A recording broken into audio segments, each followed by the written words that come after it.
Your Honor, this is case number 407 on the calendar, the matter of Stanger versus Swanger. Thank you. Parties have been sworn in, Judge. You may be seated. Mr. Stanger, you and the defendant, according to your complaint, lived in a relationship for about 6 years. Yes.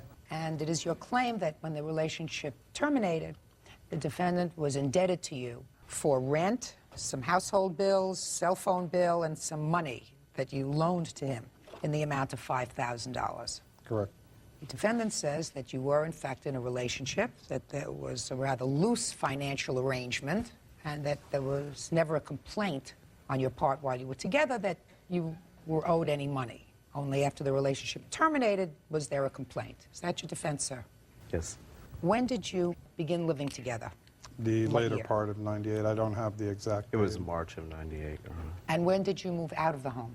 I was thrown out of the home or asked to leave the home in October of this year. Now, what do you claim is owed to you, and for what, Mr. Stanger? What I have is he's not paid me rent in full at any time during the time Your Honor, Shh, don't interrupt. Go ahead. during the time of the end of last year up until the end of this past year. And when, for the first time, did you complain about that?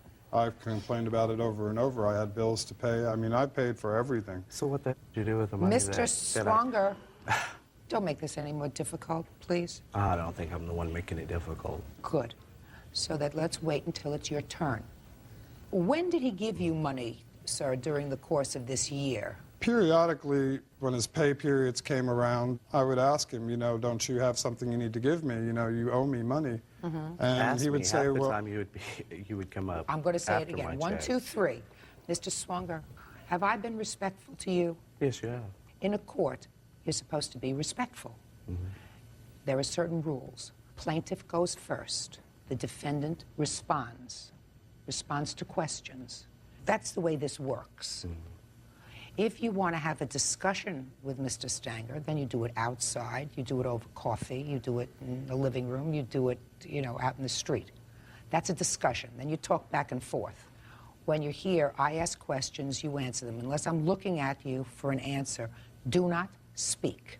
Do we understand each other? Yes. Good. Go ahead. just from what you've seen, that's his arrogance. Any time that I've ever tried to ask him to give Mr. me- Stanger, his arrogance may be, but you lived with him. I'm not here to resolve that. Did you keep a register of how much he gave you each month? The answer is either yes or no. No. How do you know how much he owes you? Well, at one point in time, we were both discussing what he felt he owed me, and he said about $6,500. I says, but still, there's other monies that you owe me too, for bills that you didn't pay that you used in my name that I didn't know about. For instance, a Cellular One, he ran a bill up in his name for $600 and something, and then they turned it off, and he had one activated in my name, ran that up to over $1,000. When did you find out about that, sir?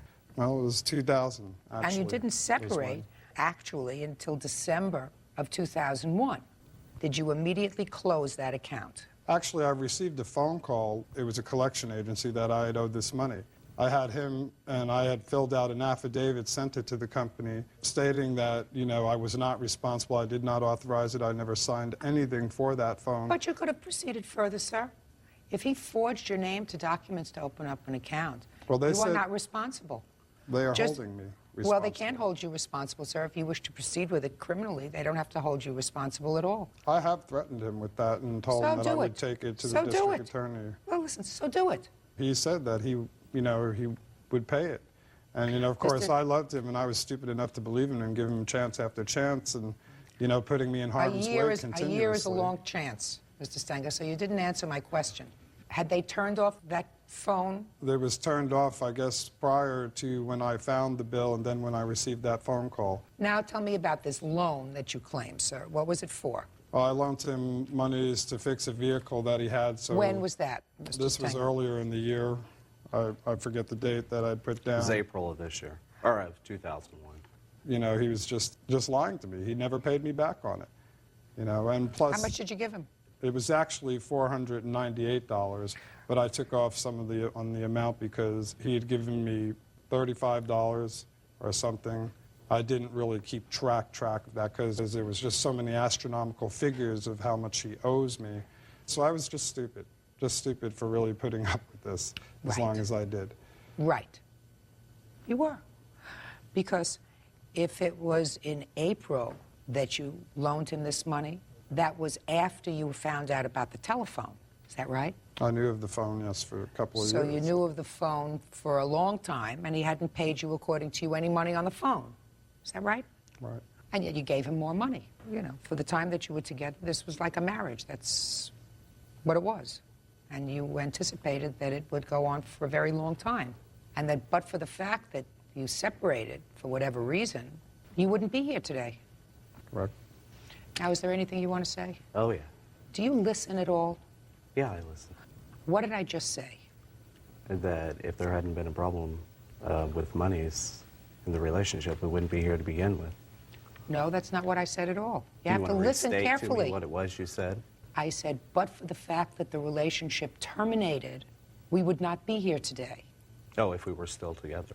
Right. Throughout the relationship, he threatened me, you owe me this, you owe me this, you owe me this. I didn't keep track of what it was that I had paid him. I did agree with him. I may owe you for past rents, but I pay for this, this, and this. In a relationship, are we keeping track here? Well, then, since you choose to respond, Mr. Swanger, I'm going to ask you a few other questions, sir. Did there ever come a time when you sat down with the plaintiff and discussed what, in fact, you did owe him? Oh, there were several times when it came to the point that he was trying to throw me out of the house and had everything I owed in the foyer. Just a second. Sure, Mr. there Swanger, was. did there ever come a time when you came to a dollar figure? Yes, there was. And what was it that you agreed that you owed him? It came up to over $5,000. It came up to like $8,000. But we also weren't taking into account the things that I had paid for as well either. Oh, fine. All right. So, see if he. I mean, when do you're you understand? in a relationship, I hope and you should you all have, understand. Okay. So, instead of Mr. paying Swanger, rent, pay shouldn't you take the attention. You're bills and meet speaking. them You're in not half? listening. So there came a time when you sat down and you agreed that it was over $6,500, closer to $8,000, but he wasn't taking into account what monies you had in fact paid him. Now, what monies do you claim that you had in fact paid him? Give me a rough estimate. I didn't keep a receipt of it. Now, give When me you're a in rough. relationship, what the Mr. heck are you gonna Swanger, keep a receipt listen. of it for? Don't speak. What amount do you believe that you had paid him towards the money that you owed him? I couldn't say. I didn't Well, I keep want you an to try. account. No, listen to me. I want you to try, sir. What amount, if you were to be very generous with yourself, what amount do you believe that you gave him towards the money that you now agreed that you owed him? I don't know. I wouldn't have a clue. Well, now, All I want you know to is have a when- clue. I want you to have a clue, sir. Real cases, real people. Judge Judy. John Stanger says ex-boyfriend Robbie Swanger owes for rent, bills, and loans. Robbie says he had no idea John was keeping a tab. Now, you had some idea whether you did have an agreement that you would give him $500 I was paid a month? bi-weekly. There was times he would come up and he would get my whole paycheck. There were months when I would just pay bills and not give him $500. I mean, I wasn't keeping in account how much I had actually paid. Were there months, Mr. Stanger, that the defendant paid some bills? Yes, The answer- there were several months in between that, he would pay and then months that he wouldn't pay. That's how we came up with the figure, and I figured it about a year's rent. There was no set date that it was absolutely 12 months consecutively. This is what we agreed upon and what we figured and what I figured. I didn't he write kept track it down. of everything, but when I'd give him money, I didn't keep track of it. Evidently didn't keep when you're track married, you because don't he keep doesn't track. have That a was my register. bad business for not writing everything Well, down then, at the Mr. time. Stanger, you can't expect a court to resolve the issue of a dollar amount of money unless you come to me equipped with information. I don't make a calculated guess about how much he owes you. He's written me 2 checks, and with these 2 checks in the memo, he even puts 1/3 payment, recognizing that he did owe me this money. Well, let me see the checks. 1/3 payment of Okay. what? 1/3 payment towards all the monies that he's owed Well, me then let to me the see it. $8,000. Let me see. Also, Sure, just a second. Let me see that. they were Maybe checks that's- that were no good. I could not even cash them. No, let me He had see what you insufficient have. funds. Let me see what you have. He did it twice. Just a second. Would you show this to the defendant, please? He was trying to make good on something, but...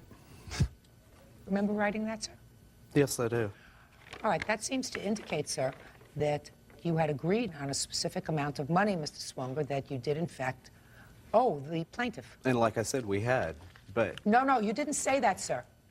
Yes, You I didn't did. say I said that. we sat down and I sat down with him and we came to a dollar figure. No, that's not But what we you didn't said, take Mr. into- Swonger. What yes, you it was. said We was didn't you take came into to a account what I dollar had figure. already Nobody paid speaks him. when I speak. You say that you came to a dollar figure, but that did not take into account the money that you had already given him. That's what you said. That's exactly what you said. You didn't say that you came to a dollar figure of what you owed.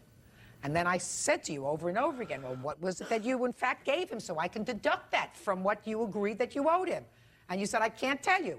But here it is clear that you agreed that you owed him minimally the amount that he's suing for because you made certain payments. But what about the monies One-third I payment, paid to him? $2,000. But that check was no good. No good. But that's what you wrote.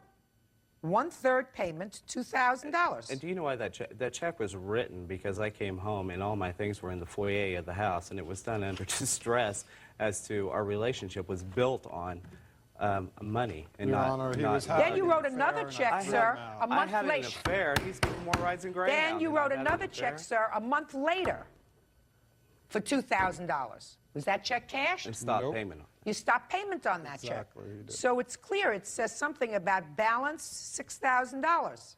And then you stopped payment on that. So was your furniture out in the hallway, sir, from September 21st, 2001 until October 2001? It was back and forth. It was a It was roller back and coaster. forth. Judgment for the plaintiff and the amount requested, $5,000. Thank you. Thank you, Your Parties are excused. You may step out. The guy's like a doorknob. Everybody's had a turn. And when I did it back to him, Takes a bad matter, makes it worse by going out and starting a new relationship with somebody else and expecting me to live with that with him. And I just wasn't going to have it. And now the next case. All parties in the matter of Brown versus Torres. Step forward, please. 23-year-old air traffic controller Christine Brown is suing her former friend, 23-year-old independent contractor Jason Torres, for an unpaid loan to get his car out of the shop. Ms. Brown, you claim a loan to the defendant in the amount of some $434. Yes, Your Honor. That loan, you say, was made so that he could get his car out of the repair shop. The defendant acknowledges that you gave him $434. Is that correct, sir? yes, And says it was a gift that you insisted upon giving him. That's your defense. yes. Okay. How do you know each other, Ms. Brown? We met about 4 years ago. You were We friends? just friends. And I trusted him.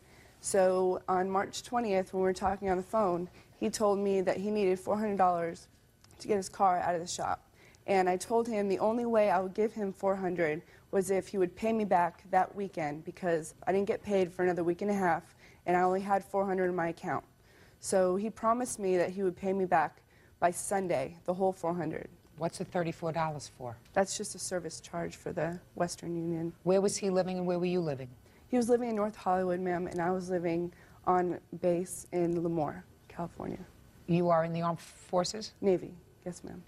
And he was supposed to pay you back on Sunday. Were you supposed to see him on that Sunday? I was actually supposed to see him on Friday. We talked on the phone Thursday after I wired him the money. He told me he got it, and he told me that we were going to go out on Friday night, and he would have half of the money for me. So I called him Friday night, and he never answered his cell phone. He was never home. And I tried calling him Saturday. I went to his house. His family said he wasn't there. And Sunday came around. I went to his house again. I called him continuously on his cell phone. He never answered it, and he was never on his home. So I went back to the base, and I never heard from him again. Mr. Torres, you tell me how this money was transferred to you, sir. She wired me the money through Western Union How did she know how much money you needed? because I had told her when we were at dinner a So few you were nights out at dinner. before. When? Yes. I don't remember what night it was, but we had spoken on the phone. She came down and told me she wanted to see me. She picked me up and we went to dinner. And tell me about how the conversation came about this money that you needed for the car. Well, she asked me where my car was, and I had explained to her that I had gotten in a car accident and that I would be getting my car out of impound. Not impound, out of the shop as soon as I had the rest of the amount, because my deductible was about $1,000, and I only had about $600 of that. Okay. And what did she say to you? She offered me the money. What did she say? She said, I can give you the money. And what did you say? I said, thank you, but no thank you. And then she insisted that What did she say? She said, I insist that you take the money. I would like to help. Okay. And you said? I said, no. And she said? Later on, towards the end of the dinner, she brought it up again and said that I should swallow my pride and not be too ashamed to accept help from a friend. Okay. And you said? And I thought about it, and I said, okay. All right. So she went back, she drew out the money, and she wired you the money. Yes. Now, did you have an appointment to meet with her that Friday evening? No, I didn't. Did you have any contact with her again at all? No, I didn't. Why not? I had tried to get a hold of her. How? Calling her. When did you try to call her? I tried calling her after I had received the money. And you couldn't get her? No, I couldn't. Well, where did you try to call her? At the base? I tried calling her at home. And did you get her an answering machine? No, I did not. How many times did you call her? I tried calling 3 times that evening. You mean to say thank you for the money? Yes. And you couldn't reach her? No, I couldn't. And when did you try again to reach her?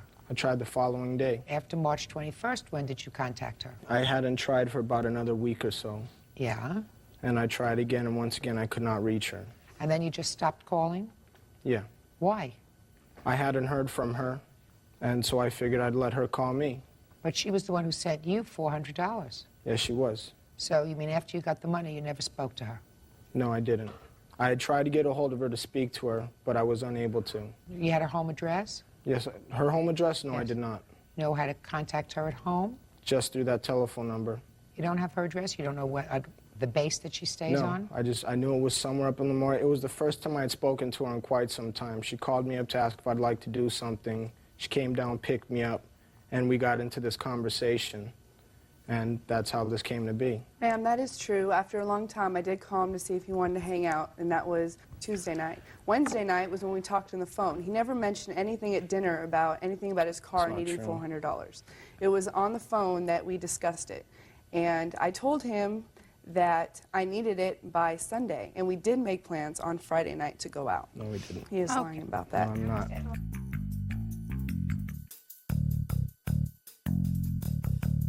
Now, Mr. Torres, how long were you saving? How much longer did you think you would have to save up in order to get your car out of impound? Probably another week or two. Not impound, repair shop. Repair shop. So you had the $600 already, Yes. and you needed just another week or so to put together the other $400. Yes. It's because I was using my car for work at the time. Okay. And so I wasn't able So to I make would money. assume that another week or so went by and you had the additional $400. Is that Yes. right? So why didn't you wire her the money back? I didn't have an address to wire to her. I tried to get a hold of her on the telephone, and I could not. Did you try to get her on the phone, say a week or so later, to tell her that you now had the money together? Yes, I did. So that you planned on paying her back? Yes, I did. Perfect. Judgment for the plaintiff in the amount of $434. I thought we'd get there. Thank you. Parties are excused. You may step out. Marshal, parties have been sworn in, Judge. You may be seated, sir. Have a seat.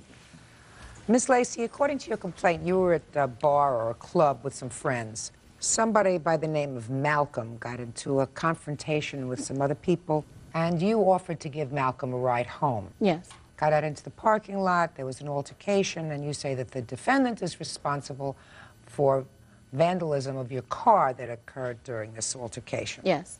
Is this Malcolm? Yes. Perfect. Step up.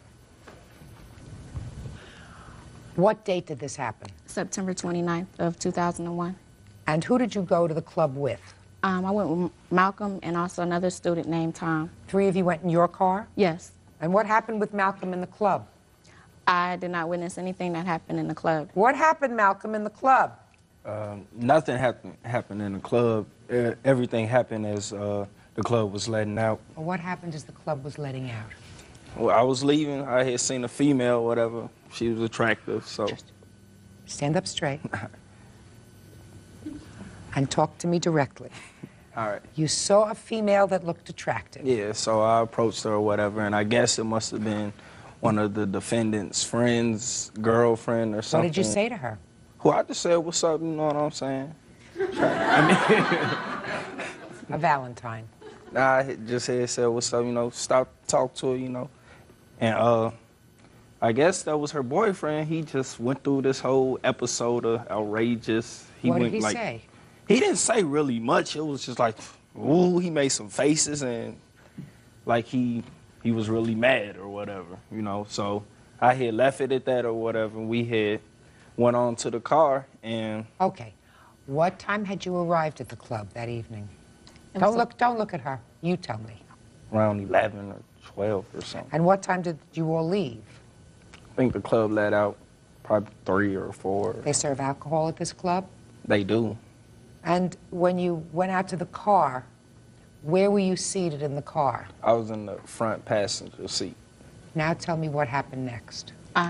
There was a police block up ahead, so all the cars were basically at a halt. A police... It was a police block. Like, the police were searching the cars as they were leaving the area of the club. And I seen the defendant and some of his friends leaning against the car. The defendant... Leaning against which car? It was a gold car. Not your car? No, not my car. Okay. No, that's a lie. I'm going to get to you, okay? Go ahead. The defendant pointed at Malcolm, and after that, another guy came through my sunroof and began to hit and kick Malcolm. It was about 4 other guys, including the defendant, came through the passenger side window and was hitting and kicking Malcolm also. How could 4 people come through the window? They were through the 2 passenger side windows because there was also another guy in the back, and they were hitting on him too. So somebody else came through the sunroof? Yes. Was it the defendant? No, it wasn't the defendant. Go ahead, let me hear. I got out of the car frantically. I got back inside of the car, and I got ready to pull off, and the other student was pulled out the back window, and they began hitting him. You mean the one in the back seat? Yes. I drove forward, and police were about 500 feet ahead. We spoke with an officer. They went looking. They didn't find anybody, so they told us to go down to the police station and fill out a report. I have the report, and I also have pictures and an estimate. Now, of all the people that were involved in coming over to your car, how many of them did you know by name? I knew 2 by name. Which 2? Melvin and also another student named Marco. What did Marco do? He was the one that came through my sunroof. What damage was done to the car? It was about 7 dents, 3 on the passenger side, 3 on the roof of my car, and then 1 on the trunk. Do you know what damage the defendant caused to your car? Yes. What damage? There were dents on the side, on the passenger side where he was, and also there were dents on the trunk. No, that's a lie. She keep telling such lies on me. I can't. You have to, because it's not your turn. Go ahead. When it comes to your turn, you can speak. Okay? Malcolm! Yes. Did you throw a liquor bottle out the car window? Yes, I did. You know how I knew that? I looked in my crystal ball. What kind of liquor bottle did you throw out of the car window, Malcolm? It was a fifth of Hennessy. Is there any reason why you threw it out of the car window? Yeah, because I believe it was this gentleman. They went, once him and his friends or whatever, they approached the car or whatever, they were telling me to get out or whatever. I wasn't getting out, and one of them swung, you know what I'm saying? And I hit the fifth, so I threw it out there, you know. So you threw out the bottle of Hennessy, and they were actually standing right near the car? No, I threw it out after one of the men had swung at me. Well, you were sitting in the car. Yeah. So he must have been close enough to swing at you. Yeah. And in response, you threw the bottle out of the car? Yes. Real cases, real people. Judge Judy. Monique Lacey says during a fight in a nightclub parking lot, Melvin Marshall damaged her car. Melvin says Monique's friend threw a bottle of Hennessy at him. All right, Mr. Marshall. Now, see, because patient people always get rewarded, Mr. Marshall, I want to hear your version of the events. Okay, we were at the club one night, one Saturday night. The defendant was hollering at my homeboys. Now listen to me. I want you to speak slowly, speak clearly, so that I can understand you. And I want to tell you, I'm going to give you a clue. I'm older than 21, but I don't always get the vernacular, the language. So I don't understand homeboy. I understand friend, you know, buddy. All right? Right. And I know you can do it. Well, he was hollering at my buddies. He was what? He was talking to my buddy's girlfriend. Yes! Uh, See, you made it so that we could understand each other. Go. He was talking to my buddy's girl at the club, right? My buddy didn't like it, so he got upset. So he was talking to him. I guess they got into a confrontation, argument outside the club. The club was over with. It just let out. Monique, plaintiff, she left the club. I guess they had a roadblock or something up the street. So they came back through. When they came, What do you mean they came back through? I mean, they had to, I guess she didn't have license or insurance, so she couldn't get through. I don't know. Whatever. So she went Your out. Honor, that's not true. Just a second. So she went out and then they came back? Yeah, they came back. Okay. When they came back, plaintiff was running off at the mouth, calling me. Who, the plaintiff was? I mean, She was? Malcolm. Malcolm isn't the plaintiff. Malcolm was a witness. Oh, the witness. Okay, he was running He was running off at the mouth, calling. At you? Using profane language. At you? At all of us. At all. I believe that. He was, you want me to tell you what he said? Yes. He called, you ain't no good, and all that, you know. So I took it personally. This Malcolm? This Malcolm. That's not true. This Malcolm. Yes, it is. Thank you, ma'am. Okay, Sure so it is. when they came back through, he threw a bottle. He threw a bottle. He threw a bottle. I wasn't involved in the conversation that he had with my buddy. I wasn't involved in it. But when he threw the bottle, it hit me. Basically, that was it. No. We haven't gotten to a car yet. So That what was happened? it. He, just a second. Look at me. She pulled up in the car, right? Okay. Okay, he throws the bottle. He throws now, the bottle. And hits you. Now you're involved. I'm involved. Yeah. What was the next thing that happened? Punches were thrown. How were punches thrown? I guess he got in an argument with my buddy, right? So I Now, guess somebody had to approach the car. Who approached the car? my buddy approached the car. And what about you? I was standing next to him. So you approached the car too? Yeah. I don't want to have to play guessing games with you. You and your buddy approached the car. Yeah. Did you try to hit him? No, ma'am.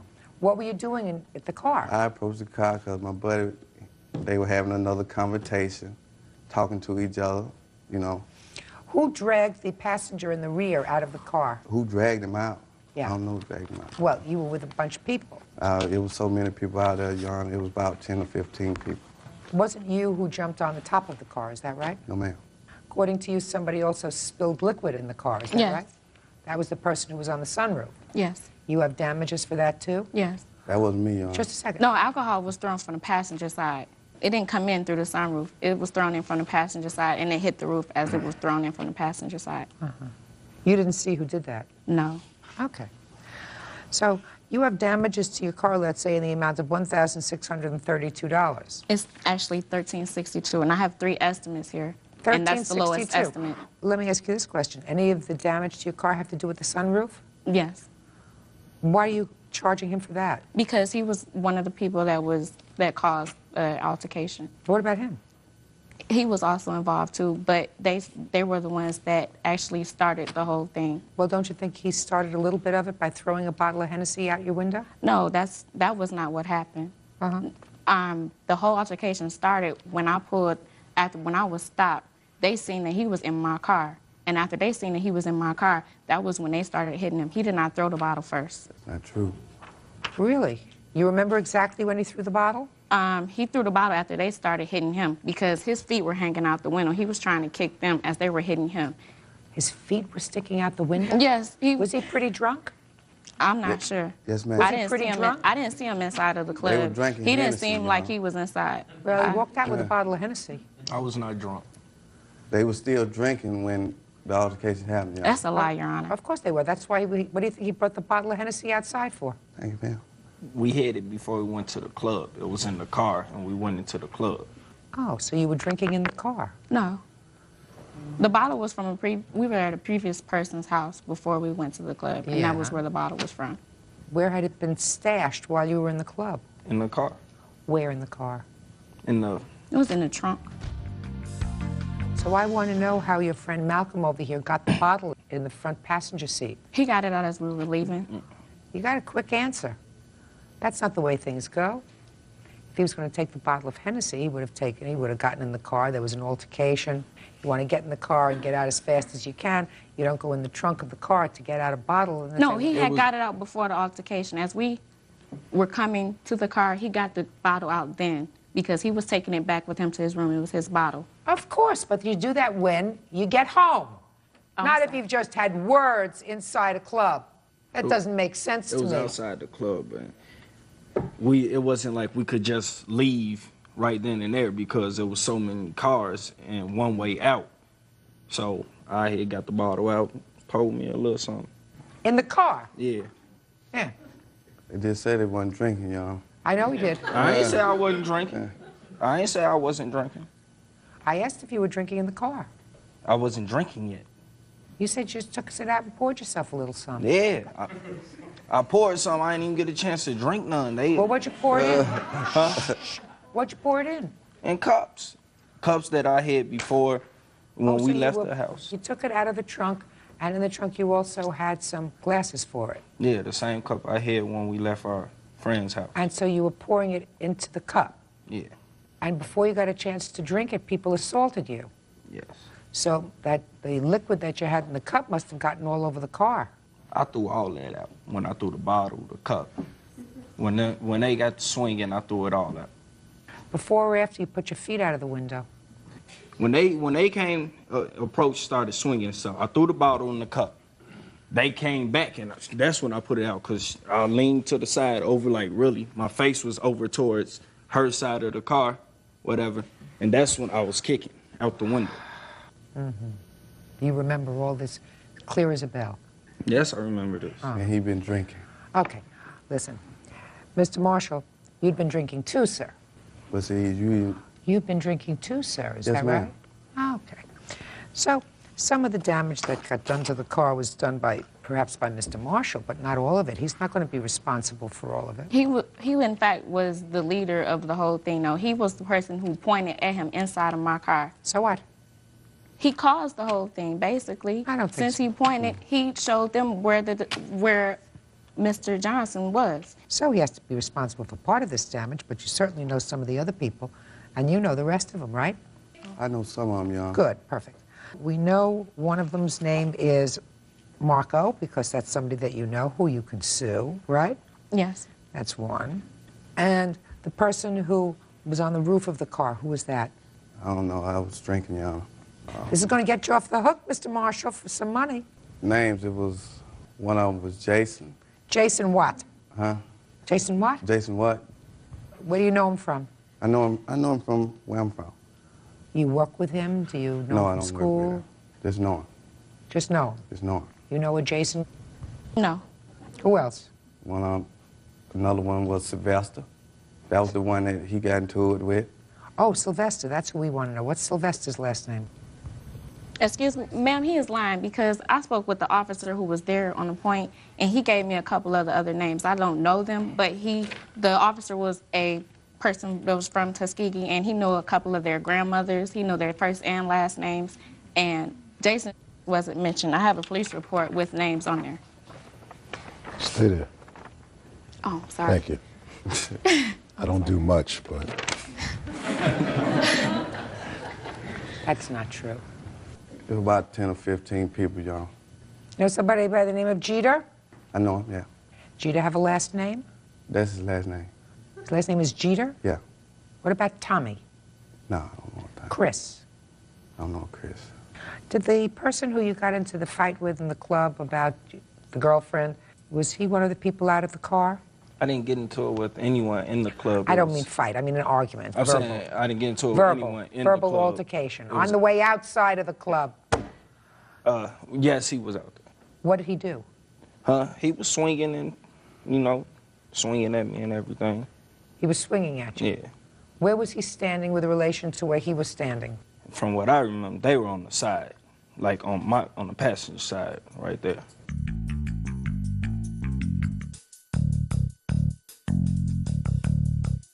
Let me see the estimates for your car, please. And I also have a lease for the car because the car is on a lease agreement.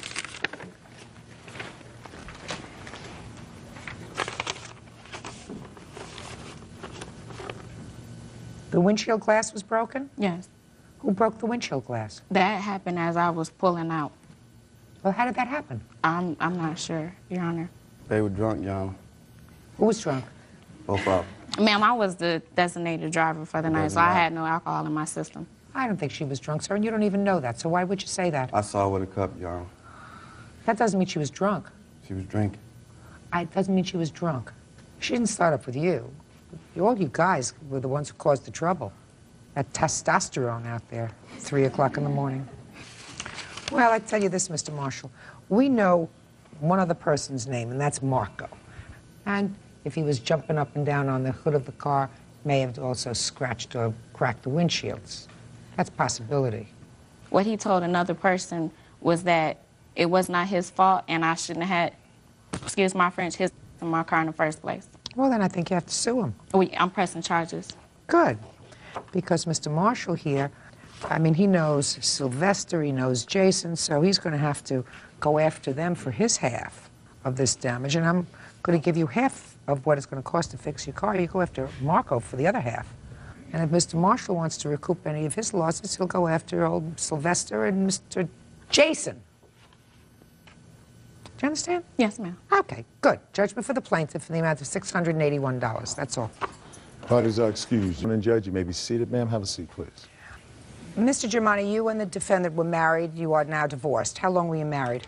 5 years? Do you have children together? Yes, ma'am. How many children? 2. Who do the children live with? They live with me. According to your complaint, after the divorce, your wife ran up a bill on your American Express card. Yes, ma'am.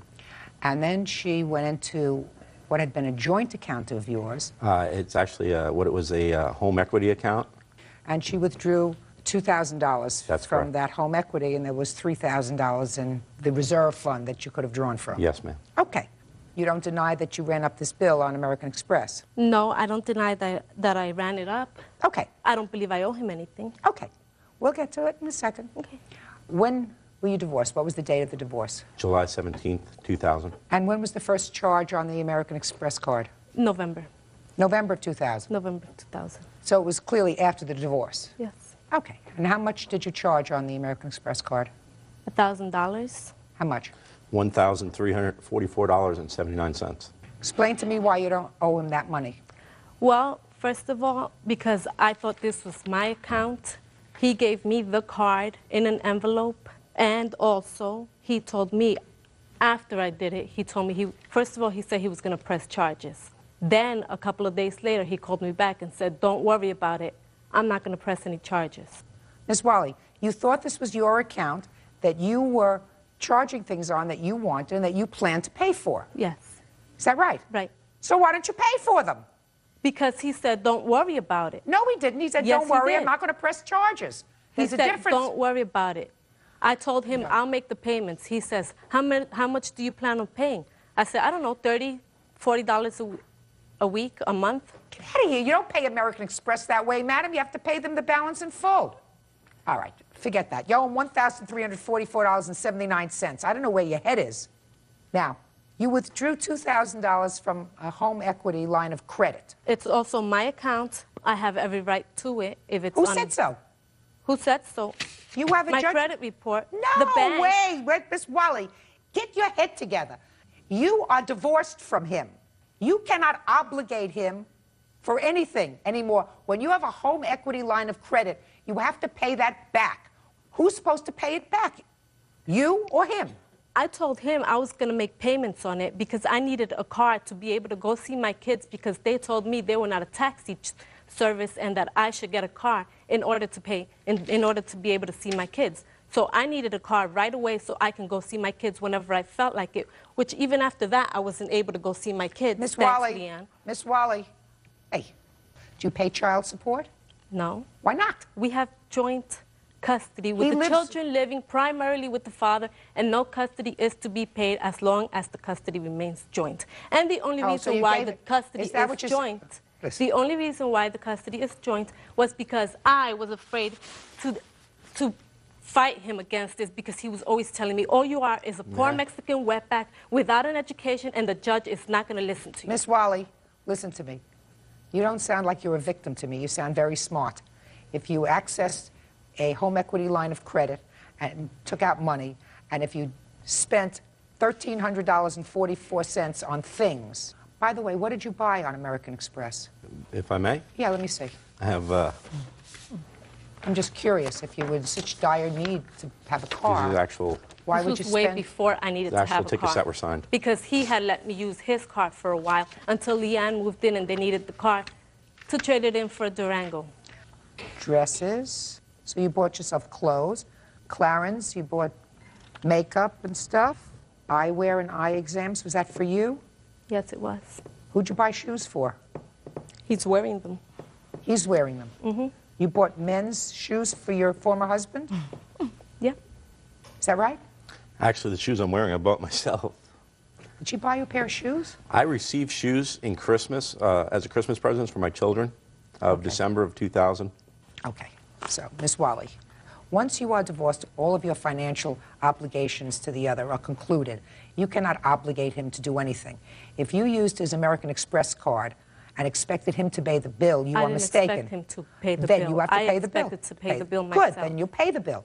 And as far as The the only 2000... thing is, then he told me, don't worry about it. Don't worry about the payments or anything. No, Miss Wally, you're not paying attention.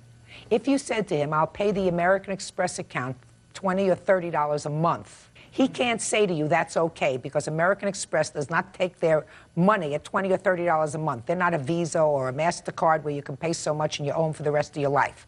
So you owe him this money. And if you said to him, if you gave him an alternative, that alternative was unsatisfactory because his credit would be in the toilet. As far as the home equity is concerned, the home equity is merely a line of credit. That is not money in the bank in a joint account. It's money that has to be returned. And just because the line of credit may have been taken out at a time when you were together doesn't mean that you are able to take advances on that money and expect him to pay for it. I didn't expect him to pay for it. So good. So what are we doing here? You owe him... He's the one that brought me here. Never received any money. Because you told me it was okay. You told me... Oh, please, he Mr. told Germani, me. Mr. No. Germani, Yes, Mr. ma'am. Germani, listen to me very carefully, Yes, sir. ma'am. I don't know whether she just doesn't get it or whether she just doesn't get it.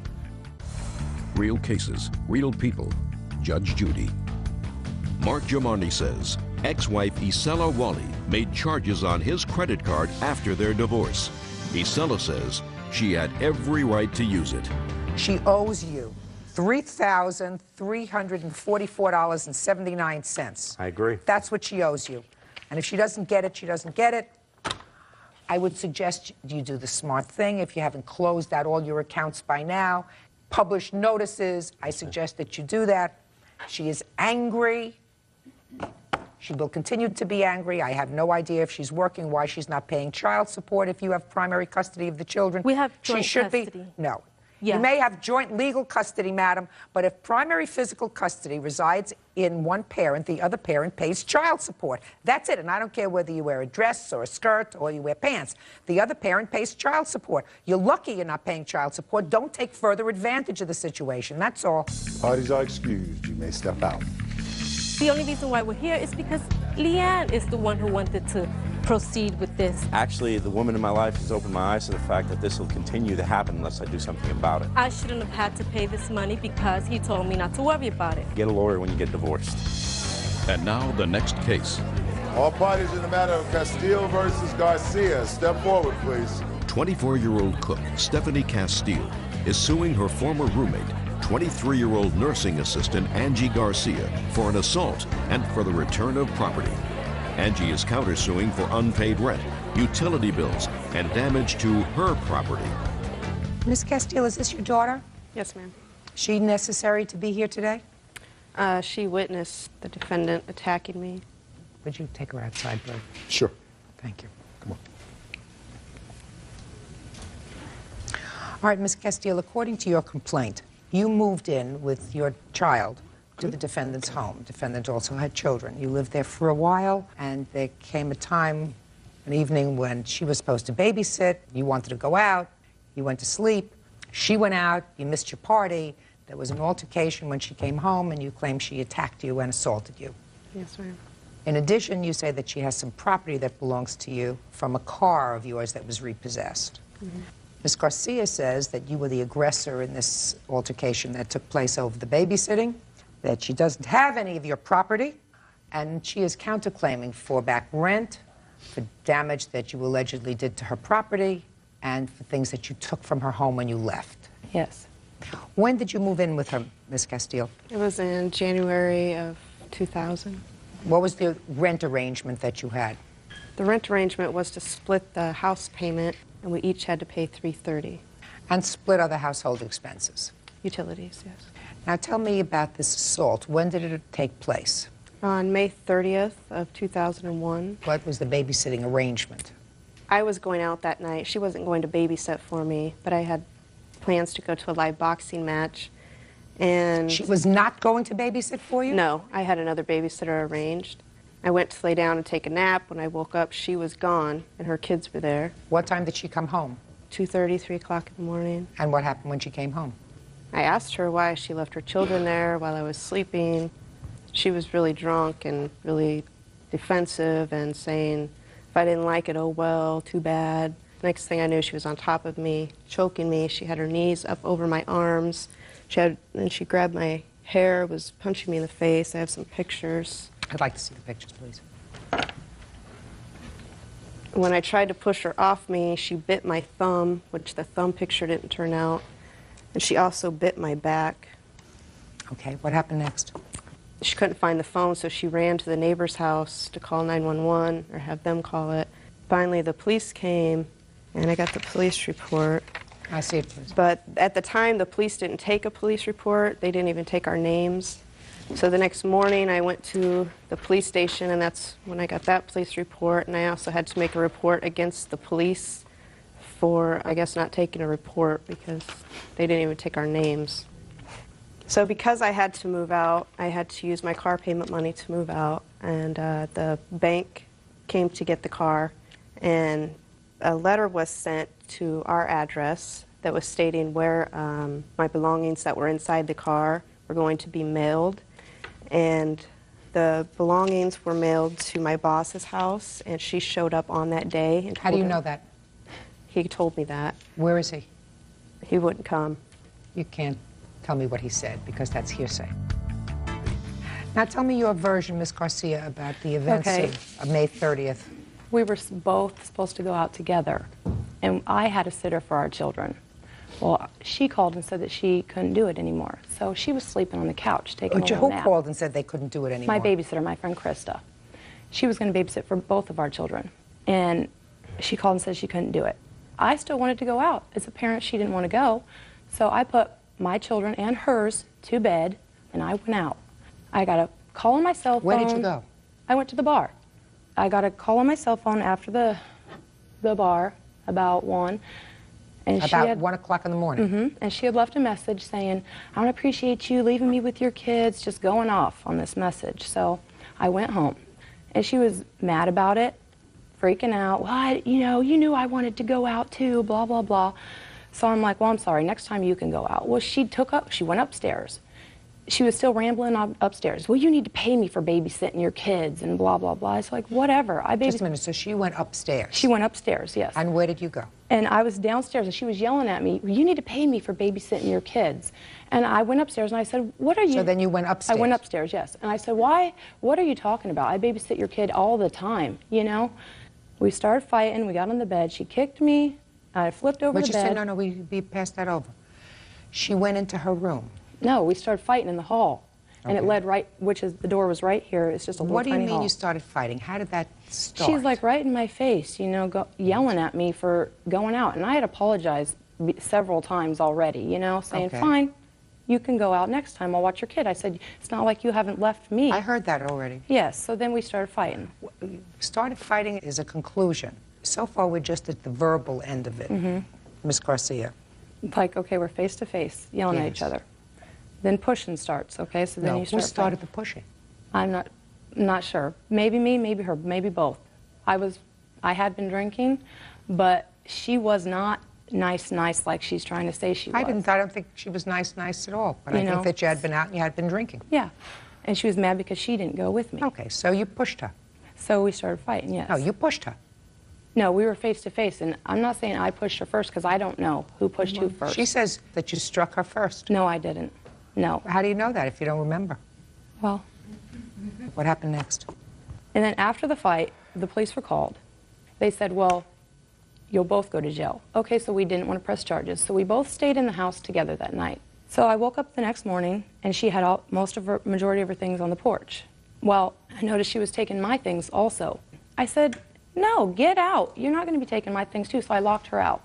So then she called the police again, and then they came over and assisted or stood there with us while she got the rest of her things. But you claimed that sometime later she came back and she took things that belonged to you, and she also vandalized your property. When was that? I went out of town, and I got a call from my husband saying that the house, the door was wide open, it had been broken into. The neighbors, I talked to my neighbors, they said... You can't tell me what anybody said to you, Well, Ms. I have the Garcia. police report right here. I'll take a look at the police report. The witness said that he's seen her. I'll take a look at the police report.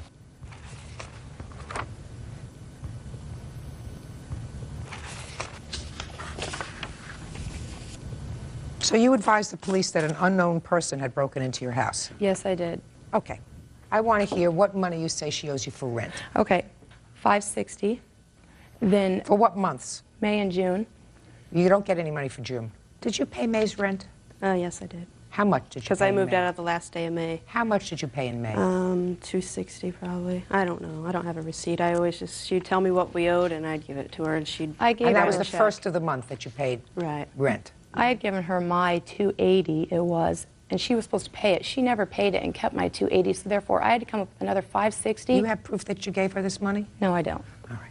Listen, and the only thing I'm entertaining here, that's fine, quite frankly, okay, is, then is this assault. I have my insurance paper, which I Insurance think for is what? When she robbed me, when she broke into my house. But you have no proof that you did it. Okay, Listen that's to me. fine. You have a police report where they say they spoke to a neighbor. Yes, that's seen her entering the house. That says that they weekend that saw I was her gone. and a friend enter the house. That is not sufficient proof of a burglary and a theft and a vandalism. Do you understand? Yes. Period. End of discussion. And I'm certain that they didn't arrest her for this. Is that right? No, they didn't. Because they didn't have proof.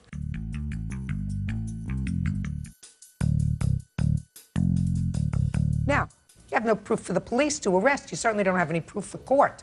I also have a gas bill where we were behind on the gas. That was As of also when? behind when I moved in. No, What? it wasn't. That was also behind when You I moved in 2000. Yeah. And that's... You moved in we for were not January behind. of 2000. Yeah, The and I bill was like wasn't. $600 a month to heat the house. So how much were you behind? $424.71 and $332.62. Couldn't add these up? What else? I also have a protection order on her because after I moved out of Omaha, I moved in with my brother. She came down there and just walked into our apartment. This was 9 months ago, and she's nonstop. Well, she got to stop. Obviously won't She leave me got to alone. stop. However, Ms. Garcia, you assaulted her. I know. You'd had a little too much to drink. You followed her upstairs, and you were the aggressor, and that's unacceptable.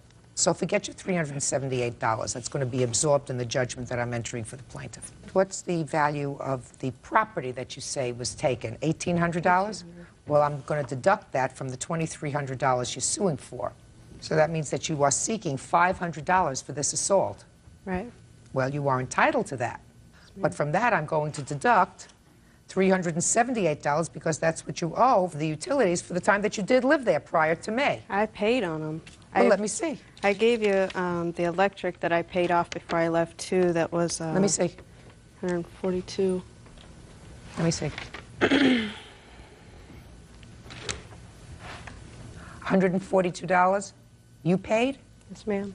The deposit was $200 and something. They paid the bill, and then they sent me what was left over. All right. I'm giving you $500 for the assault. That's what you were suing for. From that, I am adding and subtracting these utilities and some money for the utilities that you paid. That leaves you a balance of $264 on your claim of $500, and that's what I'm awarding you. Judgment for the plaintiff in the amount of $264. Counterclaim is dismissed. You have no proof. Jenkins versus Moon. Parties have been sworn in. Judge, you may be seated. Mr. Jenkins, the defendant is your former girlfriend. Former acquaintance. Did you date? No, not really. I mean, we just basically just seen each other, spent some time together. And it is your claim that she not only assaulted you in your home, but also purposely vandalized your car. Yes, Your Honor. When did this happen, sir? It started the night of January 14th and ended up on the morning of January 15th. And where did it start on the 14th? I came to pick up Miss Moon from her for her place of residence at her friend's house. She had basically presented me this letter, basically stating her demeanor and her well-being. What? I don't understand that. Let me see the letter. Okay, here you go. You went to pick her up at the place where she was living? Yes, Your Honor. What time? It was about 8 o'clock, Your Honor. Were you going out that evening? No, she was basically just coming over to my apartment. For what? Probably just to spend some time. And you had received this letter before? Yes, Your Honor. Well, clearly, Miss Moon thought that the relationship was more than just being an acquaintance. Sure, Your Honor. So after you read the letter, in which she tells you that she loves you, sure, and that you hurt her feelings, and that you don't love her back, and that you're not careful with her feelings, then you were taking her back to your house to hang out. We had basically were discussing some confrontations of the letter. You were discussing what? The letter. And basically of my feelings towards her. What did you tell her your feelings were? I do not take love for granted, and I was not going to tell Miss Moon that I loved her when I did not do so, and I was not going to string her along like that. So what'd you take her back to your house for? To spend some time. And what happened when you got to your house? Basically, we had continued to discuss some more things. She had basically told me that she had a present for me. She let me open up the present. I seen what the present was. What was it? A tape. A tape, okay. A videotape, Your Honor. Okay. Seen the videotape, and pretty much I knew where she was coming from once I seen the actual videotape. So I assume it was a sexually explicit videotape from the way you're avoiding the subject. I guess that would be a good assumption, Your Honor. Okay. I mean, I try to avoid that, but... Did you watch the tape with her? Yes, Your Honor. And after you watched the tape with her, what happened? Look at me when you're talking. Yes, Your Honor. We had actually became a little bit intimate, but it got to the point to where she was more like, no. Okay, well, why? What's going on? And she had priorly told me about how she had went to go take a pregnancy test that she was happy about, so to say, that she wasn't pregnant. I had seemed very relieved, but then she got upset again. It was more like, well, why are you so relieved? And I'm like, well... And this was the discussion you had on the 14th? Yes, Your Honor. Okay. Now let's move it along to when you say she attacked you. The discussion got to where she left the bedroom, and I followed her out of the bedroom. She continuously was loud, disrespectful, yelling, cursing at me. I'd asked her to stop many a times. So we got to the point to where I had asked Miss Moon to leave. I basically was fed up of her actually being very disrespectful. Ms. Moon actually taking her time as to where she wanted to leave my apartment. I had basically started removing her things onto my front porch. So she said she didn't want to have sex with you, so you were throwing her things out the door. No. Is that...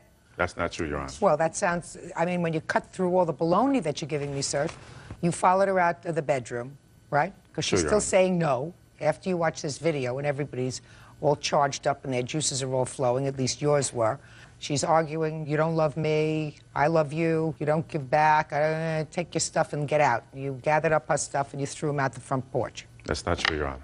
I asked her to leave my apartment because she was cursing at me, yelling at me, screaming at me, and also banging things on There my had to floor. be something happened in between, sir. If she said no, no, no, I changed my mind. You must have said something. You said, how come you changed your mind? Something along the lines is where, why? What's going on? Why are you acting so different? And then she started telling me more things about how she had a discussion with her friends, how she basically had felt that I had never felt for her. Well, yeah, seriously, anyway. She was clearly right because you described your relationship with her as one of an acquaintance. True. An acquaintance is somebody, you know, you go in, you meet at a butcher. You say, hello, how are you? How's your family? That's an acquaintance. That's not a friend. Someone who is just an acquaintance isn't somebody that you worried that maybe the pregnancy test, the rabbit died. That's not an acquaintance. It was a little more than an acquaintance. Okay. Just a little more. Let's get to the assault, sir. Miss Moon had finally agreed to actually leave the apartment. And she basically, on my front porch, and she had basically let me know and indicated to me that she had left her glasses in my apartment. I said, well, here, just wait here. I'll go get your glasses. I said, I'm not going to do anything to your glasses. Miss Moon didn't want to hear that. She actually wanted to come into the apartment. And from then on, I had stopped her. And she had continuously brushed past me for the second time. Once she had brushed past me for the second time, it was the points to where I was basically holding off with my forearm, like so. By doing that, she came past my elbow. This is the weaker part, whatever, and that's where she got to the points to where her head was down, and she had bit me right here on my chest and my shoulder area. Once she had done so, and she was not letting go, it was clear that she was not going to let go. I had needed to get her off somehow. So the best way I knew how at that point was to actually put my hand around her neck. I didn't necessarily choke her, but at this point I held her tight enough to where she actually let go. And once she actually let go, I threw her off of me, and she was basically on the front porch. Once she was on the front porch, she called me some obscenities, whatever, and basically he had let me know, well, I'm pregnant anyway, so I hope, you take that, whatever. Stood there, watched her as she walked down the stairs, as while she's yelling and shouting, whatnot, obscenities. Watched her actually break my cologne bottles, which I have here, that she broke over my car. I have a picture of my car. And she basically was kind of like provoking me to come out there and kind of like do something about what she had actually done to my car. Was she downstairs already when she threw the bottles at your car? Yes, Your Honor. How many bottles did she throw at your car? 2. Okay, let me see the damage to the car. It's not necessarily the best of pictures, Your Honor, but however, I can point They're out. all you got. I also went to go get estimates of how much it would actually cost to get my car repaired. Here's are the estimates.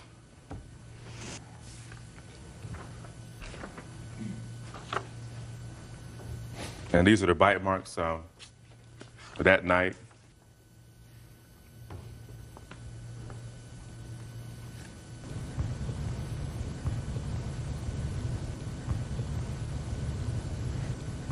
Okay, and according to your complaint, you went and were treated the next day at the hospital or an emergency Yes, Your Honor. I was treated at Mount Carmel East in Columbus, Ohio.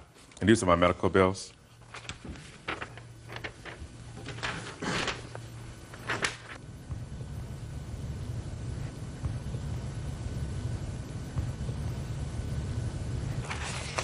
All right, Miss Moon, let's hear it. Okay, he was supposed to come get me at 8 o'clock. The reason I wrote that letter is because he told me I will be there at 8 o'clock, and he didn't show up till midnight. So I wrote the letter because I was sick of it, you know what I mean? And we sat and we had a discussion at my place until we didn't leave until 1 o'clock. We got to his apartment. We started to watch the movie, but his VCR doesn't have any tracking, and we couldn't watch the movie. And I had to go to work the next day at 10 o'clock. He was supposed to take me, and I told him, I'm ready to go to bed. I just want to go to sleep. And he started asking me why, and I said, because I don't feel like it. So automatically I started, that means I'm sleeping with somebody else. I became all these and everything else. That's a lie, Your Honor. I wasn't Listen, having it. Did you see how quiet she was? She was, I mean, if I can't sit there. Did you see how quiet she was when you were testifying? Yes, Your Honor. That's how quiet I want you to be. But I wasn't lying to her, though. Just a second. What word that I said didn't you understand? I understand clearly now, Your Honor. Real cases, real people. Judge Judy.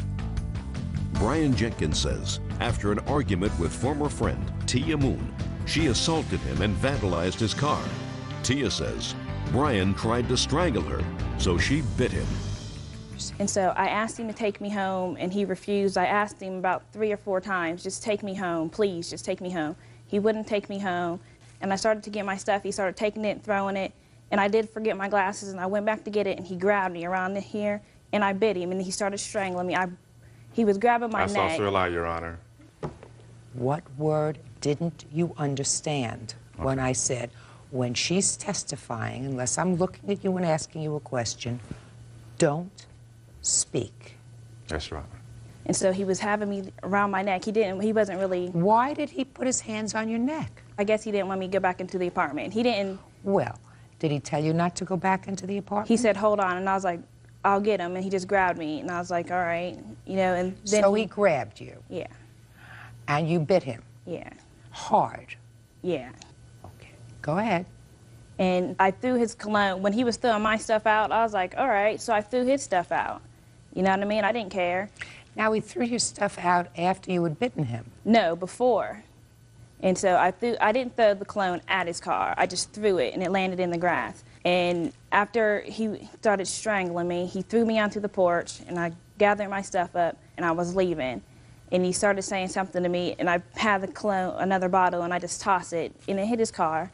And I kept on walking, and I was halfway down the street to go to the payphone to call my friend to come pick me up, and he gets in his car, and he drives, and he tries to get me to come in the car, but the whole time he was strangling me, he was telling me, you know, I could kill you right now. What do I look like getting in the car with somebody that just said they were going to try and kill me? So I told him, no, just leave me alone. I'll walk, I'll find another ride. And he continued to just follow me. He came behind me, and he grabbed my book bag with my work clothes in it, and he grabbed my jacket. Stop playing with that paper. I'm sorry. And he grabbed my glasses off my face, and I kept walking, and he did this for like an hour.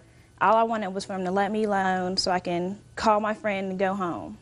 He wouldn't leave me alone. He picked me up, and he threw me in his car, and I got out, and I kept running because I was scared. I was crying. I thought he was going to kill me. He told me he was going to kill me. He didn't tell you he was going to kill you when Yes. he was... No, listen to me! He didn't say to you as he was following you to try to put you in the car to drive you home that he was going to kill you. No, but when he was strangling me. Right. You know, don't embellish this story. Do we understand each other? To make a long story short, you finally got in the car, he drove you home, and he dropped you off. Yeah. All right. There was at least some modicum of concern about your safety at that hour in the morning, walking around by yourself, because that's why he got in the car to take you home, even after you bit him, and even after you damaged his car, right? Yeah, I suppose. Okay. Mr. Jenkins. Yes, Your Honor. You're a cad, but not a total louse. Here you have a situation where you have a young lady who is clearly more infatuated with you than you are with her. That's what you said, because you described her to me as an acquaintance. And clearly, she poured her heart out to you in this letter that you read before you took her back to your house. So someone who was a decent person would say to themselves, look, I really don't care about this lady the same way she cares about me. And I don't want to lead her on anymore, because clearly she's lonely, she's vulnerable, so I don't want to lead her on anymore. And I'm just going to end it. But you decided, well, as long as we both have nothing to do, we'll go back to my house. So you went back to your house. And with this acquaintance, you were going to have a sexual encounter, one that you had had before, something that really a decent person doesn't do to somebody who's vulnerable. Better off just cutting it off and saying, well, it's not going to work out. I don't feel the same way that you do. So you're a cad, but you're not a total louse because you didn't want her to walk home alone. It's in the middle of the night, so you... Even after the attack on you and your car, I don't know what you found more devastating, the attack on you or your car. Usually guys find the attacks on their cars more devastating than the attacks on themselves. You did, in fact, get into your car and say, let me take you home. You got it? I do understand, Your Honor. You bit him. That's a no-no. I don't believe that you bit him in order to have him release his stronghold on you. I think that you got very angry that night, and I think you probably had reason, but you weren't acting like a smart lady. If you sense from somebody that they're really not interested in you, what you're supposed to do is cut your losses and move on. Cut your losses, move on, find somebody else that wants to be as good to you as you want to be to them. Do you understand? Yes. Fine. Can I also have something else, Your Honor? I would love to hear something else. Make sure I'm going to like it. Okay. Because so far you're winning. I basically did want to say that I do have a permanent mark here because of the actual bite wound. Maybe it'll teach you to be more careful with somebody's feelings. Mr. Jenkins. Got it? Yes, Your Honor. Good. Car is $763 to fix. Your emergency room was $446. So your total bills were $1,209. However, I do believe that you have to be compensated for the pain and suffering. A bite mark is dangerous. And I am awarding you $2,000 on your judgment, which is some $800 more than the actual damages that you sustained. Have you both moved on with your lives, I assume? Yes, Your Honor. Perfect. Goodbye. Parties are excused. You may step out. I was actually pretty upfront and honest. That's the type of person that I am. I'm only 19. I got other things to do with my life. If you see a female is getting more like out of line, whatever, just go ahead and handle the situation. I'm just happy that it's over. And now the next case. All parties in the matter of Bufano versus Kowalski. Step forward, please. 19-year-old waitress Tamara Bufano is suing her former friend, 20-year-old waitress Chanel Kowalski, for the cost to get her car out of impound. Chanel says Tamara owes her for a set of rims. Miss Bufano, you loaned your car to the defendant, who Correct. was, according to your complaint, related to your ex-boyfriend? She was just close friends with my ex. A close friend of your ex-boyfriend. Yes. She acknowledges that if anything happened to your car, she would take care of it, right? Yes. She drove the car broke down, she left it on the road, the car got towed, cost you money to get it out of impound, you want your impound fees. Correct. She says she paid you some towards the impound fees, some money towards the impound fees, which you acknowledge that she gave you some money towards the impound fees, but then decided she didn't have to give you any more, right? Tell me why. Because about a year and a half ago, me and my ex-husband gave her these rims to put on for tires, and she put them on her car, borrowing them, and she crashed her car 4 days later. The rims were $2,000. She told me that she told me and my ex-husband she was going to pay us back. She gave us $20 a week for maybe 3 weeks and never paid me back again. So when this happened with her car, I kind of was put in the same position, and she still owes me over $1,900 for that. You don't have a counterclaim? It happened over a year ago. They wouldn't let me, they said. Well, so a year ago it's passed. Right. Oh, this is a very easy case. I pretty much dropped it because she was my friend. That's why when this happened, I kind of said, you know, you did the same thing, so. Duh. You have no counterclaim, so I can't entertain your set. What you want to do is do a set-off. Be a grown-up. How much did you give her towards the impound fees? I believe $70 to $80. Okay, how much were the impound fees? $191. How much did she give you? Nowhere near $70 to $80. It was $20. 4 payments of $5 each. The impound fees were $191, and she gave you 4 payments of $5 each.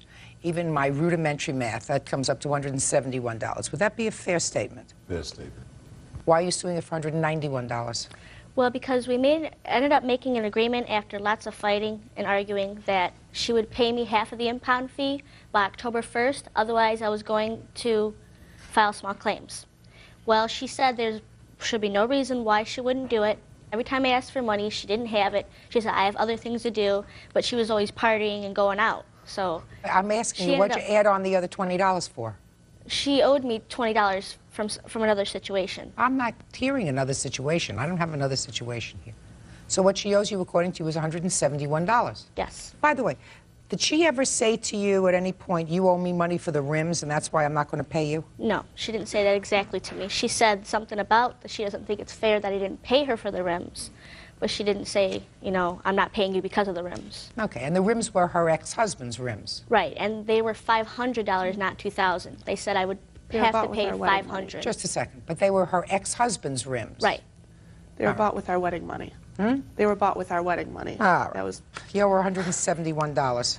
Judgment for the plaintiff. Goodbye. In relationship, did you also live together for a period of time? No. According to your complaint, you made a loan to him sometime in the year 2000? Yes. And in addition to that, you say that after you weren't together anymore, you received a cable bill for movies. I received the cable bill in December when we were still dating. But he never lived with you? No. All right, and the cable bill you attribute to him? Yes. Okay. So tell me when this loan was. The loan was November 21st. 2000? 2000. Tell me the circumstances of the loan.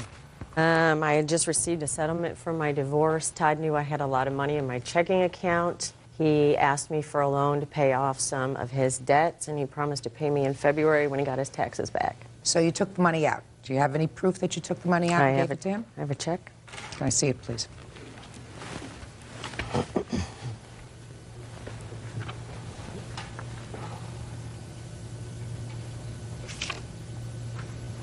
Well, this is a check made out to cash. Right, and his name is in the memo. And also on my check register, it's got loan for Todd.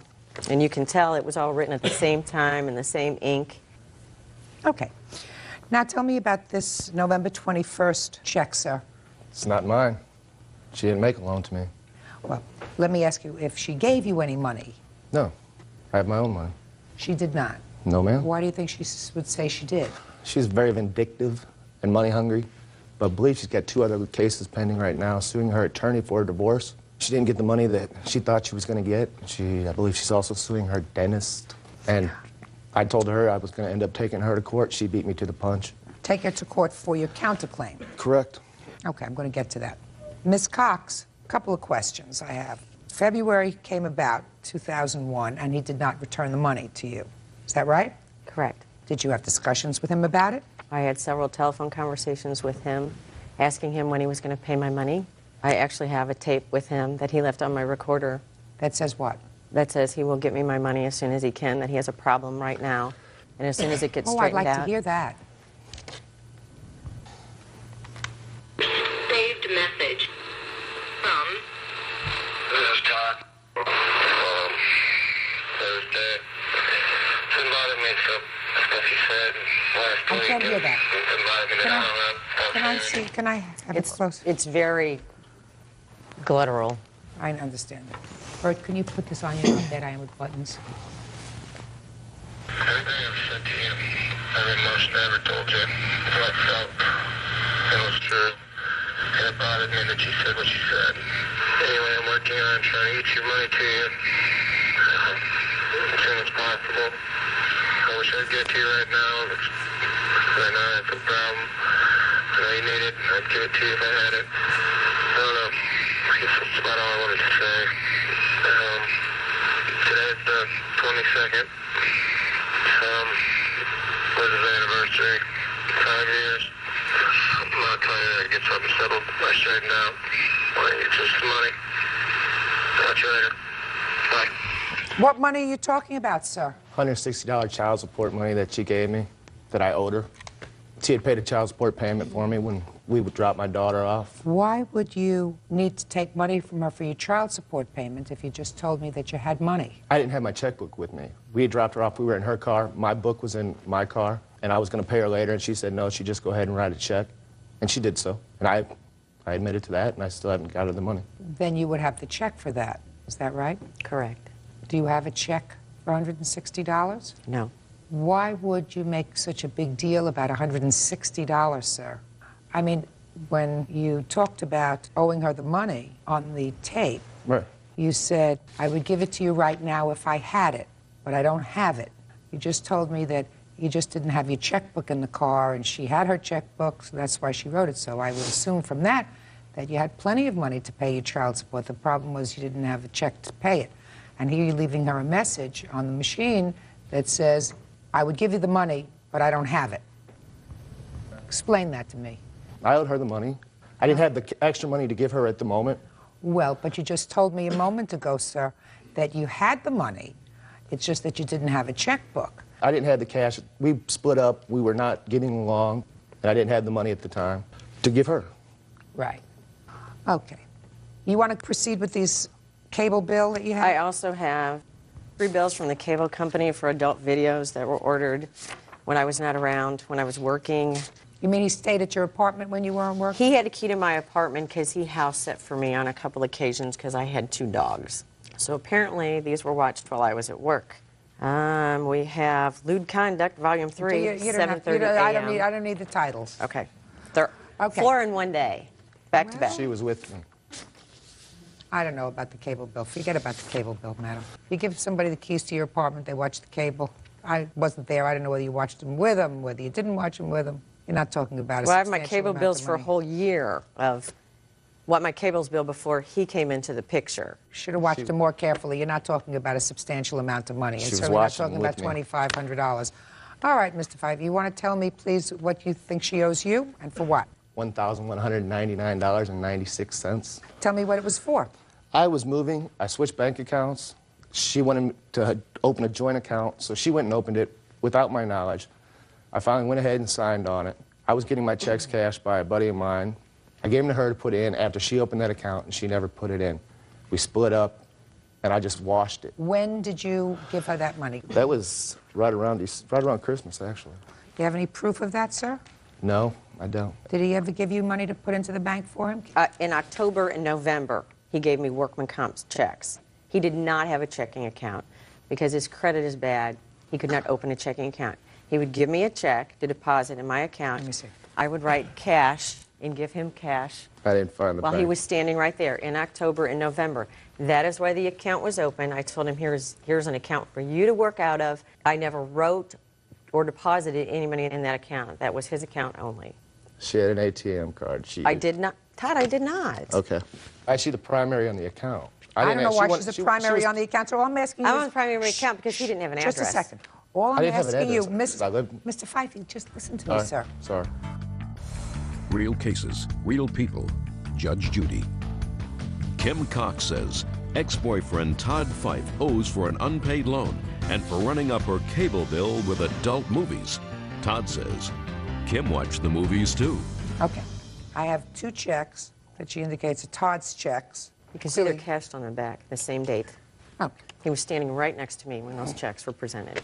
So he would give you the workman's compensation check. Correct. You would put it in your account because they wouldn't cash his check for him? Correct, because he had no account. I Okay, never you want to signed- show me something, sir, from your little envelope? That's all right. No, she was talking about I had no checks. I didn't know what she was talking about. I have my workman's comp checks. It shows No, that- she was saying, she said you had no checking account so that you couldn't cash your workman's comp checks unless you went to a check cashing service, I assume, where they would charge you a fee. A fee. And then you had to pay certain bills out of the joint account that I assume you opened up. That was the purpose of it. No, the purpose of it was to open up because she wanted to buy a house. She wanted both our names on the account. Well, it didn't work out. Certainly, if you couldn't pay your child support, the amount of $160, you weren't going to buy a house together.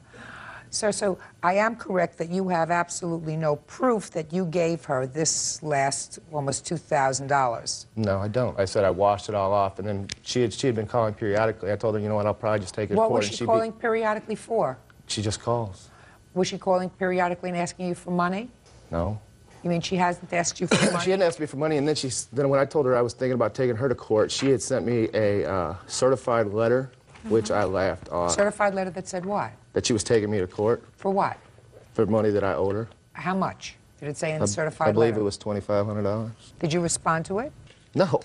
I said I washed everything out. I wanted out of the relationship. I cut my losses. She was being vindictive. Okay. Ms. Cox, in your complaint, you say that in March of 2001, you bailed him out of jail. Yes. Why? Why did I bail him out of jail or why he was in jail? Well, a little bit of both. I mean, I'm curious. He's supposed to pay you back in February. Correct. Doesn't pay you back in February, the Correct. $2,500. Then He in called me March, at 3 in the morning and...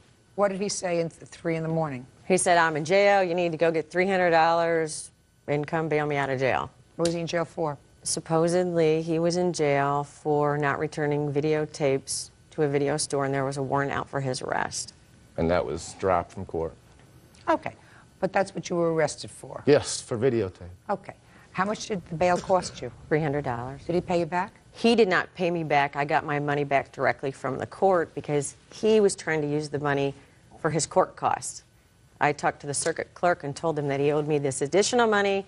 She's like, honey, I'll write the check direct to you. So you got it back? I so got you my were whole. $300. Okay, fine. You owe $2,500, sir. Judgment for the plaintiff in the amount of $2,500, which is the amount of the original I consider loan, and your counterclaims dismissed for lack of proof. Thank you. That's all. Parties are excused. You may step out. She's Sue happy. He owed me the money and he had to pay. She's very vindictive. She's a bitter woman. I think he's just a scorned lover. And now the next case.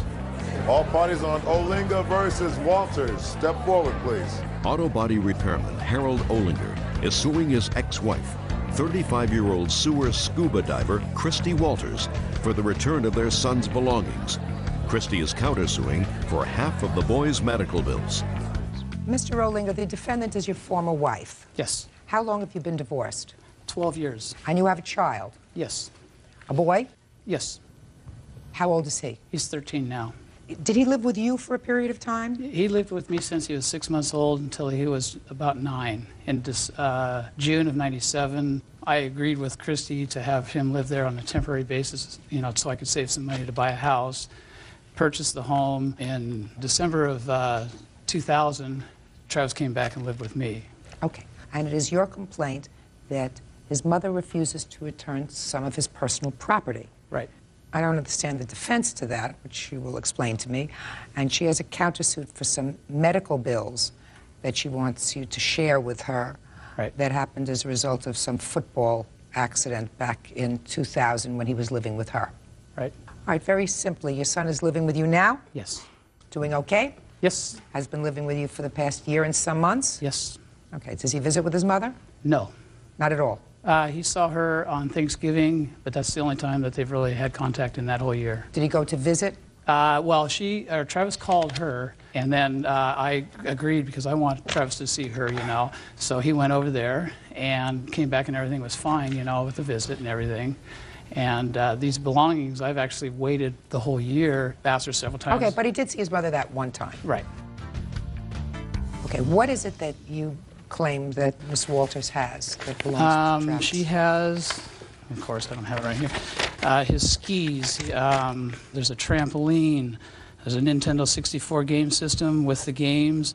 There's an inner tube that for boating, you tow it behind a boat. A knee board, which is also for boating. And that's about it right there. Okay. Now, Ms. Walters, I've read your answer very clearly, and you seem to indicate that you have this property. Almost all of it. With the exception of what? The knee board and the ski biscuit. I sold it during a garage sale. Why?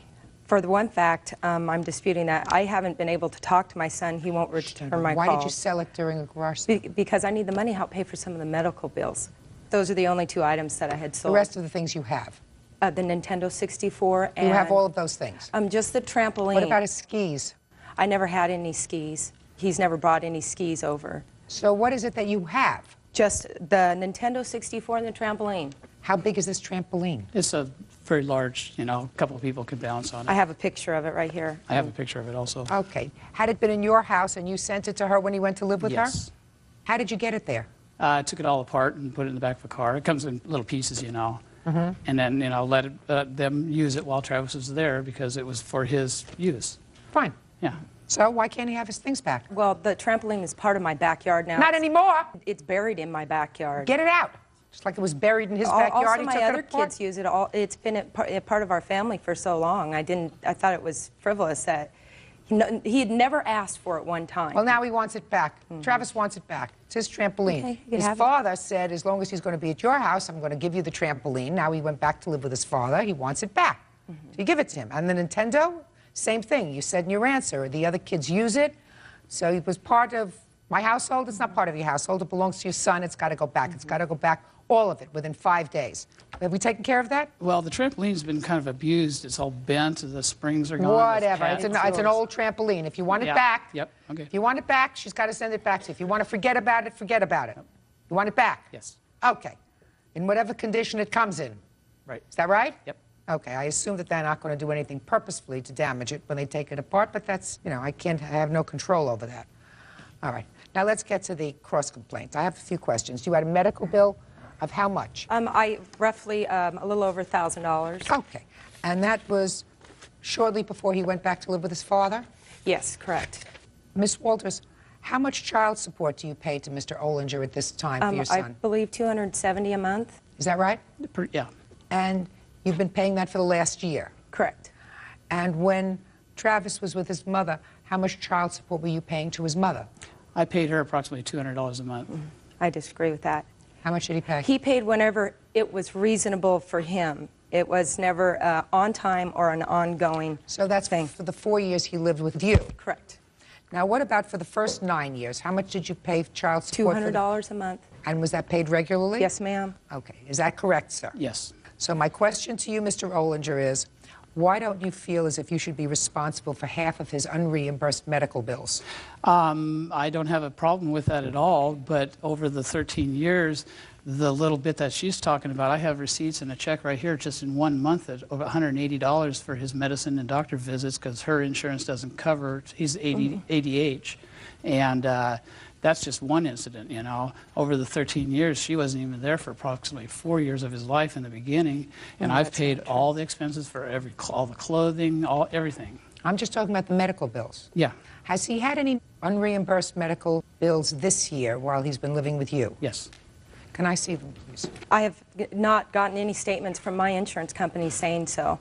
Since I'm the one that pays the insurance, you would think I would know any of that.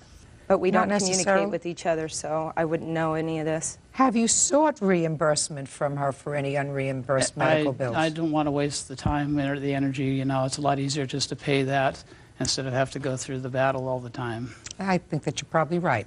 Yeah. Okay. Travis is 13 years old. You don't intend to pursue unreimbursed medical bills for him from his mother? No. Perfect. Then you take care of this $500 bill for his football accident and return the Nintendo and the trampoline. The court will draft an order. What else? Well, the skis she did take, and Travis, would verify that. Listen to me. Okay. Go.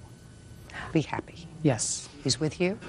He's happy. Yes. I'm disputing that also. Since he has been with Mr. Ollinger, he's got nothing but straight F's and D's, and I have report cards that he was an AB student while he was with me. Well, then I would suggest, Ms. Walters, if you think that he is in some way being neglected as a result of the care his father is giving him, you pursue that matter. If you believe that your son is better off living with you, you pursue that action in the court process. Until it's done, you continue to send your $270 a month child support, which hardly covers half of the child's expenses. Don't expect any reimbursement from him, but if you want to keep the lines of communication open with your son, I suggest that you look hard for the skis, and if you find them, you'll return them along with the Nintendo and the trampoline. Got it? Good. Thank you. What about the inner tube and the... Excuse me? The inner tube and the trampoline. She sold them. Right, okay. Isaiah, excuse you. You're Michael. Yes. Michael, the defendant is your father, and according to your complaint, when you were 16 or 17, you had a job. Yes. Or two jobs. 2, yes. And you and your dad opened a bank account and deposited your money in the account. The money was all your money. You needed his signature on the account because you were a minor. Yes. And then there was some sort of a dispute involving your father and your mother, and they're divorced? Separated. And your father withdrew all the money from your account. All of it but $2.51. And how much money did you have in the account? Before he withdrew it, I had $1,527.51. Why did you withdraw your son's money? $775 I drew out for room and board when he stayed with me for 2 months. All right, so let's start with the $775 that you withdrew for room and board. Yes. When did he live with you? From June 20th until August 20th. And how old was your son in June of 2001? 17. When did he turn 18? December 11th. You can't charge him for room and board. You're his father. You're responsible for him. Ma'am, he was living with his mother at the time, and he came to, with her agreement, came to live with me so he could work. Before June, I was paying child support. And when he came to live with me, I just figured that I was entitled to the child support back. You figured wrong. You may be entitled to child support back, but not from him. When this all started out, I acknowledged to him that I was going to do this, and he had I don't care what you acknowledge to him. And even if he agreed that he'd pay you room and board, even if he agreed, which he didn't, you can't hold a minor to a contract. I mean, I never heard of something so ridiculous in my life. Your son worked, he put money in the bank, he was saving for, I don't know, college, future, whatever. You decided later to withdraw money because you figured he owed you for room and board. Outrageous! What's next? What's next? $775. Yes. Room and board. What else did you take out? Me and his mother had a dispute on child support that I owed. We went to court about that. And, you know, in order to get a lawyer, I told him I was going to take some money out to pay for the lawyer. That was because of another situation that was going on. What? His grades in school, that I was trying to get custody back for him. Yes. To make him do better in school. So? And I had to get a lawyer in order to do that. So? You wanted him to pay for the lawyer so that you could get custody of him? No, I did not want him to pay for the lawyer. Well, but he did. That's what you just told me. You took money out of his account so that you could pay for a lawyer to get custody of him. Isn't that what you just told me? Yes, I did. Well, am I correct? I mean, when you cut through all the baloney, that's what it was. But I told him I was going to do this in order to file for custody for him. Well, and when I told him that, he had no problem with it. What do you mean he had no problem with it? He didn't disagree or agree. Mr. Hubbard, what do you do for a living? I'm an electrician, ma'am. Well, let me give you the facts of life, Mr. Hubbard. The facts of life are parents support their children and provide for necessaries for their children until their children reach the age of majority. Then, if they're really lucky, the children will take care of themselves. Only if they're really lucky. Most parents take care of their children even after they've reached their majority. They pay for college, they pay for books, they pay for clothes, they pay for trips, they pay for medical, they pay for dental, they pay for orthodontia, they pay for cars, they pay for gas, they pay for dating. When they're 19 and 20 and 21 and 22, and sometimes even until they're 30. You, on the other hand, want your child to pay for himself, for his room and board, as well as for a lawyer for you. Hello? Michael, your father is misguided. You're entitled to your money back, Michael. Now, I assume at this point you and your father aren't getting along too well. No. And I assume that it will take some time for that to work itself out, if it ever does. Maybe he understands that he did the wrong thing. Maybe. May I say something else, Your Honor? Yeah, sure. I got custody of him on December 14th, 99. His grades were falling bad. When I finally got custody of him, I made him do his homework, and his grades came up. And then his mother 9 months later, filed for custody back of him because I was being too hard on him. I was making him do his homework. I was making him tell me where he was all this time, anytime he was out. Well, that's too hard on him as far as she's concerned. So she got custody back of him, and I have his report cards here showing that when he was with me, he was doing better, and now that he's with her, he's completely failing. Real cases, real people. Judge Judy. 18-year-old Michael Hubbard says his father, Ray Hubbard, stole money from his bank account. Ray says he needed the money. Your job as a parent is to do what is best for your child, to look into... That's what I was trying to do. They had his interest in heart all the time. Fine. Let us say I absolutely agree that you felt as if he needed a stronger hand in order to do his work so that he could do well in school, so that he could move on. You felt as if you had to, as a parent, fight for custody so that he would do better. Is that fair? Is that a fair statement, sir? No, sir. No, ma'am, that's not what I was doing. I thought that's what you were doing. Well, I am, but as far as his mother is concerned, she won't let him grow up. It doesn't make any difference. Well, you're not listening to me, sir. I said you felt as if you had to do what you did in pursuing custody of him because you felt as if it was in his best interest. Yes, I still do. And you still do? Yes. Good. He doesn't pay for that. You pay for that. That's a necessary, not for him. That's a legal necessary for you. You as a parent are supposed to do the right thing. You felt in your heart the right thing was that he lived with you. You would be a better parent for him at this stage in his life. Good for you. You pay for it. I understand that. Good. Judgment for the plaintiff in the amount of $1,527.51. Thank you. Parties are excused. You may step out. A parent should be more responsible. It was in the best interest of the child. A minor shouldn't have to pay for room and board. I'm going to keep fighting it. And now the next case. All parties in the matter of Bell versus Clark, step forward, please. 53-year-old William Bell is suing his girlfriend's former friend, 42-year-old secretary Elizabeth Clark, for having him falsely arrested. Elizabeth says William threatened to kill her. She is countersuing for harassment.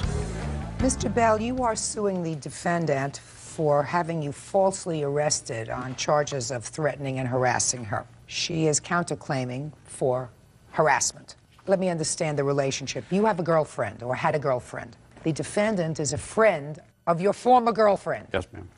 You were having some difficulty with the girlfriend. You called the defendant to sort of act as an intermediary and to talk to her and see if you could put things back together again. The defendant then called the police and said that you had threatened her. You were arrested. Yes, ma'am. Okay. When did you call her?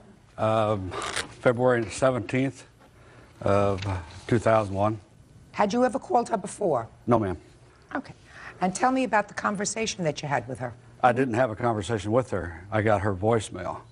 Okay. And I left a message, who it was, and I was staying at Baymont Inn Motel. Could you please give me a call? Why were you staying at a motel? I had moved out of my girlfriend's house.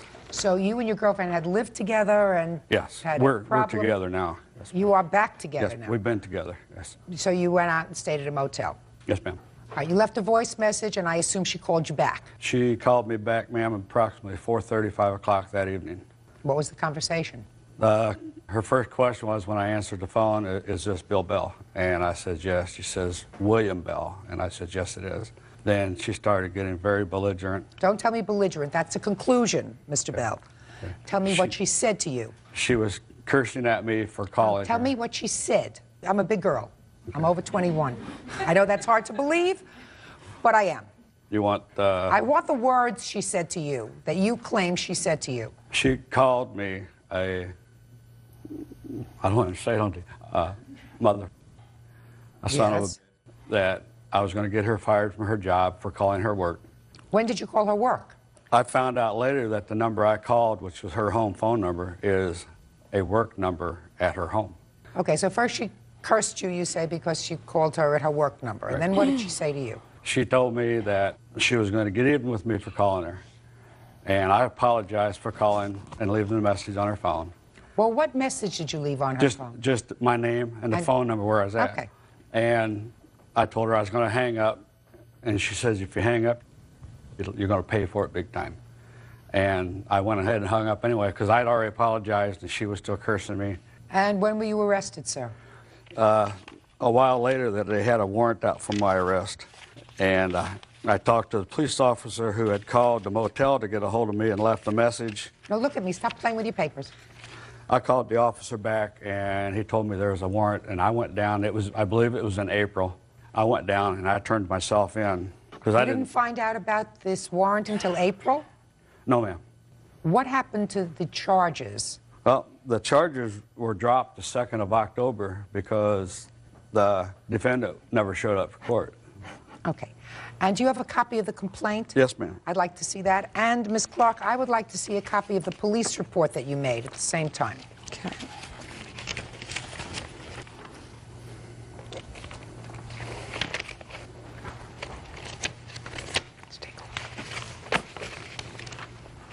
And he called me more than one time. Wait. I'm going to get to you, I promise you. Sorry. When did you advise the police of these phone calls, Ms. It Clark? was probably the middle of February. Okay, just 1 second. Okay. So you did not call the police the day that he made the phone calls, the day that you had Yes, the I did. conversation? Oh, Yes, you I did? did. So I you did. called the police the same day. All right. Yes. Now, Ms. Clark, I would like you to tell me, he left a message on your voicemail to call him. The message that he left on your voicemail was not threatening to you. No, it's when I talked to him. So I am correct. It was not threatening to you, and you knew who he was because... This is the first time I've ever seen this man. But you knew who he was because of your girlfriend. Right, right. That's what, just pay Yes. attention. Okay, sorry. Now, I want you to tell me your version of the conversation. Okay, I work 2 jobs. I also work at a golf course. Is this relevant to my question? Yes, it is. He went in to my employer, who I have a letter from, was asking for my address and my phone number. Since then, I don't even know this man. He's taken me to court and put... I want you, Ms. Clark, to answer my question. Okay. My question is, I want you to tell me what the phone conversation was when you returned his phone call. He wanted me to get his girlfriend. Tell me what he said. He wanted to know if I would call Lou and get them back together, reconcile their differences. And what did you say to him? No. Did you tell him why? Mm-hmm. What did you say? Tell me what you said. I said, because I think that what you did was wrong, and I think she's better off without you. And what did he say in response? And then he got aggravated. That's a conclusion. Okay. What did he say? He said, well, that doesn't help me out a bit. And I really don't recall the rest of the conversation. It was a long time ago. Well, you have to tell me the rest of the conversation. That's the basis of the... Just more or less said that he wanted me to call Lou, and he said, you're the only one she'll listen to, and you need to get this situation taken care of for me or else. At that point, did you hang up on him? I don't recall. Or did you have any further conversation? He called so many times on my caller ID, it was... Okay. Now, did you ever speak to him after that? No. You never spoke to him after that? Nope. And the conversation that you just relayed to me is, to the best of your recollection, the sum and substance of the conversation? Yes, ma'am. Then, Ms. Clark, I'm going to ask you the following questions. Okay. It's clear to me that you said, I'm not going to help you. He said, that doesn't help me any. You better help me or else. Those were pretty much his exact words as you remembered? Yeah. Then can you tell me why you told the police that he said to you, I will get you, I will kill you, just a second. I'm sorry. I will get you, I will kill you, and then I will kill myself. That is true. Well, Miss Clark, I asked you 3 times. I know, I'm sorry. 3 times what he said to you. Now, you got the police's attention, certainly, when you told the police, he said, I'll get you, and then I'll kill myself, and I'll kill Lou, and I'll kill everybody. It seems to me that that would be the first thing that you would say. Not forget it, but that would be the first thing. I will kill you is something that you remember, not I'll get even or you'll get yours, or I will kill you is something that sticks in your mind. In order to get to the police's attention, they say, well, you know, that's really not a threat. You know, you'll get yours is not a threat. I'll kill you is a threat that the police pay attention to. I will get you. I will get you is one thing, but I seriously doubt, based upon our testimony today, that he said to you, I will get you, which you didn't tell me. I will kill you. I will kill Lou, and then I will kill myself. Kill. That you remember, and that the police might respond to, but not, you'll get yours. Okay, now let's go back a second. You started to tell me that he's taken you to court 3 times. Yes, he has. Now, I want you to tell me about the 3 occasions when he's taken you to court. Okay, he has put 2 restraining orders against me. The first time that I went to court is when I pressed the charges against him. He didn't show up, so when that's was 3 the first times. time that he pressed charges against you? April. April. Mm-hmm. And then after he hadn't shown up twice for court, it was dismissed with prejudice on August 16th. So in April, he filed a charge against you for something. For what, Mr. Bell? For what? After this deal After the in February, warrant. I had all the telephone calls we were getting and hang-ups. We were getting calls 11, 12, 1 o'clock in the morning. Did you know where they were coming from? Yes, ma'am. How did you know where they were coming from? Caller ID showed York Equipment. Boy, you know, you think this caller ID was a wonderful invention, and it turns out it's used for all kinds of different things. All right, so he filed 2 restraining orders against you. Mm-hmm.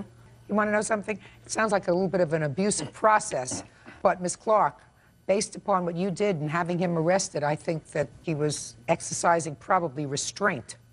I don't believe that there was any basis for you to have him arrested. I don't believe that he threatened to kill you. I believe that you got the police's attention. That's what I believe. Based on your testimony today, he never threatened to kill you. Never. All right. Miss Clark's statement to the police was designed to get their attention. Because it was said. No, it was not said, Miss Clark, because on 3 separate occasions, giving you every opportunity today to recount what he said to you, the most important thing would be to any normal person was he threatened to kill me by saying, I will kill you. I will kill Lou. Then I'll kill myself. Time and time again, all you said was, the last time around, you'll get yours, or I'll get you, or something like that. You left out, I'll get you. That's after 10 or 11 calls, though, Your Honor. Just a second. You never spoke to him again, madam. You spoke to him once, and then you said you did not take the other calls because you saw his caller ID. He left messages. He left messages. Let me hear them. I don't have them. Well, it also seems to me, Miss Clark, that if someone threatened you with bodily harm to an extent that you called the police, and then if you were listening to messages, you would retain them, bring the tape. I don't have so a that tape. there would be no, you would get a tape so the police could listen to them and then pursue this matter, because then you're dealing with a real nut. He's suing you for $5,000, which he is absolutely entitled to, and I am granting his judgment for $5,000 against you, and I'm dismissing your counterclaim. That's all. Parties are excused. You may step out. Judge Judy can... The matter of Bailey versus Smith. Parties have been sworn in, Judge. You may be seated. Ma'am, have a seat, please. Ms. Bailey, the defendant was a former friend, boyfriend of yours. You claim a series of loans to him. He says whatever money that you gave him were gifts. Correct? Yes. Who is this? My girlfriend. Why is she here? Because she spoke to Maury after the incident happened, and she explained to her what happened. I don't know what incident you're talking about. You'll tell me, I'm sure. Ms. Bailey, did you date him for a period of time? Yes, I dated him for a period of about 8 months during my senior year of high school. And how long ago was that? That was everything ended around August of 2000. And how old were you? At the time we broke up, I was 18. Where'd you get this money from? I had an inheritance from an aunt. She had died when I was 13, and she had left me this money so I could go to college. And I decided to go to a Hunter college, so I had a little left over. And you were able to take the money out yourself? Yes. It was left to me, and when I turned 18, it was turned over to me. Okay. The first loan was in August? Yes. For what? It was $2,000 because he said he wanted a new car. His car had been crashed quite a few times, and they couldn't fix it, or it was too much money to fix it, whatever, he wanted a new car. And so I lent it to him, and I explicitly said it's a loan, and I will need this money back. Did he say when he would pay you back? He never really said anything. He just said, you get it by next year when I could get money back, whatever. You'll get it by next year. Whatever is not a contract. Did she give you $2,000? No. No. No. Show me proof that you gave him $2,000. I have bank receipts from that month. There was actually a lot of transactions. What he would do is he would call me, and he would wake me up in the morning and take me to the ATM before the banks could open, so I would have to go to the ATM. Because the ATM could only take out $800 at the time, I would have to go to 3 different ATMs on a day.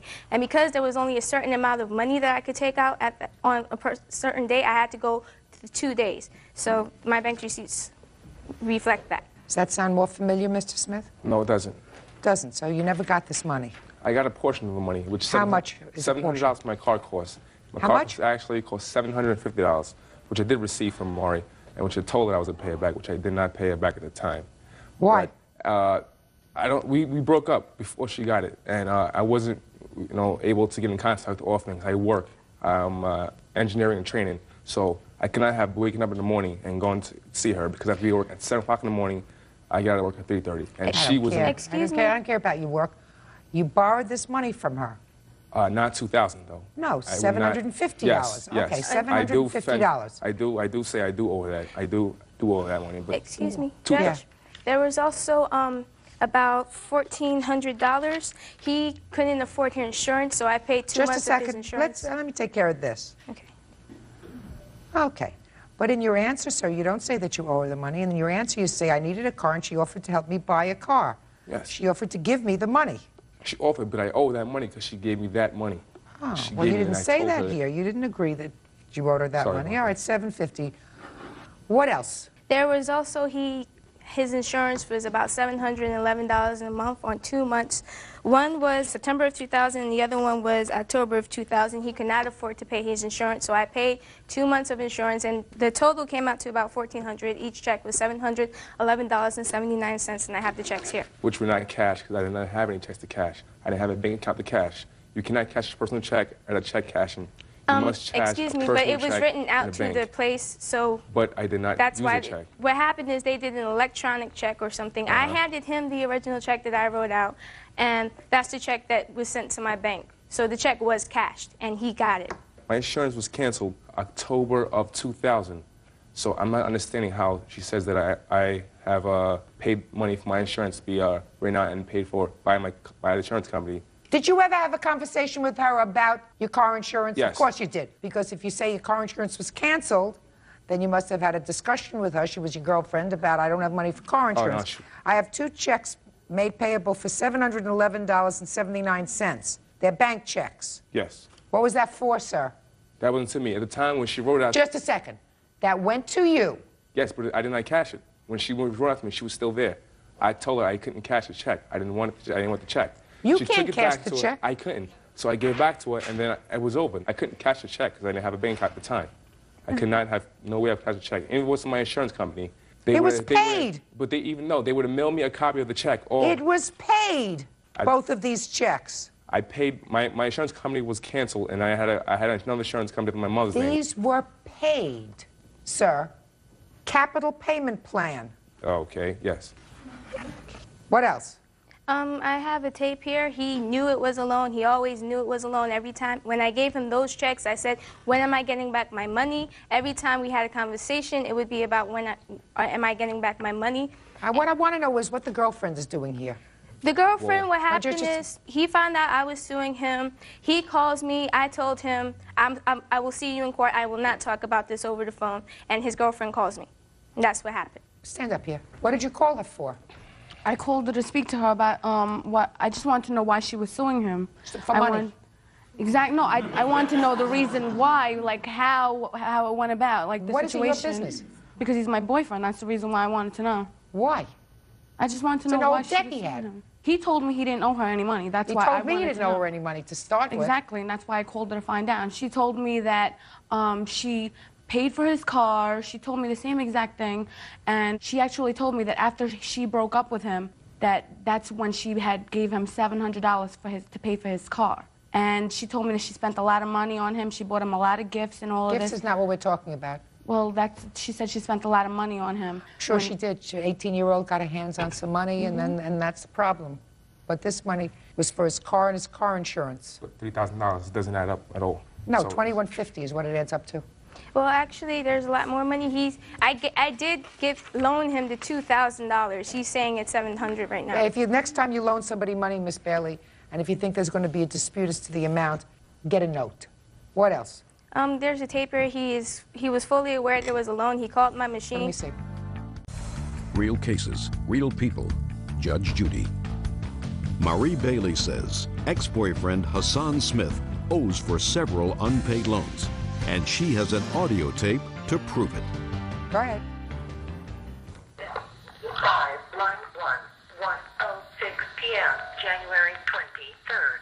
Crazy, I don't know what you're doing, but for coming back this long for 3 years later and suing me for $3,000, I don't know what the hell to sue you for. I don't know sue you for that you put me through, but I didn't expect your mother's house and me helping you. So you living off of me. So therefore, I should kind of sue you. But we'll see about this in court because ain't no way you're going to win it. Well, they can teach you that. I mean, it says to me. Wish I understood a word you were saying. I was saying that she was suing me for $50,000 3 years later, which was way too weird because when she did call me and want the money, I told her I would give her the money, no problem. But it came so sudden for her to come to court and say I owe her $3,000. It hit me with such shock that saying $3,000 that I owe. It was shock that $3,000 out of $700 from $3,000. It was pretty weird. Insurance. You forgot about the insurance, Mr. Smith. You forgot about the insurance. You mean you were shocked that 3 years later she came to you and said, I want my money? Yes, but she could have maybe signed a contract, and I would have gladly signed a contract for the money I owe her, but she didn't. Yeah, And- Judge, please. Go ahead. I'm listening to you. Okay. Oh, and bank statements saying that she wrote checks out to me. If it wasn't my insurance company, I would like to have a receipt from my insurance company saying it was paid in full. You know, all they always mail. How is she going to get that? Because the check is run out from her address, so they mail a copy of what is paid, a receipt, and the mail with that. Always, I have a checking account too. They Really? always do that. They mail it to the person who wrote the check rather than to the insured. It says your insurance is now paid. We want Yeah, to but why let you was know if that the check Mrs. wasn't mailed out to me? Why would they mail back to me? Because maybe she didn't trust you. And you told me you didn't have a checking account. At the time. So, well, I don't care what you have now. Now is not important, Mr. Smith. Do you think you're smarter than I am? No, I'm not. You're darn right. Judgment for the plaintiff in the amount of $2,150. Goodbye. Parties are excused. You may step out. We had a baby together which died, and I broke up with her so suddenly, and she hated me for that. I don't know why he's bringing up the past history. It was not brought up in the case. I don't know why he's trying to bring it up, trying to make me look bad or whatever, but it has nothing to do with it. I don't hate her for it. I don't want to have any contact with the defendant or anything, and I'm just so happy to have him out my life. We're good. Things like this happen all the time with people who are mad because they got left by somebody who doesn't want them anymore. I don't want him. I am happily engaged. I have a new life. I guess money makes the world go round. That's one thing that can make you happy if you can't have that person that you want. I don't even think about him except the money that he owed me. Don't get in a relationship when it involves money. If he wants to think that I still want him, let him. If that makes him sleep better at night, whatever. And now the next case. All parties in the matter of Lechuga versus Kavanaugh, step forward, please. 21-year-old store manager Yvette Lechuga is suing her ex-boyfriend, 22-year-old construction worker James Kavanaugh, for the unpaid balance on a car he totaled. Miss Lechuga, the defendant was a former boyfriend of yours, and in addition to just being a boyfriend, you had a car that was titled in both of your names. He paid for the insurance on the car, but it was your car. And there was a car loan on the car, is that right? Right. He got into an accident and totaled the car. So far, is that right? Yes. The insurance company totaled the car and gave you a check, but the check did not cover the car loan, and there is still about $1,800 left that you owe the loan company on the car. Is that what the case is about? Yes. Mr. Kavanaugh, when were you in this accident, sir? It was May 28th, 2001. Tell me about the accident. Well, we were coming back from the airport and... Stop playing with papers. Look at me. Okay. We were coming back from the airport from St. Louis. Who's we? The two of you? The two of us, yes. She was in the passenger seat. We were going through an intersection, and the light was green. She swore the light was green at one time. Went through the intersection, another car. We collided. No witnesses stopped on our behalf. The other car had a witness stop, said they had a green light, so I was at fault for the accident because I had no witnesses. She was in the car. Maybe you were just at fault in the accident because you were at fault. No, the light was green. I'm sorry, if the light was green, I'm going through. Did you hit them or did they hit you? We hit each other. How is that? Because the two corners hit together. I mean, I didn't see them. They just ran, they went right through the light and we collided. I never saw the car coming through the intersection because I was halfway through the intersection before, you know, we even hit. So the insurance company found that you were at fault.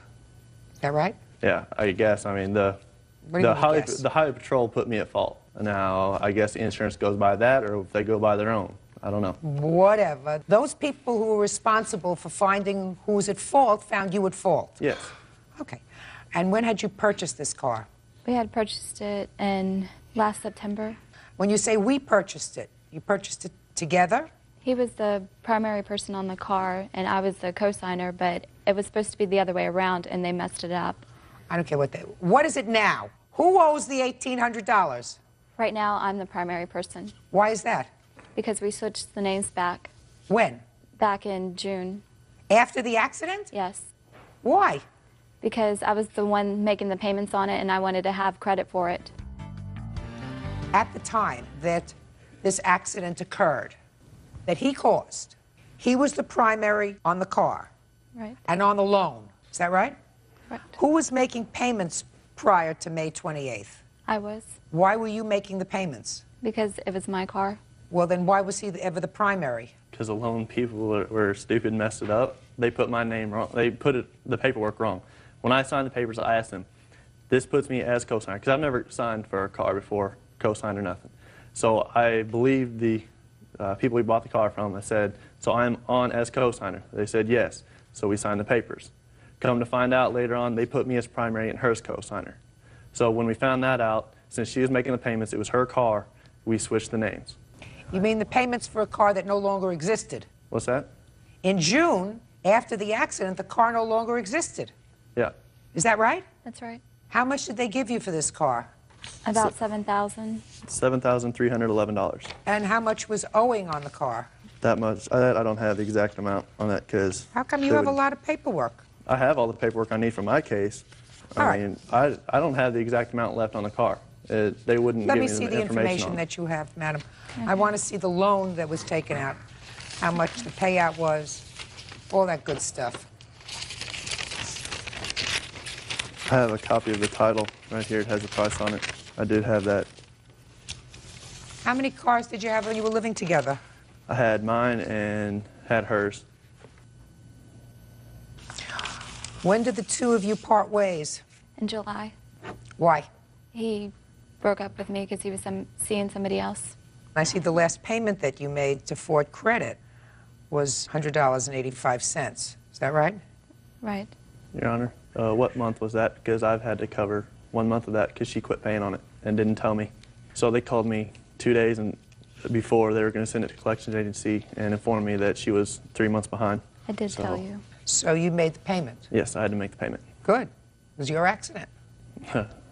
Now. She was right there in the passenger side, Your Honor. She could have very well been driving. She gave me permission to drive the car, so, you know, my insurance paid out all that on it. I mean, if I was to let her... Is this your defense? Now if I was to let her go drive my truck and she was to wreck it, it would be my responsibility to pay for it, not hers. I mean, isn't that right? Because it is my truck and my insurance. I mean, unless I'm wrong, I don't know. So that's your defense? My defense is I've paid out more on this car than I think I should have anyway. I mean, yeah, my insurance covered my wreck, my part of the wreck, but I paid for her insurance the whole time she had that car, so. Where were you coming or going from that you were coming from the airport? We were coming from St. Louis because she had gone to Texas. Yes. vacation to see her mom. Okay, so when you went to pick her up at the airport, you took her car. Yes, How come you didn't take your truck? because her car had more room and we could put her stuff in the trunk. I had permission to take her car. No, I didn't ask for permission. I just said, how come you didn't take your truck? Because her car has more room. I have an More S10. room than a truck? I have an S10. The cab is a lot smaller than the front seats of a car. It's just more comfortable in a car. Okay. Because it's Now, a when you went 2.5 out hour for drive. dinner, which car did you take? What's that? What word didn't you understand, sir? When the two of you well, were I'm together, sorry, I was I'm talking, you speaking. interrupted me. When you went out for dinner, when you were living together, whose car did you take? Either or. Most of the time, which car did you take? There wasn't most of the time. I mean, I You guess went out most to of a the time movie. we took my truck. You did? I guess, yes. I doubt it. I doubt it. doubt You it? want to know why? Women don't ride in a truck if they have a car. By choice. If they have no choice, they'll ride in a truck. But if they have a choice, they'll ride in a sedan. That's common sense, isn't it, Bert? I'm not a woman, but yeah.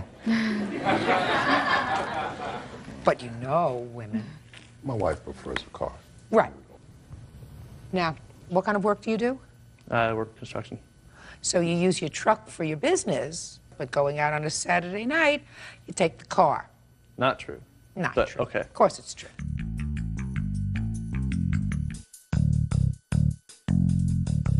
Sir, bottom line is, Mr. Kavanaugh, you not only were driving this car, with or without her permission, of course it was with her permission that you were driving the car, but you were also primarily responsible on the loan at the time of the accident. I don't care who messed up. You bought this car in September of 2000. If you're old enough to have a car and a truck and a job, then you're old enough to look at paperwork and see whether it's wrong, and you don't switch it after the accident. So at the time of the accident, you were A, at fault, B, primary on the loan. As co-signers should have been. No. Okay, both of our names are right here. On this title, both of our names are under owner. Right. It doesn't say who's co-signer and who's not. When I saw that, and when I asked them who is the co-signer, they said me. Now, But it turns out that it wasn't. doesn't seem to be very clear to me. It turns out, I'm not here to go over their contract. As it turns out, you were primary. Right? Unknowingly, yes. Not my fault. You certainly knowingly one thing. You knowingly were involved in an accident which the police attributed to you as the one at fault. So you owe the remainder on this bill. Why should she be saddled with it? Judgment for the plaintiff in the amount of $1,798.69. Goodbye. Thank you, Your Honor. Annette, parties have been sworn in, Judge. You may be seated. Folks, have seats, please. Ms. Jeffers, some 2 years ago, the defendant, who was your boyfriend at the time? Yes. The two of you and a third person were driving in a car. Was it your car? No. It was his car? Yes. And there was an accident. It is your claim that the defendant was actually driving that day, but for some reason he asked you to tell the police that you were driving. Right.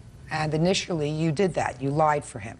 Very next day you say you reported to the police that you had lied and sort of straightened things out. Sometime later you got sued by the lady whose car was hit by the car that you were in. The defendant, according to you, promised that he would pay the damage. You say he did pay for a while and then stopped. The defendant says that, no, you were actually driving the car and that he did give you some money. Yes, ma'am. But it was only because he was being a good guy and he was your boyfriend. And he has a counterclaim because he says that you broke into his house and stole some of his property and trashed the house. Yes, ma'am. Okay. So tell me, when was this accident? On February 13th, 2000. Was it a car or a truck? Truck. And was it 2 passengers in the front or 3? 3. The 2 of you and who else? His cousin Nathan. Who certainly wants to be heard, right, Nathan? Yes, ma'am. Hmm? Yes, ma'am. You sure about that? Nervous? Yeah. Good. Where were you going? I think we were going to look at some apartments in Edmond. And it was his truck. Mm-hmm. Why would she be driving your truck? I wasn't feeling right that day. Tell me about it. Ill. What was wrong with you?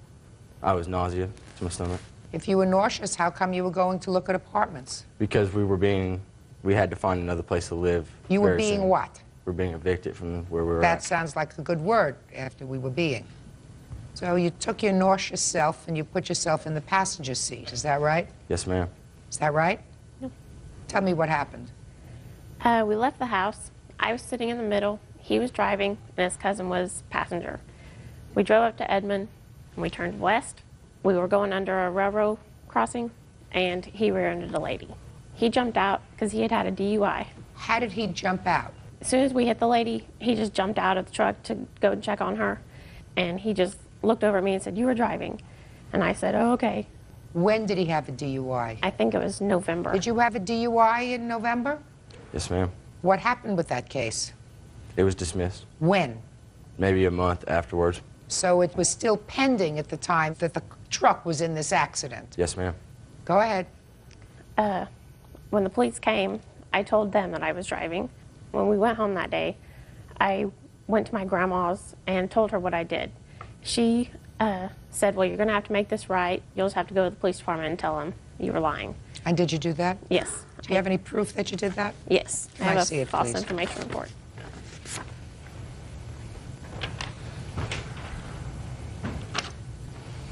A year later, I was served by the lady he hit. I told her I wasn't driving, told her I had a false information report, and I talked to her lawyer, and I told him, and he said, "Well, that didn't matter." And so he was going to go to court with me and tell them that he was really driving, and then at last minute he changed his mind and said... Well, tell me about that. Tell me about the conversation that you had with him. Did you tell him that you filed this report, that you had Yes. lied to the police? Yeah. When did you tell him that? I told him the same day. What did he say to you? He said, "I can't believe you did that. Your family's trying to throw me in jail," and he was just really mad about it. What did he say to you when the woman contacted you a year later? He agreed to go and tell them the truth. And then at last minute he decided he wasn't going to. He said he would just pay it off in payments to the attorney's office.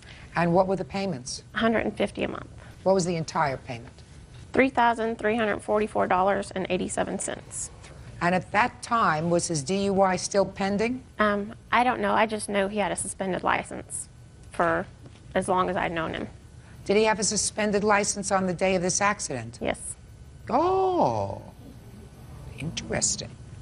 And how many payments of $150 did Mr. Barnett make? I believe 6. Is that right, Mr. Barnett? Yes, ma'am. And then he stopped. Mm-hmm. Did anything coincide with him stopping the payments? We broke up.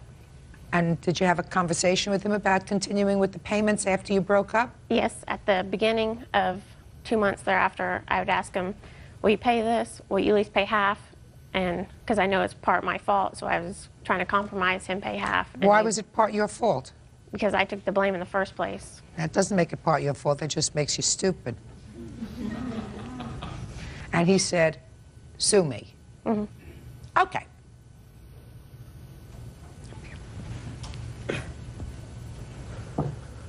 Mr. Murray, where were you seated in the car? Passenger side, by the door. By the door. Yes, ma'am. And who was driving the truck? Crystal Jeffers. Miss Jeffers. Yes, ma'am. You're fibbing. No, I'm not. Sit down. I was being kind to you, sir. I understand. I don't like fibbers, especially in court. Neither do I. You understand what I'm saying? Mm-hmm. Mm-hmm. Stand up here again. I don't think I'm finished torturing you yet. All right. You his cousin? Yes, ma'am. You friendly? Yeah. Like each other? Yeah, love him. And your cousin was nauseous that day, Yes, ma'am. right? Yes, ma'am. So why didn't you drive? Because I don't have a license. Neither did he. Doesn't seem to make any difference in your family. He didn't have a license either. The reason he wasn't driving was because he felt nauseous, not because he didn't have a suspended license. Can I speak, Your Honor? Of course. The reason I wasn't driving is because I felt ill. Just because I don't have a license didn't stop me from driving. That's exactly what I said, Mr. Barnett. Why don't you pay attention, sir? I said it doesn't stop members of your family from driving. He said he wasn't driving because he didn't have a license. I said, neither did you. But the reason that you gave me for not driving that day and for having your girlfriend drive was not because you had a suspended license, but it was because you weren't feeling well. Right? Yes, ma'am. Sit down. Real cases, real people. Judge Judy. Crystal Jeffers says ex-boyfriend Derek Barnett made her take the blame for a car accident he caused. Crystal claims he was driving on a suspended license and he didn't want to go to jail. So now he owes you, because I don't believe him, I don't believe him, $2,444. That's what's left. Now, you're only suing for half of that. Can you tell me why? Actually, when I made my thing in Oklahoma, I miscalculated it, and it's actually $1,944.87. Well, did you make any payments? Yes, because if I didn't make any payments, they were going to suspend my license. So I had to make the payments. So you're just suing him for what's left? Yeah. Psh.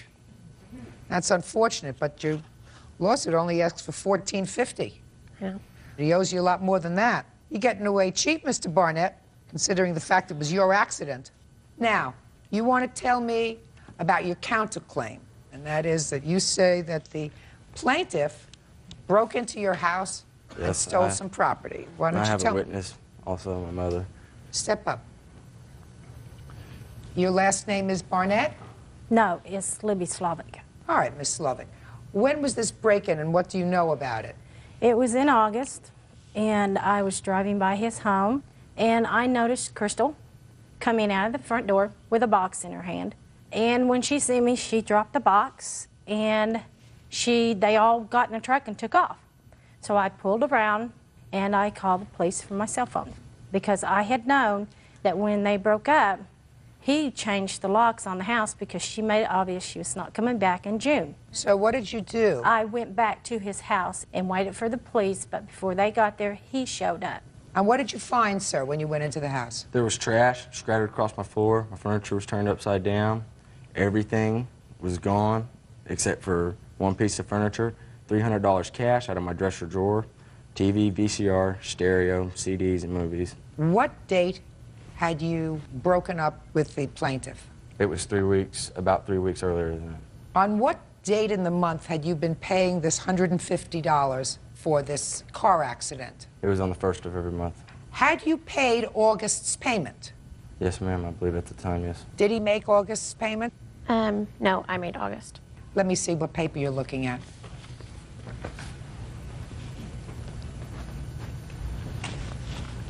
That's a copy of all the payments that were made to the attorney office. August, you did not make a payment, sir. She made the payment in August. Okay.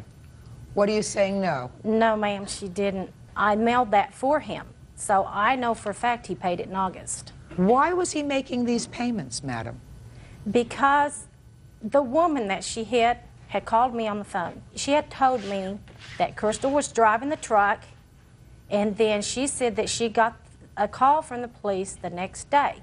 Crystal had went down and filed a false police report. That said that he was driving. He was driving. He was not driving the pickup. Her witness even said that Crystal was driving. Her witness isn't here, and she's not here. Right. And he was I driving the understand truck, because if he wasn't driving the truck, he wouldn't have made these payments of $150 a month. Well, Your Honor, I'm not going to sit here and say that he Right. was, because I wasn't there, so Absolutely I don't know. right. I wasn't there. Absolutely right. I don't have to be there. But I was driving by his house when I seen her come out of his home. All right, now, Miss Jeffries, let me get to you. And you know, I'm pretty good at this stuff. You went to his house with some friends. My mother, my grandma, my grandpa, and one of my mom's friends. And what did you go there for? To get my clothes and my furniture. And it was your furniture? Yes. My dad's mother that died gave it to me. Did you take anything that didn't belong to you? Come on. CDs and movies, but we bought those together, so I'm not sure who bought what, you know. What about a TV and a VCR? The TV I left there because that was his. His mother gave it to him. The VCR, my dead grandmother gave to me, and a stereo my other grandma bought at a garage sale. What else was taken, Mr. Barnett? Everything that I named to you before. What? The TV, the VCR, the CDs, the movie, $300 cash out of my dresser drawer. So all of that totals how much, sir, do you think? $1,500. You think if I were to add it up all together, I would probably slash that a little bit. In any event, Mr. Barnett, I'm not going to get into a long, protracted case on who bought what movies and who bought what stuff. All I will tell you is that since I believe that you owe her considerably more than she sued for, I'm giving you nothing on your counterclaim, because she's suing you for at least $1,000 less, because she didn't understand that just because she made the payments that she could have sued for that too. She's just suing for the balance that's left. So you get zippo, nada, judgment for the plaintiff in the amount of $1,450. Thank you. Parties are excused. You may step out. Crystal has this thing about lying when she's under pressure. If you lie, you're going to get caught. And he was lying. And now the next case. All parties in the matter of Horsford versus Conrad. Step forward, please. 44-year-old homemaker Cindy Horsford is suing her former friend, 34-year-old real estate administrator Christina Conrad, for an unpaid loan. Ms. Horsford, according to your complaint, you've known the defendant for about 9 years. You met at a 12-step program, a recovery program. Correct. And there came a time recently that you became reacquainted with her after a lapse in time. She was in need of money, and you loaned her some money. She says she did borrow some money from you, not as much as you claim, but that you have her coat, which is worth more than what she owes you. So, when did she first ask you for money? Probably August, July, August, or... That's not true. It's either, it's maybe November, I'm not real sure. August That's or more like it. November? November might be more like it, yeah. Go to November. So she asked you for money in November. Under what circumstances? She had owed a man money that she had an accident with. And how much money did you lend her? $200. Did you give her check or cash? Cash. And when did you again lend her money? It was around... Miss Horsford, did you know you were coming to court today? Did you know you were coming to court today, Yes. madam? Well, you're I'm coming to just court. not- Listen to me. You're coming to court today because you had 2 loans that you made to the defendant. This is not a complicated antitrust case. You made 2 loans. Such and such a date, this much. This is when I made it, this much. Because the questions are going to get harder. These are the easy questions, Miss Horsford. So when was the second loan? Let's give it to me again. Date and under what circumstances, madam? The date was approximately the 18th of December, and it was for jewelry she had in the pawn shop that she had to make payments on her jewelry. And how much did you give her that time? Another $200. Okay, and you also gave her cash. Correct. Anything else? Yes, and I gave her an additional $60 after she had been asked to please leave. Explain that to me. Okay, I asked her to leave after about a week. I mean, she came to live with you? Her daughter and her stayed for about a week. Oh. Which she insisted that I do. Did she give you back any of that money? Yes, she did. How much did she give you back? $50. Now tell me about this coat that she says you have of hers. She left a black leather jacket in my room, and I hung it up in my closet. And it's still there? I have it with me. Oh, you have it with you? Great, so you can give it to her outside the courtroom. Correct. Is that right? Correct. Fine. Okay. Now, you gave her back $50? $50, correct. And it was nowhere near the amount that she stated. She loaned me a total of $120, the bulk of that of which went towards getting my jewelry back, which she insisted on giving me. She stated that I stole $460. This was the original, what I was served. Now, if I stole it, my first question in my mind was... Just a minute. If I stole it... Why did you write it that she stole money? Because she wasn't going to pay me back. I figured that's stolen money. No, it's loaned money. Do you have any proof that you gave her $460? Have any withdrawals from a bank? No. Well, where did you have this cash from? I had it in my heart box in my drawer, and she knew where it was, too. I was saving The it. heart box you couldn't find. Well, I have a problem here. She acknowledges that she still owes you some money, like $70. Is that right? Correct. And may I say something, Your Honor? Mm-hmm. I had money that was supposed to be coming to me by a certain date. It didn't. She had made several phone calls, leaving messages on my machine, asking to speak to my boyfriend. I left her the message and said, you know, can you please not involve my boyfriend or leave notes in my mother's mailbox? We're 2 full-grown women. It's between you and I. She went into an absolute tantrum, told me that she, quote unquote, did not want to see my face until I had all of her money, and furthermore wasn't going to keep her mouth shut. She was going to call my boyfriend and tell him whatever she felt like. Go ahead. When I got home that night, my boyfriend had gotten off the phone with her and was outraged about all kinds of allegations that she'd made, that I was chasing after her boyfriend, this and that.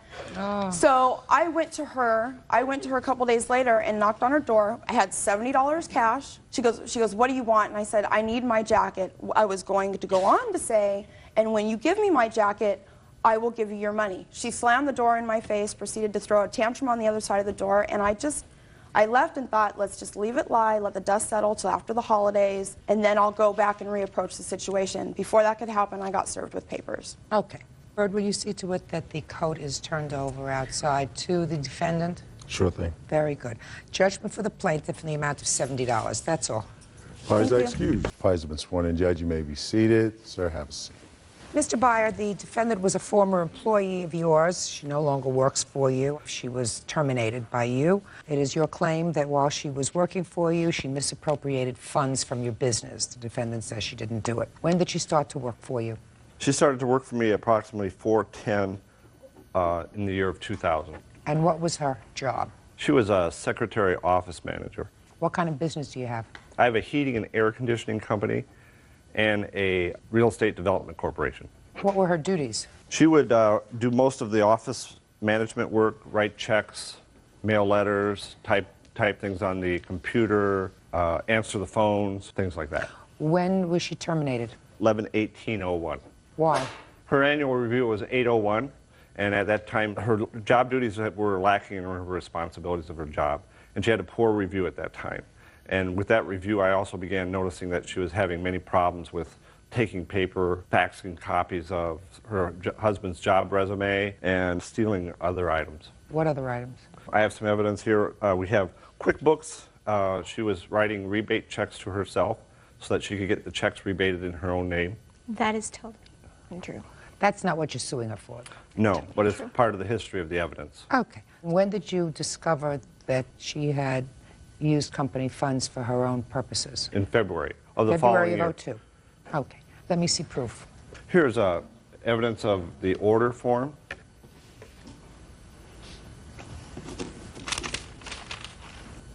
What are these things? Chanel throws, baskets, Pooh honey pot lamp, Pooh prints. Things that we wouldn't use in the heating company business, ma'am. Are all of these things bills that are attributed to her? If you'll notice, the person who placed the order is on the invoice. Yes. And they were all ordered by her. Okay, and you're saying that the items that were ordered Yes, ma'am. were not items that you use in your business? We do not use Chanel pillowcases in heating and air conditioning. Okay. And Pooh Bear cups, we don't use those either. I'd like her to take a look at these, please. Have you ever seen these? Absolutely. I'm not denying that I didn't order them, but they certainly didn't go home with me.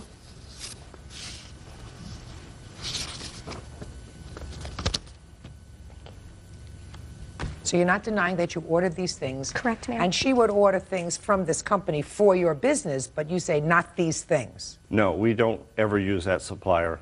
There's nothing that we could ever order through them for our So company. you never used these people? All I right. didn't know Fine. the company existed. Ms. Borowski, you ordered them. Correct, ma'am. Why? To the best of my knowledge that I can recall, I must have been asked to order them by Mr. Byer.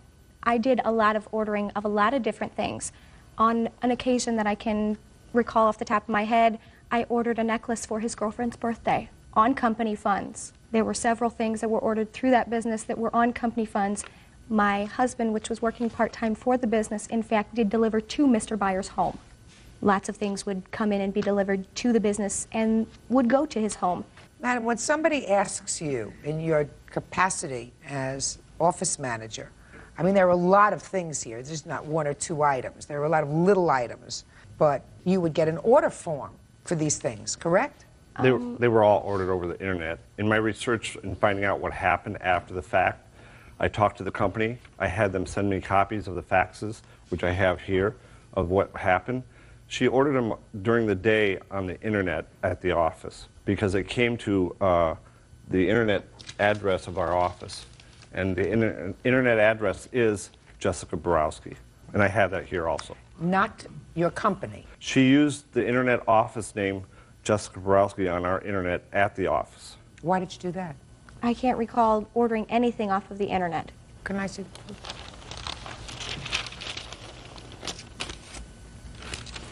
If you look at the top, Your Honor, it'll tell how it was the internet address. And they will not ship unless it's to an office. These were all done within a relatively short period of time. Excuse me, they were all ordered the same day. The shipping dates are different. But they were all ordered on one order. And how I found out that I was liable, the bill kept coming for the shipping charges. And at what time, when the bill kept coming, I kept sending the bill to her house. She refused to pay the bill. I saw my company name of GBR on the invoice, so I opened it up and found out that it was billed to me. I called the supplier up to find out what happened. And they told me, well, it was ordered during the day. Your company is responsible for the bill. I said, I never ordered these items. And they said, well, yes, you do, because it came to your company. Okay, I want you very carefully, Ms. Borowski, to look over these items, because they were, in fact, all ordered in November. They are all household items. Hands-free mini phone, an over-the-sink organizer. Clearly somebody was furnishing up a house. Mr. Byer was building a house at that time. I do have pictures of that. You don't need these things when you're building a house. These are things that you order when you already have the house built and you're accessorizing the house. So we're not talking about one item in 1 month and then another item another month. We're talking about somebody placing an order for all of these things. So you tell me, Ms. Borowski, why you think that Mr. Byer would pursue this matter, since he says, and I believe him, that he didn't get any of these things. But why do you think he would accuse you of doing this? That I'm not sure why he would accuse me personally. I mean, well, I worked for him, so. But he ordered several things from several different companies all the time that were delivered to the business. Several and not 35 items, all ordered the same day, all domestic products, Ms. Borowski. I'm telling you that I mean, those are not mine. Those are not mine. Go ahead. I have the coup de grace here, ma'am. This is a check that she wrote in her own handwriting and signed my name to the bottom of the check register. When she was terminated, the check register came up missing, and I'd like to also submit that there's also several other checks that you can see the difference in the handwriting and the signature on the bottom of the check. I was authorized to sign checks. You were authorized to sign checks in whose name? In his name. If you were authorized to sign his name? He gave me permission to sign checks when things arose that he wasn't able to be at the office to sign a check for something, that I was instructed to sign his name to a check. Is that right? She did sign when we were out of the office, sometimes on an occasional basis. I will not deny that. It was with prior approval.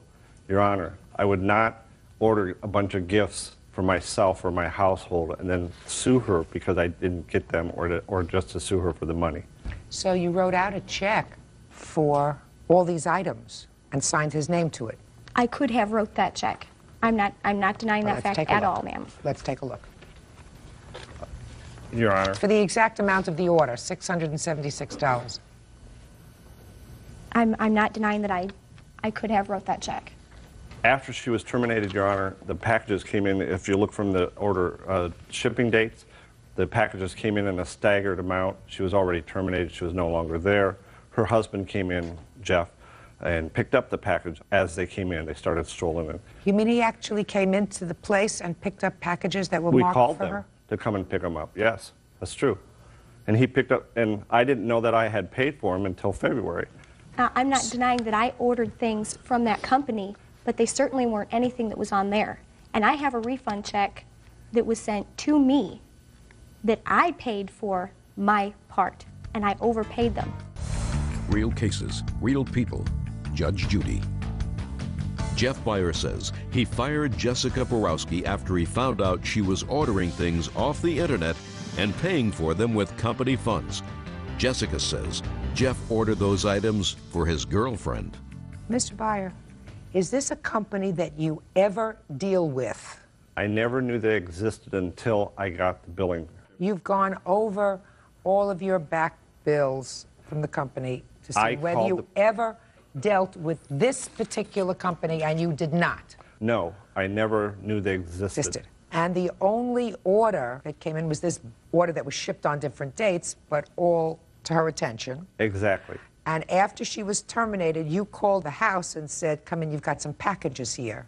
Right. And he came to pick them up. Yes, they came in staggered. So we had to call him several times. When the billing kept coming, we kept sending the bill to her, and she refused to pay. Now she's going to pay judgment for the plaintiff in the amount of $676. Thank you. Parties are excused. You may step out. I was the only employee there handling his finances. There was nobody else to hold responsible. Evidence in this case shows that she's a pathological liar. He was wanting to hold me responsible for his mistake of not depositing enough money. It's a shame that you trust people and you pay them to do a job and then they steal from you. People should be more careful who they do business with because this guy really is a crook. Just watch over your shoulder. And now the next case. All parties in the matter, Sharp versus Brennan. Step forward, please. Food server Doris Sharp is suing her former live-in boyfriend, 39-year-old electrician John Brennan, for breaking a lease. John says Doris ran him out. Ms. Sharp, according to your complaint, you and the defendant were in a long-term relationship. You lived together for many years, is that right? Mm-hmm. Off and on. And recently you signed a lease on a new apartment. You both signed on the apartment. It was a year lease. The defendant left after a couple of months, and you want him to pay for his half of the lease for the remainder of the lease. The defendant says that it was either leaving or killing each other. Aside from that, he left you with everything that you had acquired during the course of this long relationship. When did you sign a lease on this apartment? This is the third year we had signed. And what was the rent on the apartment? $540 a month. And when did he leave? In June. Had you been having difficulty before he left? Well, he couldn't get out. He was on house arrest, so he couldn't go out and do anything. So as soon as he got off of house arrest, which was in June, I said, you know, ever since you're off of house arrest, I never see you anymore. And he says, honey, you ain't seen nothing yet. And I never seen no money since then. I asked you before he moved out in June. Had you been having trouble? No. What was he on house arrest for? Violation of probation. What kind of probation? It was a drug-related charge. Had he spent any time in jail? Yes, he did. How long, sir? I did 7 months out of work release. Tell me why you claim you left, Mr. Brennan. Well, the relationship was just, it was getting over. It was over, and it was a point of just getting out before a bad situation got worse. I mean, just, it was over. And one of us had to go, so... So why did you sign this lease in June? I don't think the lease was signed in June. It's right here. Let me see, Bird. It's right there. Thank you. I thought it was in April. But... It was in April. You are correct, sir. All right. How large an apartment is it? It's a one-bedroom, it's a little less than 800 square foot. Okay. Do you work, Ms. Sharp? Yes, I do. What kind of work do you do? I'm the server at Ryan's Steakhouse. And how much do you earn a year? $15,000 a year. Do you have family in the area where you're living? I have my daughter. What do you plan to do when this lease is up? Well, Your Honor, I wouldn't have been in a big bind, but when I came home, I spent $1,000 on my vacation, and he knew it. I've always went and seen my parents. It was my money I worked hard for, and I planned on paying it off. But then he's gone, and I'm missing $270 plus half the electric. And I asked you a question, Ms. Sharp. Okay. What do you plan to do after your lease? Try to look for a smaller apartment. How can you find a smaller apartment? You have a one-bedroom apartment. They have them. They have smaller bedrooms where you can get off the lake. It's cheaper. How much cheaper? $100. Okay. So you could move into an apartment that would cost you $100 less a month that you plan looking into, right? Yes. But you plan on staying there. Yes, I'm staying there right now because it's too hard for me to move right now. Listen, so you have to live someplace, Miss Sharp. Yes, that's why I'm there. Of course, you have to live someplace. Now, if you said to me that you took a two-bedroom apartment because you needed lots of room, I would say to you, well, it's possible that you could look for a roommate, to help you with your expenses. You want to say something? Yes, I do. Who are you? I'm her daughter. Well, you step up. I'm going to Thank hear you, you Your briefly. Honor. It better be relevant. It will be. She wants to move to a lesser apartment. She can afford $400 a month. The smaller apartments at Carlton Arms, Your Honor, are just told me. efficiencies. She's nervous, and that's all. They're just not available, and it would cost her more to move, Your Honor. I need a $1,000 deposit someplace. Can't come up with that kind of money right Sit Yes, now. ma'am. He's got the key to the apartment, too. He can come and go when he wants. Just to say, he's not coming and going anywhere. He can always change the locks on the apartment. No, I already asked that. I asked if I could change the locks on the apartment. Where's the key? And they it's in my said... jacket pocket. He'll turn it over. I will. Listen to me. Yes. Just relax yourself. Yes, ma'am. Yes, Your Honor. I'm sorry. I mean, these people I are just together wanted to say for one more thing. That's no, all. you don't have to say anything else. Okay. Yes. I want to know, Miss Sharp, over the years that you were together, Mr. Brennan says that he and you together furnished your apartment. Is that true? Yes, Your Honor. It was so good. It cost $50. All chairs, all 4 chairs you could rock on like a rocking chair. And Let me ask you a question. Do you have a television set? Yes, I do. What kind of television set do you have? I got a 13-inch in the kitchen and another one in the living room. Okay. And you bought that when you were together? Yes, but he bought the stereo, so he took the stereo, which was the same price as the TV. Is that right, sir? Yes. Well, then what furniture and household items do you say that you paid for jointly with Miss Sharp? Everything. Well, let me hear. Give me an Well, I example. mean, there was a full kitchen. I mean, you name it. I mean, just dishes, silverware, just everything that you would find in a house. Okay. You know. So dishes, silverware, I everything mean, that you... juicers, blenders, toaster ovens. I mean, everything that you'd have in a house. I only took my personal stuff and the stereo. That's all I took. Okay. What about the living room furniture? I didn't take any of it. I'm asking you, did you buy it together? Yes. I went and got it while he was in jail for $25 at the Goodwill. The whole house is furnished with Goodwill furniture. Everything. Is that right, sir? I don't know where she got it. Yes. The What do couch you mean you don't cost know? She's talking about a $25. couch. I don't, you know, Have bedroom furniture. We're Where did you going get back The 6 bedroom years. furniture, I paid $70 for it from a friend. $70 for the whole thing. Mr. Brennan, how much do you claim you spent over all the stuff that's in the house? I wouldn't have an idea. To replace it, I don't know. And the only thing that you took out of the house was the stereo. Which was mine, yes.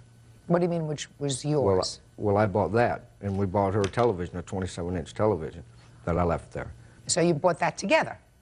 And you bought the stereo with joint Yes. money. So that's, Yes. is that sort of an even Correct, swap? yes. Well, then I'm talking about the other stuff, Mr. Brennan. One of the things that you said that was appealing to me, quite frankly, is that you walked out of the house carrying your suitcase with your underwear in it, and you left her everything else in the house that you had accumulated over the 6 years that you were together.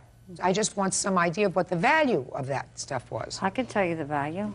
Probably everything, $200. No, I don't believe that's true, Miss Sharp. The chairs you rock in, you can Miss rock Sharp, away Miss on Sharp, it. He would have pay taken it with careful him. attention to me, madam. You have to buy sheets, you have to buy towels, you buy dishes, you buy There's silverware, Goodwill. you buy... I buy Well, everything at Goodwill. It's true. Yeah. I'm a Goodwill shopper. Oh, good. Put your hand down, madam. I'm not Okay. interested in what you have to say. Yes, Your Honor. I Perfect. apologize. Mr. Brennan, you have to make some accommodation to Miss Sharp with regard to this lease that she's on, but she has to do whatever she can to sort of limit your responsibility. I don't believe two people should live together, especially if they're not married, when there's at least a possibility that there would be violence in the household should you remain together. Miss Sharp, you're going to have the luxury of living in a larger one-bedroom apartment for the next year at the same price as it would cost you to live in the smaller one-bedroom apartment that you say is not now available, but if it were available, you would move into. That means that Mr. Brennan is going to support this current apartment to the tune of $100 a month for the 12 months of the lease, or $1,200. Do you understand? Not the $3,240 that you're looking for, because you're going to stay there anyway, albeit perhaps in a smaller apartment. I'm not giving you any credit, Mr. Brennan, for the items that you left. First of all, there's not a counterclaim. You can't account for exactly how much money that was. Otherwise, in a living together situation, I would say, listen, you have bills, you have receipts for what you left. I will look at that. I'll cut it in half if you both contributed and deduct that from the $1,200. I wasn't looking for that. I just wanted this to be over with. Good. Now it's over with. Judgment for the plaintiff in the amount of Thank you. $1,200. That's all. Parties are excused. You may step out. Gerstberger versus Wilson. Parties have been sworn in, Judge. You may be seated. Sir, have a seat. Ms. Gertzberger, you and the defendant have a child together. Yes, How old is that child? 7, And how long have you lived apart? approximately 3 years. According to your complaint, both of you were at your son's school, and outside of the school, the defendant was riding his bike, and you and your fiancé were in your car, and the defendant threw rocks at your car. The defendant says he never threw rocks at your car, but that you filed a false police report as a result of which he was arrested, I assume, for vandalism. He was tried, found not guilty, and he wants to be reimbursed for his attorney's fees. Is that right? Correct. When did this incident occur? September 6th of 2001. What were you doing at the school? Dropping my son off for his first day of school. And is that why you were there too, sir? Correct. Did you see the plaintiff before she went in? Yes, I did. Did you have any discussion with her? No. Is that correct? No, it's not, Your Honor. My fiance and I had arrived at the school to drop David off, and when we walked in the door, Daniel was standing there. There were words exchanged. What kind of words? The only statement that I heard at that time was Daniel make a reference to Paul, stating, "Just remember who his father is," referring to David. Okay. And Paul responded back with, "Well, who tucks him in at night?" At that point, I ushered my son That was a forward. stupid statement. Yes, it was. Of course it was. The words were exchanged. Unfortunately, I ushered my son away from it because I didn't want him to have to hear that. We proceeded to go up to the classroom to drop him off. You both went into the classroom? Yes. Who left first? Daniel did. No, that's not correct. Who left first? They did. I waited for them to leave because me and Paul were still arguing in the classroom over the fact that they had written my son's last name as David Wilson Bass on his folders, and I introduced myself to my son's teacher as my son's father, and he tried to introduce himself as my son's father, and that's where the altercation began. Did you introduce yourself as the child's father? No, ma'am, I did not. Did you know that the defendant was going to be there that day? No, I did not, ma'am. We Well, do I have feel- joint custody of the child. All right. What happened when you got outside? You tell me first, your version. Okay. Paul and I had stopped on the way out, spoke to a couple of friends. When we got outside, we had proceeded to the truck. Daniel was on his bike riding up the street. We drove up the street, and the Past rocks. him? Yes.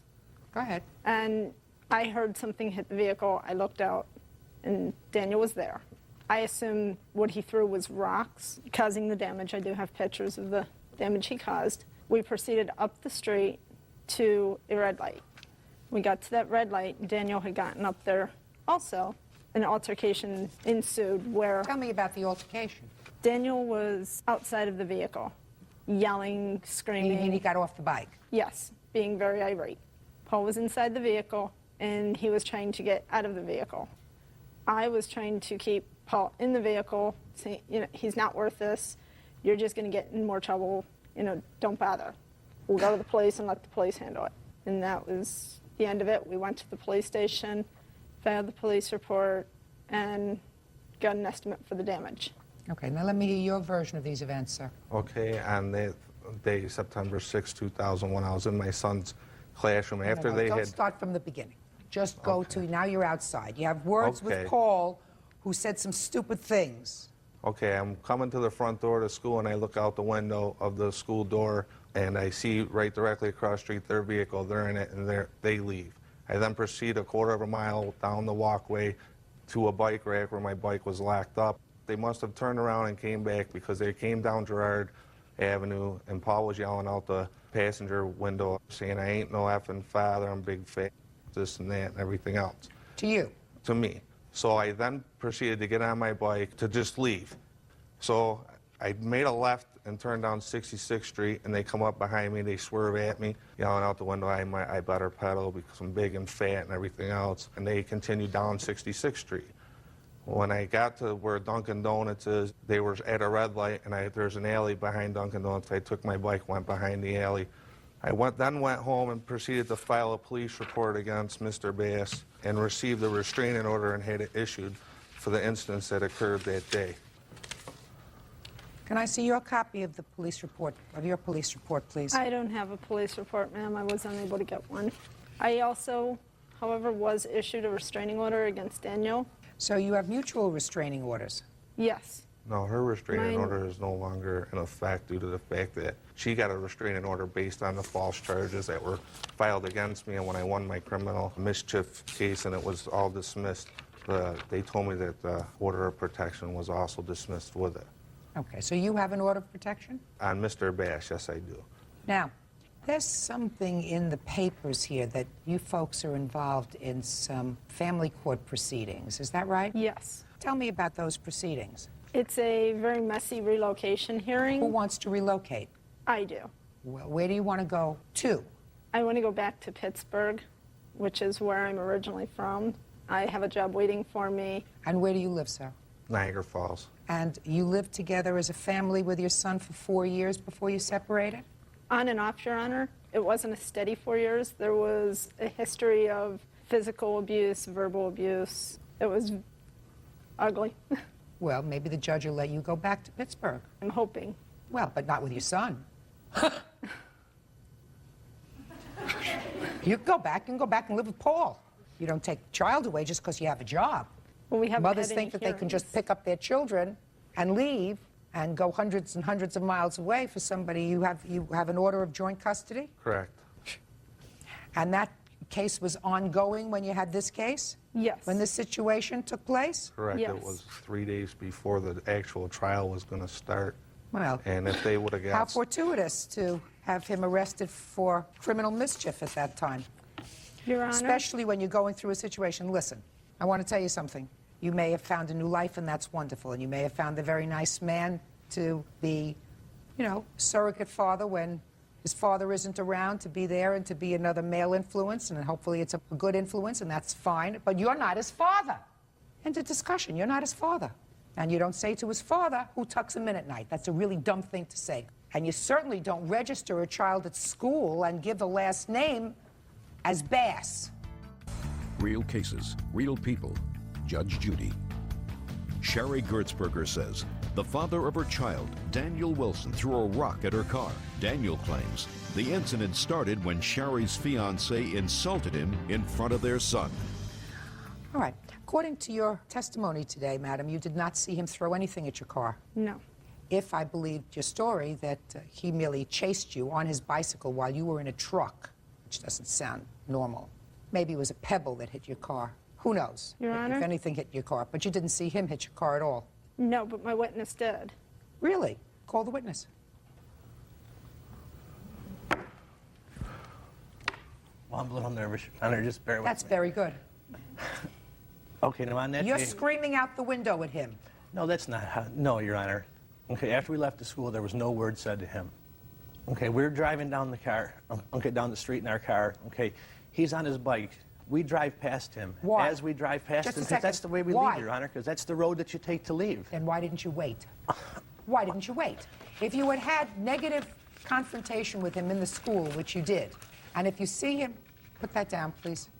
If you see him on his bicycle, and if you don't want to get into a confrontation with him again, then you wait 5 minutes, and you say, listen, let him move on with his bicycle so that he's far away so we don't get into this problem. And if you absolutely have to leave, take another route if you're not looking for trouble. Now I'll continue to hear you. You have a good reason to be nervous. Go ahead. Make sure that everything you say is accurate. All right, Your Honor, it is accurate. Okay, and like I said, we were driving down the street. Okay, as we passed him, I seen him throw, I think it was rocks at the vehicle. I heard He had it it in his hit. hand while he was driving the bicycle. Yes, Your Honor, that's right. Okay, sit down. Okay. Now, the fact that you were found not guilty after a trial does not necessarily mean that you didn't do it. It Correct. just means that the district attorney was not able to prove that beyond a reasonable doubt.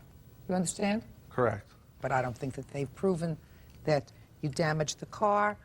I certainly think that the plaintiff had sufficient reason based upon things that were happening at that time. She wanted to be certainly back in Pennsylvania at the beginning of the school year with her child, and she thought she'd be able to get that easily, that it might have been advantageous for her to file charges against you, and thinking that maybe that would give her a leg up in the proceeding. Your Honor? Certainly they exercised poor judgment. You exercised poor judgment when, according to him, you saw him leaving the school and got into your truck and followed in the same direction that he was going after there had already been a verbal confrontation in the school, and there should never have been a verbal confrontation in the school involving these two gentlemen when the child was around.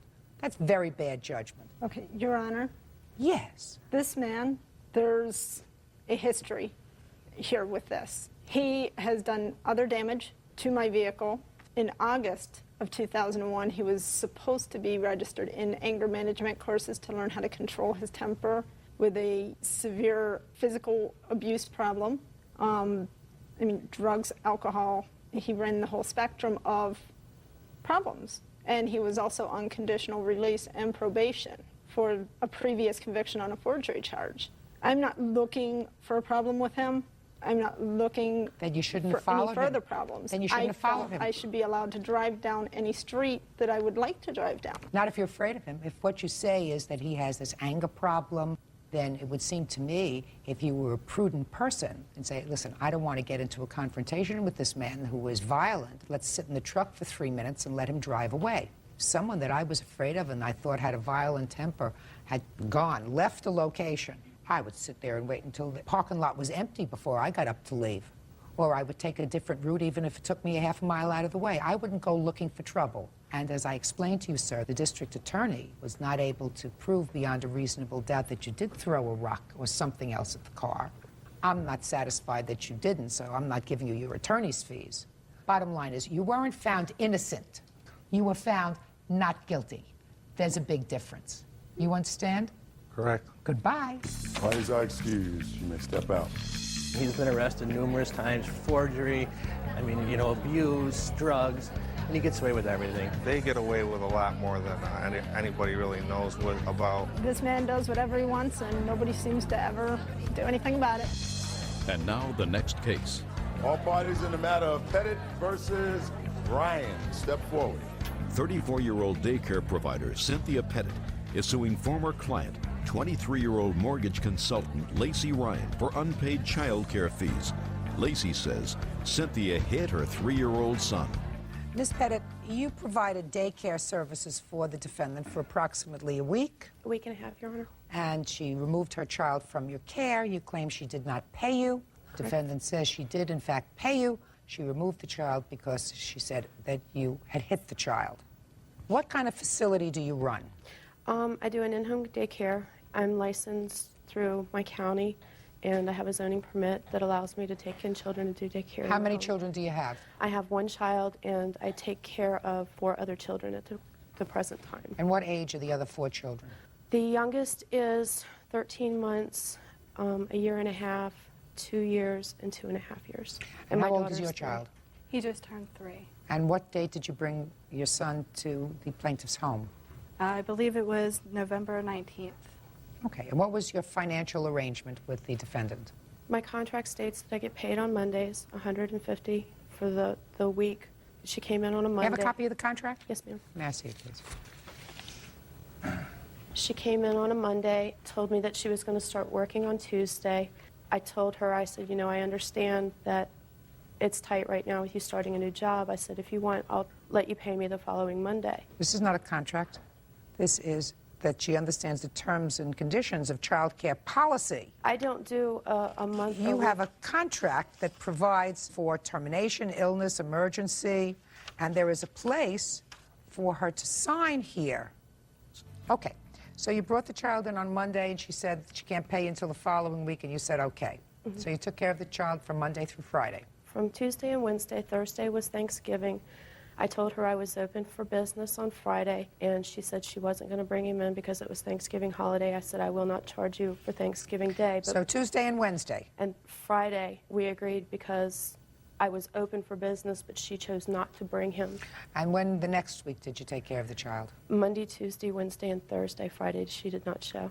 So you actually took care of the child for 6 days. Is that Yes, right? ma'am. Okay.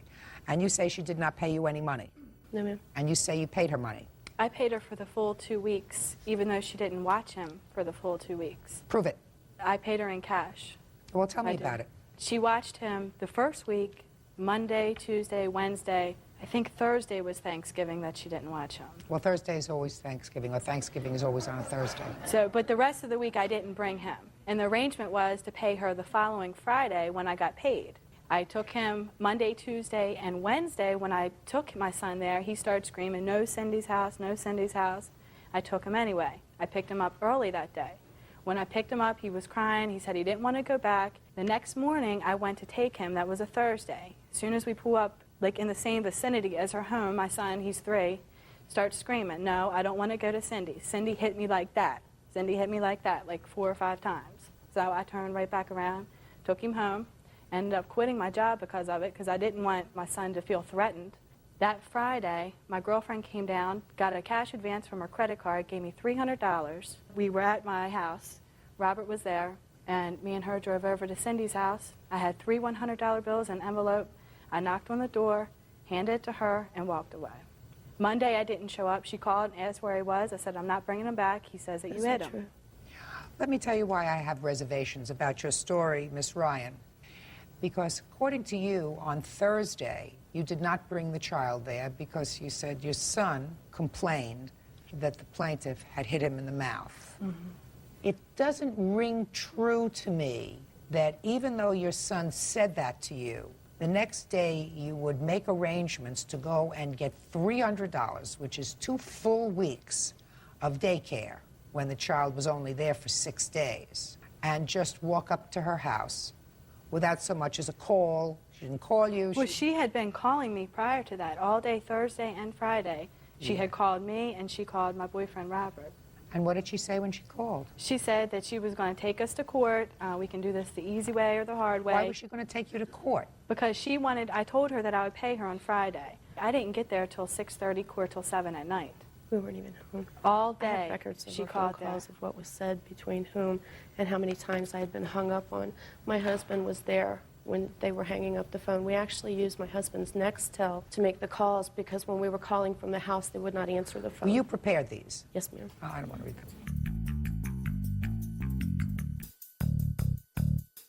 Okay, Ms. Pettit, you do not have a signed contract with her that requires her to give you any notice at all.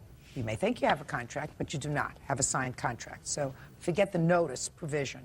By the way, Ms. Ryan, did your son start daycare again anywhere? Yes, he's in kindercare now. And when did he start kindercare? The week of December 22nd. So it was really just for a few weeks that he was out of daycare? Mm-hmm. Okay. And you had quit your job, you said? Yes. Are you back working now? Yes. Okay. She took care of your son for 6 days. 6 days at $30 a day is $180. That's what you owe her. Judgment for the plaintiff. That's all. Parties are out of Welsh versus Woods. Parties have been sworn in. Judge, you may be seated. Sir, have a seat, please. Miss Welch, you rented a room in your condo to the defendant. Now, I've read your whole complaint, and it appears to me that the primary reason that you evicted him was really twofold. The first one, and most importantly, you found him a little weird. Right. You also had him served with a restraining order, which had him removed immediately from the condo. Second, because you say he was not paying his rent. You claim that at the time he was evicted, he owed you a substantial amount for rent, $1,700 or more. Plus, he left the room a mess. You want cleaning fees and carpet fees, whatever. That's what your complaint is about. Yes. Mr. Woods says that you really had no basis to evict him, that he was really not so late in his rent. He certainly doesn't owe you anywhere near $1,700 in rent.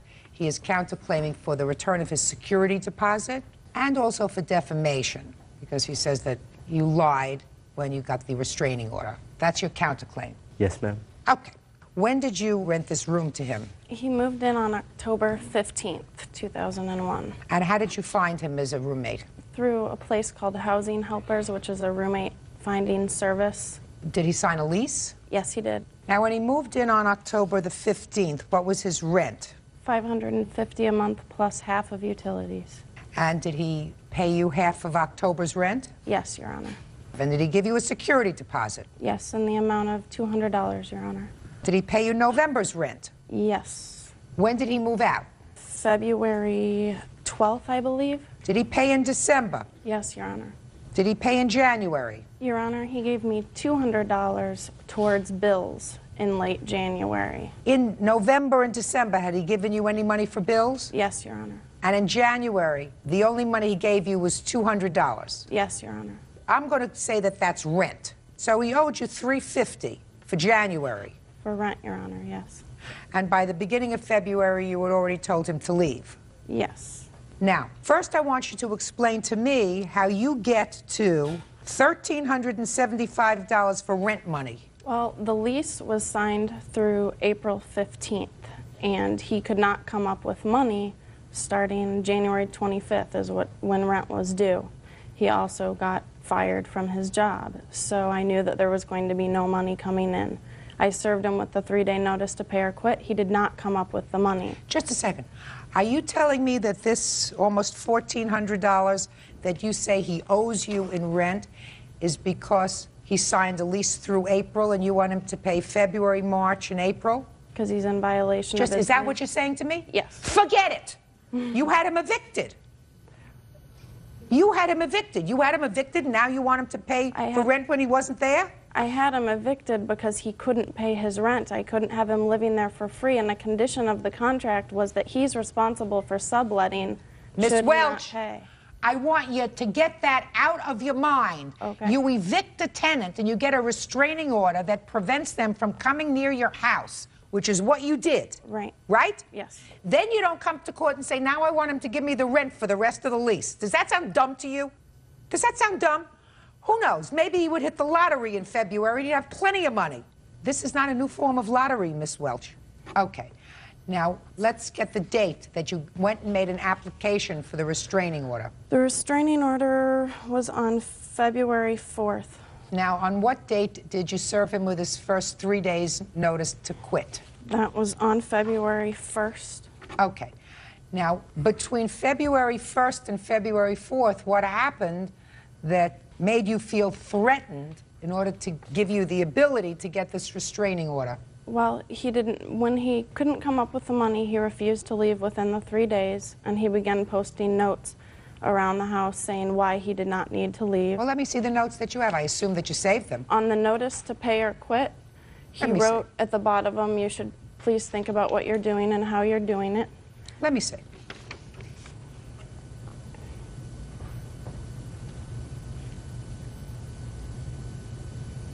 Okay, this says, the law protects my rights as well as yours. Think about what you're doing, or at least how you're doing it, okay? It's not a threat. He became angry, and he came to my bedroom door when I posted the notice to pay or quit, and I'm sleeping, and I wake up to him standing at the bedroom door and flipping the light switch on and off, which my computer was hooked into, so I could hear the computer turning on and shutting down. And this was not the first time that this kind of behavior had happened, and it was creepy to me as a female. And then I remembered a call from the Boulder police about a woman filing a complaint to him, and I thought for my safety I should check it out. So I went to the Boulder Police Department, and they gave me a copy of this police report filed by another female in the community. And it was really frightening to me.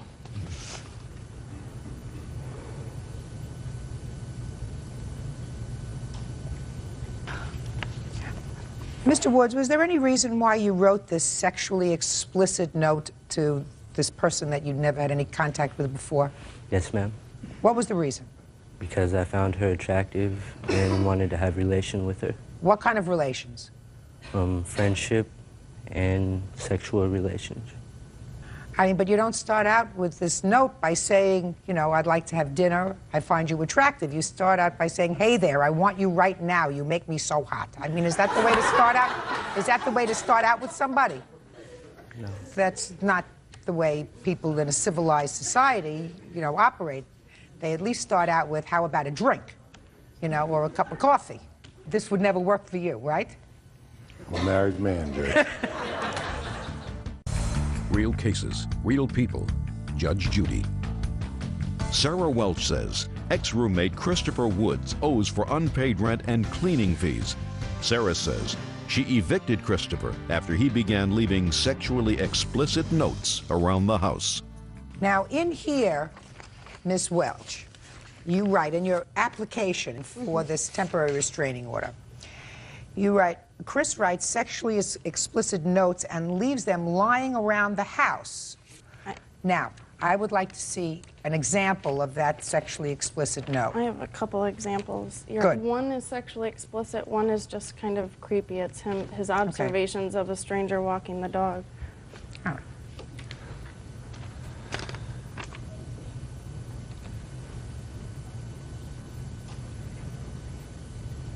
Can you explain this note? Yes, I did pass the note to the lady with the dog, and she in fact gave me her phone number and told me to contact her. That was a mistake. You know, I don't know exactly what the note says. She's talking about this lady who was walking a dog, and she had long, beautiful, dark hair that accents the sunlight. Nobody ever said that to me when I was walking my dog. Very poetic, very poetic.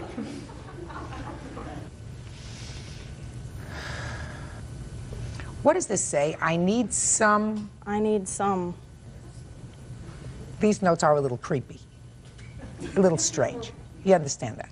Yes, ma'am. I mean, I'm not going to go into it any further than that, but they are a little creepy. I think it's a good idea that you decided that he was to go, and if you decide that he was to go and he went, my question to you, Miss Welch, is why would you be so foolish as to sue him for nonsense? Why wouldn't you just chalk it off to bad judgment? Your Honor, I'm a human services worker. I don't make a lot of money, and there was a lot of incidentals that added up, and it was... Anything worth your safety? No, Your Honor. Well, then my question is, if you were frightened enough and concerned enough to get a restraining order against Mr. Woods, common sense would suggest that despite the fact that you may be on a fixed income, you don't make a lot of money, you would say to yourself, this was a bad idea, but I'm out of it. Why would you want to have any more contact with Mr. Woods by bringing a case where maybe he owes you $500? Your Honor, I debated that myself. So? I understand your point, Your Honor. Good. Now let me see the pictures of the room that he left and the damage that you say he did.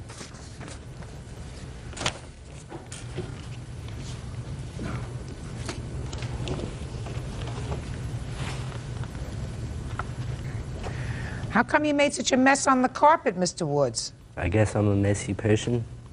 I have no excuse for that. Okay. Looks to me like you'd probably need new carpeting in the bedroom where he was. And as far as the paint on the walls, throw a coat of white paint on it, and you're all set. That should cost you about $17. All right, now let me see the bill for the carpet.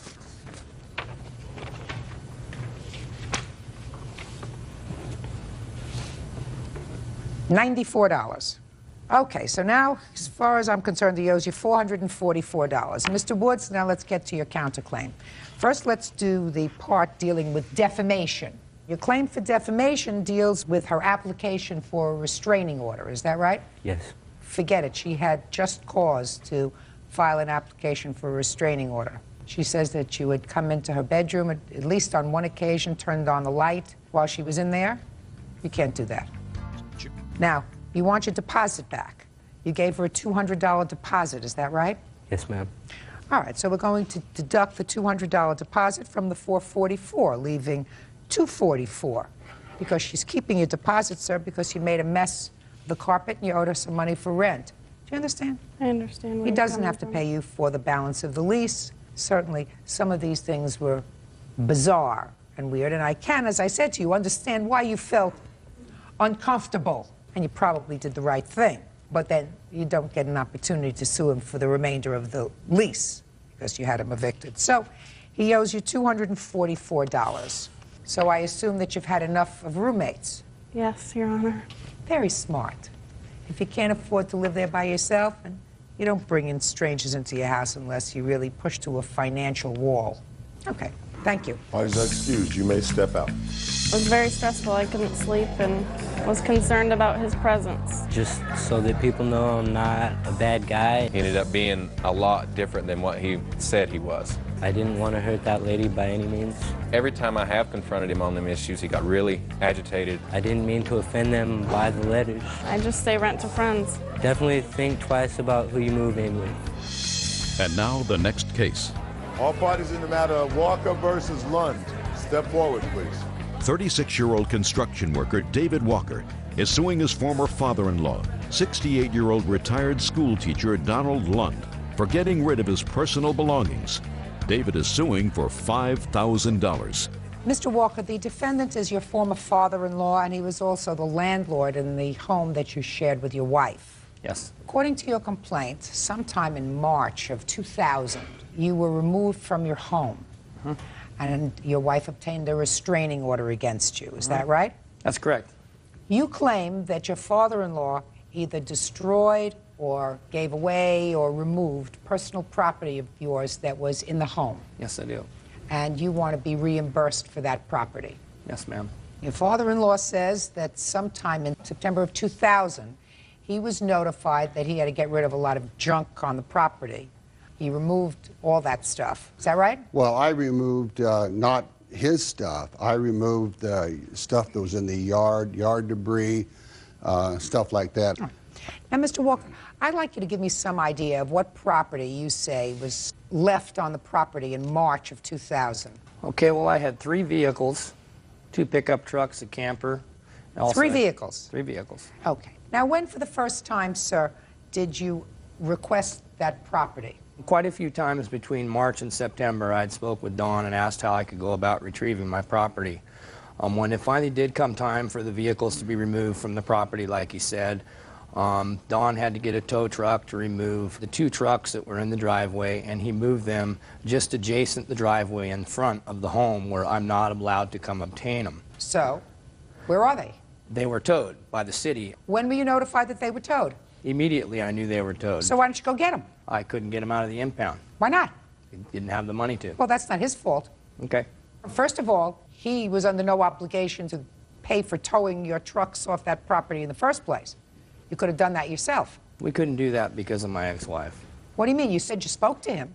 I spoke to him, and he told me to come over to meet him on the property and have him towed off. When I didn't show up to meet him on the property, that's what he did. Fine. So forget the vehicles.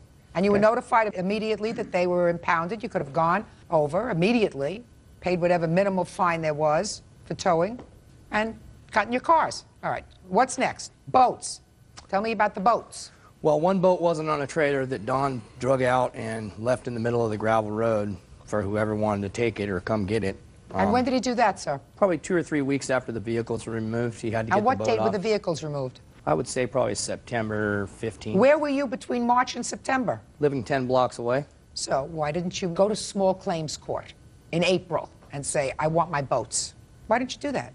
You waited a year and a half later? Well, probably because I didn't see any reason to have to do that. My property should have been given to me. You know, if Don had an order to remove it from the property, he should have removed it and put it 150 feet away from the home. He was aware of the restraining order. He was aware I couldn't come on the property, and there was nothing there worth going to jail over. Are you divorced now? Yes, we are. Did your judgment of divorce address the boat? The judgment of the divorce addressed whatever vehicles were in our possession, which obviously no vehicles were in my possession at that time. Well, why didn't you raise the issue before the judge who handled your divorce and say, I have a boat? They went ahead and went ahead with the divorce when I wasn't present. You defaulted. You were served. You served and you chose not to appear. I suppose so. Okay. What else? Tools and materials, which on June 25th of this last year, the shed was torn down and they were disposed of. We had from March of 2000 to June of 2001. Mm-hmm. So where were you and say, I need my tools? Living in Clackamas County with a no-contact order with the victim and a no-contact order with Mr. Lund. Now, do you still have a no-contact order? There's still a no-contact order So with you have both the of them. same no-contact order that you had in March of 2000. No, there wasn't one in March of 2000. April of 2000. There wasn't one May in of 2000. It's October. October. So between March and October, there wasn't a restraining order. No, and I tried like hell to get my stuff. You found your way to small claims court now. You know how to do that. I was not aware that I could go to small claims court. Being the divorce was not final, the divorce had not been filed. None of the property should have been removed, disposed of, or sold until our divorce was final. The point of the matter is the property was destroyed, the property was vandalized, and the property was disposed of before our divorce. Then, sir, you should have addressed that in your divorce. Okay? You should have said, I don't have my cars, I don't have my share of my boats, I don't have my tools, and then it's all resolved. You think it's right that somebody disposes of somebody's property and everything that they've worked hard for their whole life and never so much as give them one item just to spite them? Well, sir, what I think is that when you're going through a divorce, you're supposed to be vigilant about obtaining property that is important to you. And what I'm saying to you is you don't wait 2 years and then say, we never mentioned this property in my divorce because I chose not to appear, so now I want $5,000 from you for all the things that you didn't take good care of that belonged to me. I might be wrong on the timeline, the amount of time I waited, but I'm not wrong for requesting being compensated by the person that disposed of all my property. The Landlord-Tenant Act says Mr. Lund cannot dispose of my property without giving me He written didn't notice. dispose of any of your property, sir? He didn't dispose of any of your property. He got your cars off of his property. And the fact that they were not 150 feet away, so you say he enabled you to go over and get them. Vindictive. It may be. That's what divorces usually are, vindictive. That's why people have to appear if they have a problem, not say, which is what you did. You said, she wants a divorce, let her get a divorce, and I'll deal with this later. I did what the law told me to do, have no contact with either victim. No, sir. There is still a no-contact order. And if there's still a no-contact order, you found your way to the courthouse today. You should have found your way to the courthouse a year and a half ago. Your complaint is dismissed, that's all. Parties are excused. You may step out. Seated ladies have seats, please. Miss Mason, how old are you? I'm 39 years old. You have children? 3. How old are they? 12, 13, and 15. What do you do for a living? I'm an advertising representative. According to your complaint, in 2001, you loaned Mr. Campbell, who you were dating, $4,000 to put down as a down payment on a truck. Yes, I did. Mr. Campbell didn't have a vehicle. Listen to me. I didn't ask you a question yet. I'm sorry. And the understanding was that if you loaned him the down payment, he would take care of the rest of the payments, and he would pay you back this $4,000. Mr. Campbell's defense to this action is that it was a gift. Is that right, sir? That's right, ma'am. Mm-hmm. Okay. So let's do the facts that we know.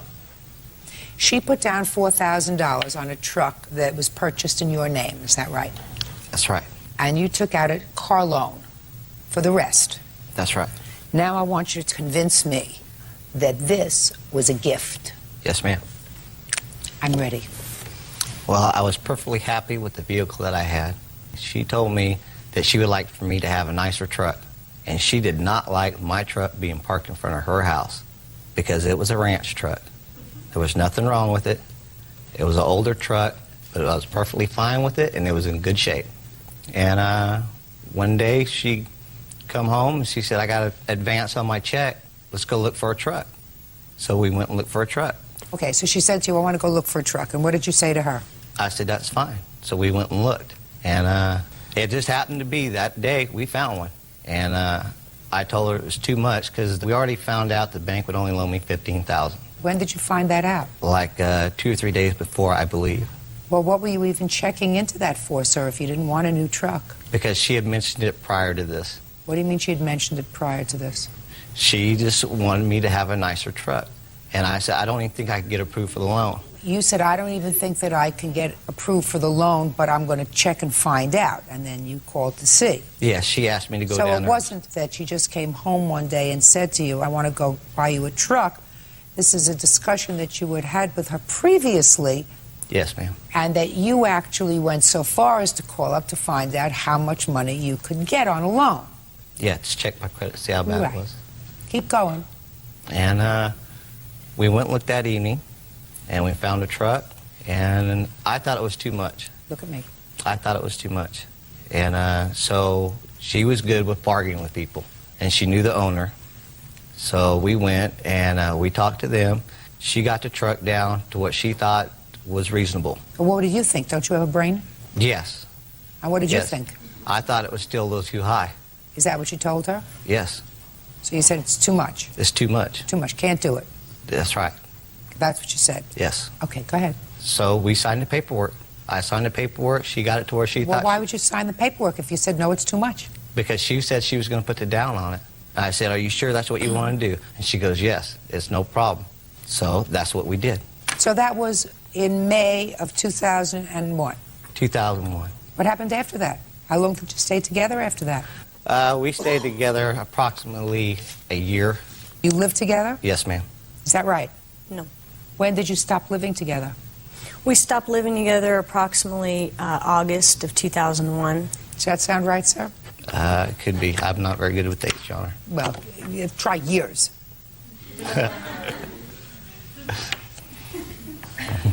I'm sorry. Don't get sorry. Try to get intelligent. May 2001 is when you bought the truck. Yes. How much after that did you and the plaintiff separate? Well, we separated a few times in between. We were off and on, off and on, off and on.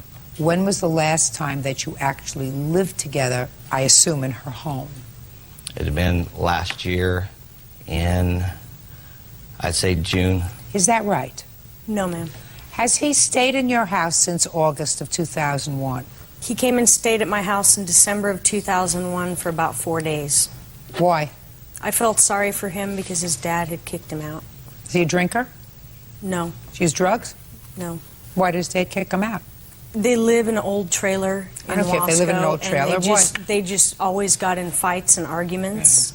Yeah. And he came and stayed at my house, and I said, I'm sorry, I can't have you here. I was only going to let him stay for a couple days. And You know, it there looked was like some he other getting trouble very with him, too, was there not, Miss Mason, that you seemed to allude to in your complaint, people looking for him for money? Yes. When was that? It was in September of 2001. The first case was he owed some money for a horse, and I had given him the money already. It was a horse for my daughter, and I wasn't aware that he hadn't paid the man. And he came into my house hostile, and I said, I'm sorry, I don't know where Jeff is at. And I own a 30-foot camping trailer at Aljo with 2 pop-outs, and the guy did not believe me that it was mine. And so I had to literally pull out my paperwork of the lease and show it to him that it was not Jeff's, because he wanted to put a lien against it. Then we had a girl come to the door. She threatened to tear my vehicle apart and repossess anything that I had, because he told her it was his home, his vehicles, and he felt sorry for me and my children, so he was letting us stay there. And that's how he got people to let him live in their homes. You mean, and after this, you let him come back to your house in December? Why? I felt sorry for him. He already left you holding the bag for $4,000. Why would you feel sorry for him? I'm just a nice person. Who are you? His ex-girlfriend. Part of this is true and part of it's not true. Jeff and I got together early November of 2001. We were together for approximately a month. Dina came to my home and started calling my home, harassing him, calling him, wanting him back. Wanting him back or wanting her money? Wanting him back. She did not want money. She never brought up anything about money for the longest time. Did you speak to her? Yes, I did. Well, tell me about the conversation you had with her in November of 2001. That they were still together. He was living with her. She wanted to know who I was, what was going on between us. And I Was said, he living at your house? Yes, he was, ma'am. How much rent was he giving you? Nothing. Where did you meet him? I met him through a friend. We knew quite a few people that were mutual friends. What do you do for a living? I'm a cashier. What does he do for a living? He's works in the oil fields. Doing what? Tearing down the big pumping units. How often does he do that? Well, Monday through Friday. Then what does he do with his money? He spends it. On what? Dirt bikes. What else? Clothing, dirt bikes. We eat out. What else? That's about it. Really? I doubt that. I have a good nose for that. Somebody who works construction makes a lot of money. And unless he's supporting a whole gaggle of children, there are only a few things that you get addicted to that prevent you from providing for your own sustenance, like rent and food and clothing and cars and other things. One of them's gambling. I assume he's not a gambler, is that right? No. And then there are a couple of other things that you can become addicted to that also take a lot of money. Ma'am, his dirt bike takes a lot of money. How much did he pay for the dirt bike? I don't know how much he paid for the dirt bike. He had it before we got together. When you say it takes a lot of money, how much is a lot of money? Well, he's quite frequent with blowing them up, and he spent, I know, of at least $1,000 or more at a time rebuilding it. What do you mean he blows them up? What does that mean? He rides them hard and blows the motors up. Do you have children? Yes, I do. How many children do you have? I have 2. How old are they? 9 and 4. Why would you want them around somebody who has a fried brain? Because I don't believe that he has a fried brain. He does. He does. He's an amoral person who has a fried brain because he's over 25 years old. He sucks off women, vulnerable women with children who are really trying to, they're living from hand to mouth because it doesn't look to me as if you're a trust fund child, right? So he's sucking off you. He sucked off her. Whenever he gets some money, he blows it on things for himself, and then he doesn't treat those things with any kind of respect. According to you, he'll spend $1,000 on a dirt bike, and he rides it hard and blows up the motor.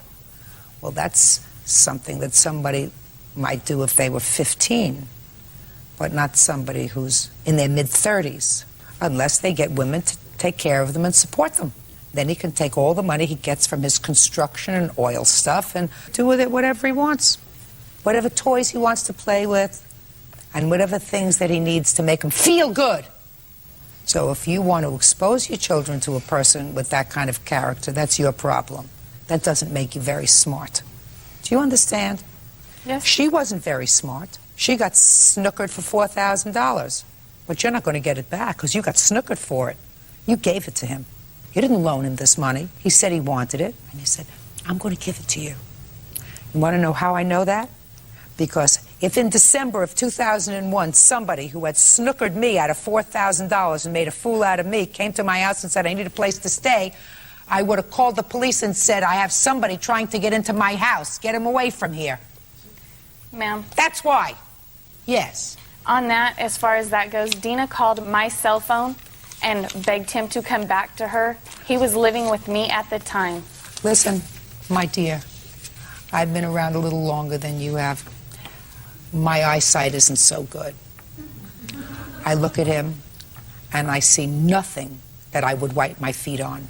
Do you understand? Yes. So the fact that the two of you seem to be enthralled with him, maybe he has some hidden attribute that certainly I don't see, You want him? That's your business. There was no loan. You bought him a truck. Get over it. Your case is dismissed. Thanks, Val. Parties are excused. You may step out. He was hoping he wouldn't have to put it down. She just thought she had to have a nicer vehicle in front of her house. Well, she had one for a while. Now she don't. He said he would give it back to me in a couple days. It never happened. Just got tired of her and the crap. He got so much self-confidence having the vehicle, he ended up with about 4 girlfriends to go with it. I'd rather be with my bikes. I'm an adrenaline junkie. Date someone who has responsibility.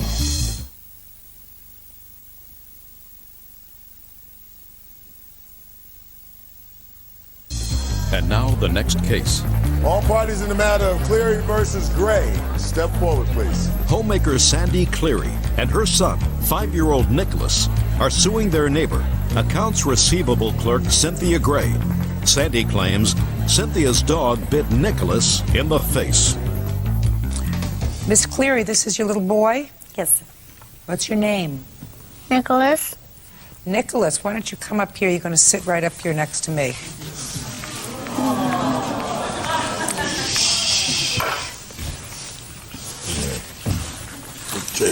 There you go.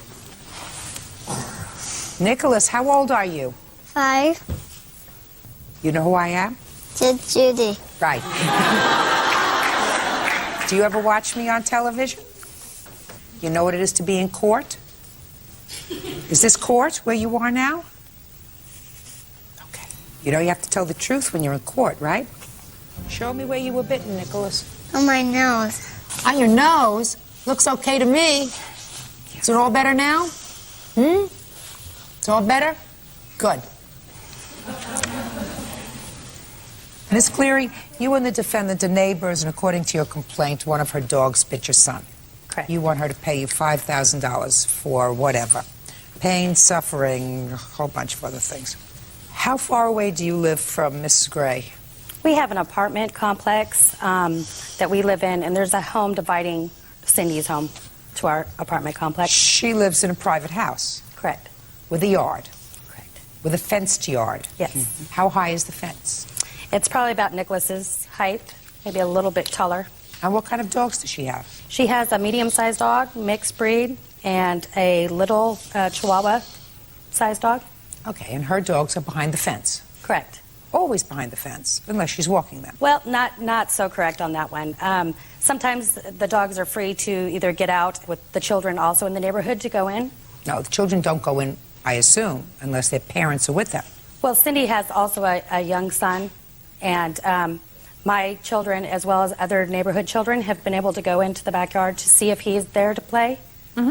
Okay. Versus the front door, actually. No, but you wouldn't allow your 5-year-old to go there. No. Of course not. So, on what date was Nicholas bitten? September 10th. And where were you? I was in the front yard of our apartment complex. And who was with Nicholas? His little friend, Lily. How old is Lily? She's the same age. So you have two 5-year-olds. And you were watching them? Yes. Well, tell me what happened. Well, what happened was Nicholas and Lily both had asked if they could go see Nina and Riley. Nina and Riley, the two dogs? The two dogs, correct. Yes. And I said that would be okay, but it didn't look as if anybody was home and to please not go into the fence, as children always do. And he said, okay. And the last I knew, he went to go and see the dogs and then he started screaming. Just a minute. When he and Lily, also age 5, went over to the defendant's home, could you see your son? No, Your Honor, I could not. Why not? Because, I mean, it's very close quarters. Her driveway goes back a little further than where ours does. Yes. It happened very quickly. My older son had also gone over there with them. Where's your older son? He's not here today. He didn't see what happened as well. Then I don't need him here. So what you're saying is your son went into her yard. Yes. The gate has never been a real well-shutting gate. That's not the issue, whether it's shut well or not. Ms. Cleary, you are the parent. Correct. You have a responsibility. You have a 5-year-old child. Your 5-year-old child should not be out of your sight when playing out in the street.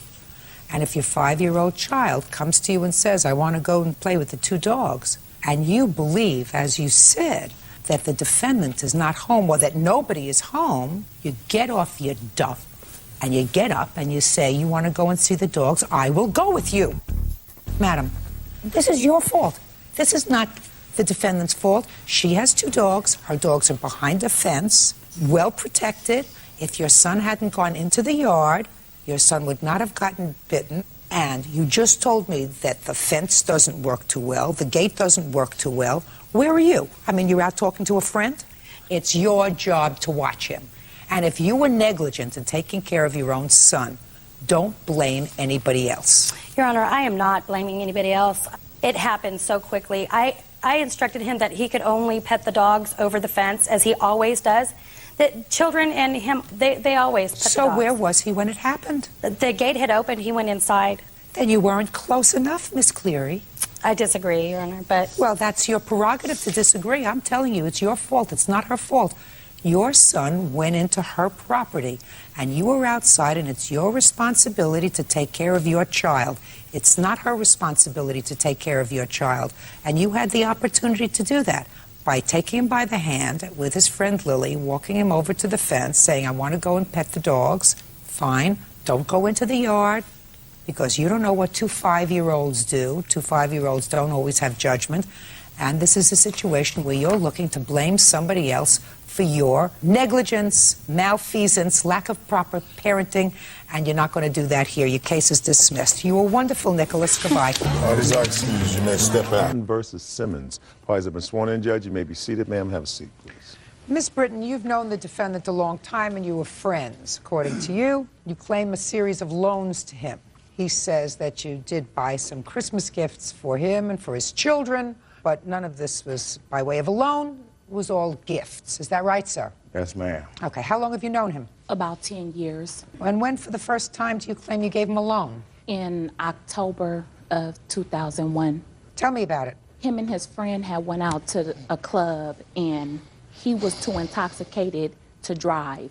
And his friend drove his car, and they got pulled over. And his friend was on a restricted license, and they towed his car. And he did not have the money to get the car out of tow, so I let him borrow. So you weren't with him? No.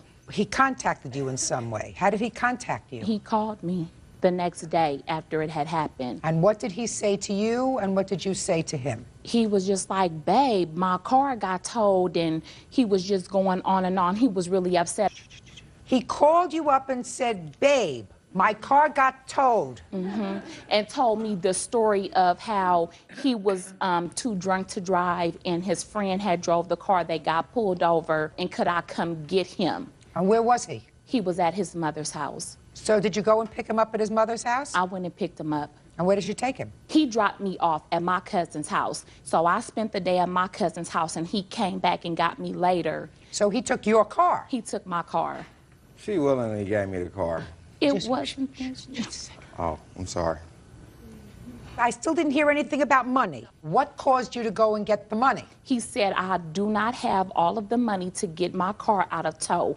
He had about $100 and maybe $50. It was about $300 and something to get his car out. He said, can I borrow $200 until I get paid, which he got paid that Friday. So can he borrow the money until Friday to get his car out of tow? And you said yes? Yes. Okay. When was the next loan you made to him? Christmas time. Tell me about that loan. The loan came about when it was coming time for Christmas, and I knew he's a waiter. He does not make that much money. Hold on, man. First. And so he hadn't already paid me the other money. So in conversations, I would ask him about the money. What happened when the 2 weeks went by? You said he was going to get paid in 2 weeks? Okay. You didn't get your money? 2 days after he got his car out of tow, his friend that he was with that got his car towed, his sister had got killed.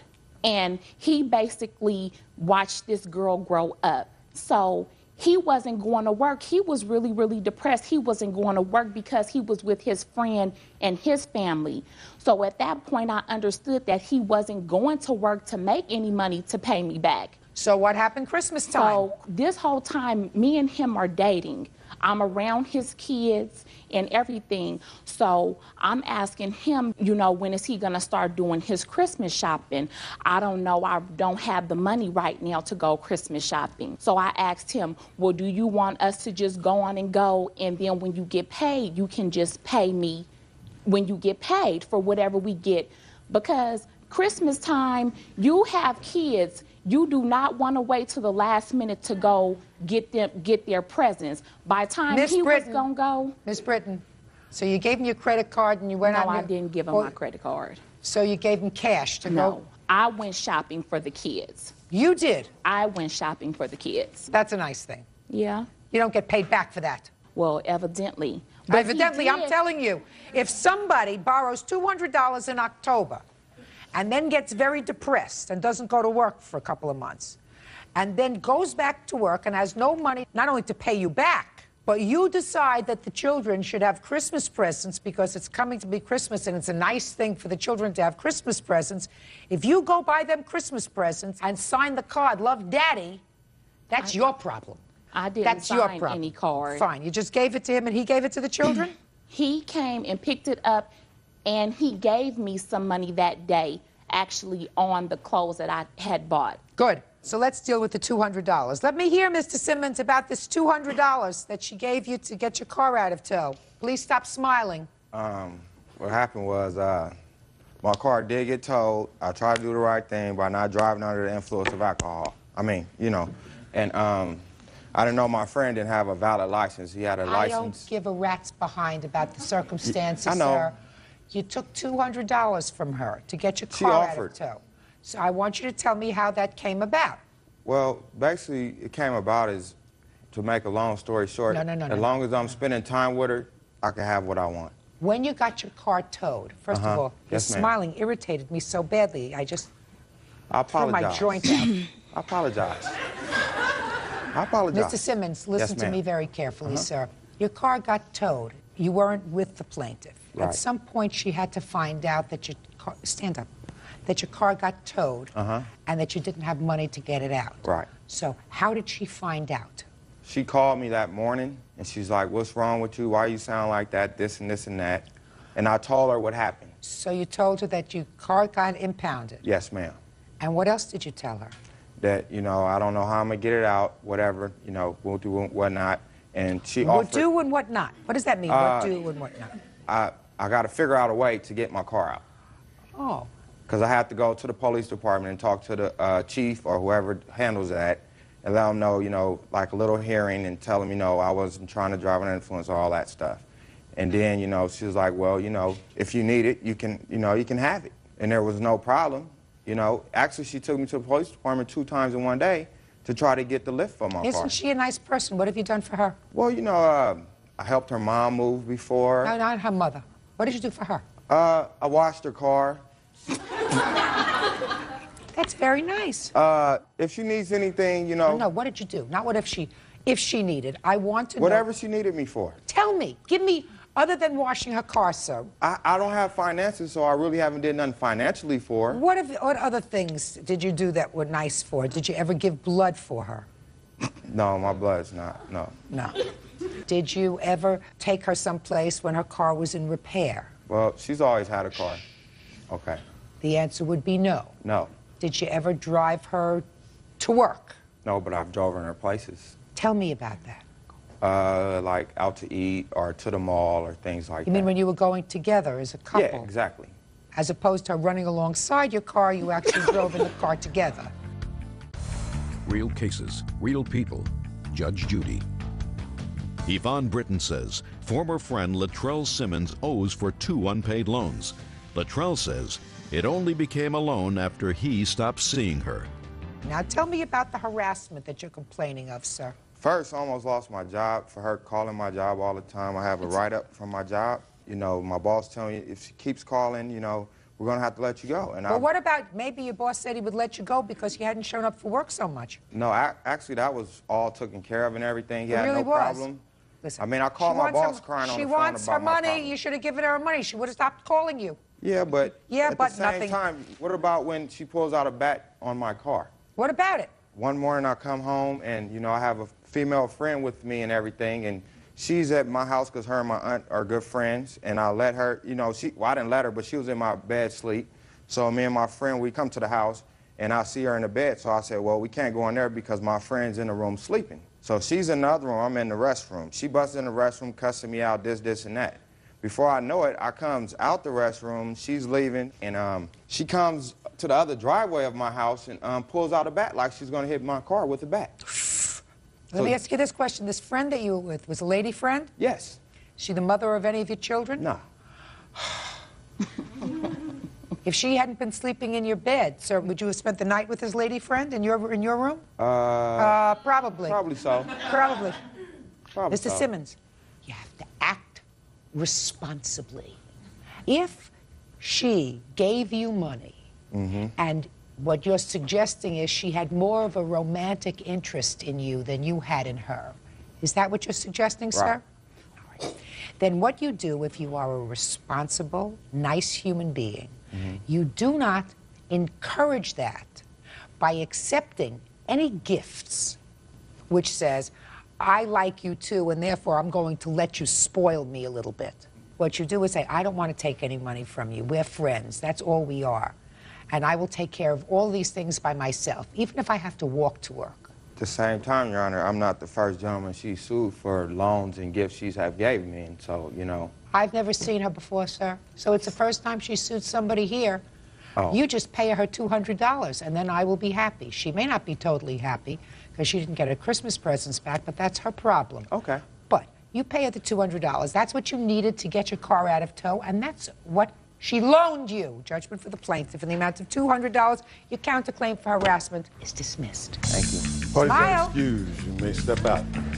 He's a liar and a charmer. I think she wants me, you know, as a boyfriend or companion. He knows that I loaned him the money. It was no gift. But, you know, I'm a bachelor and I have to do what I have to do. He doesn't have nothing and he's not going to have nothing, so I'm not even worried about it. Probably won't ask too much from, you know, a female or anything. Just take care of myself. It's too much of a hassle. Doesn't have nothing to do with him wanting to see somebody else, but he disrespected me. I'm open to be friends, you know what I'm saying? Friendship never hurt nobody. You don't bring another woman to where I am.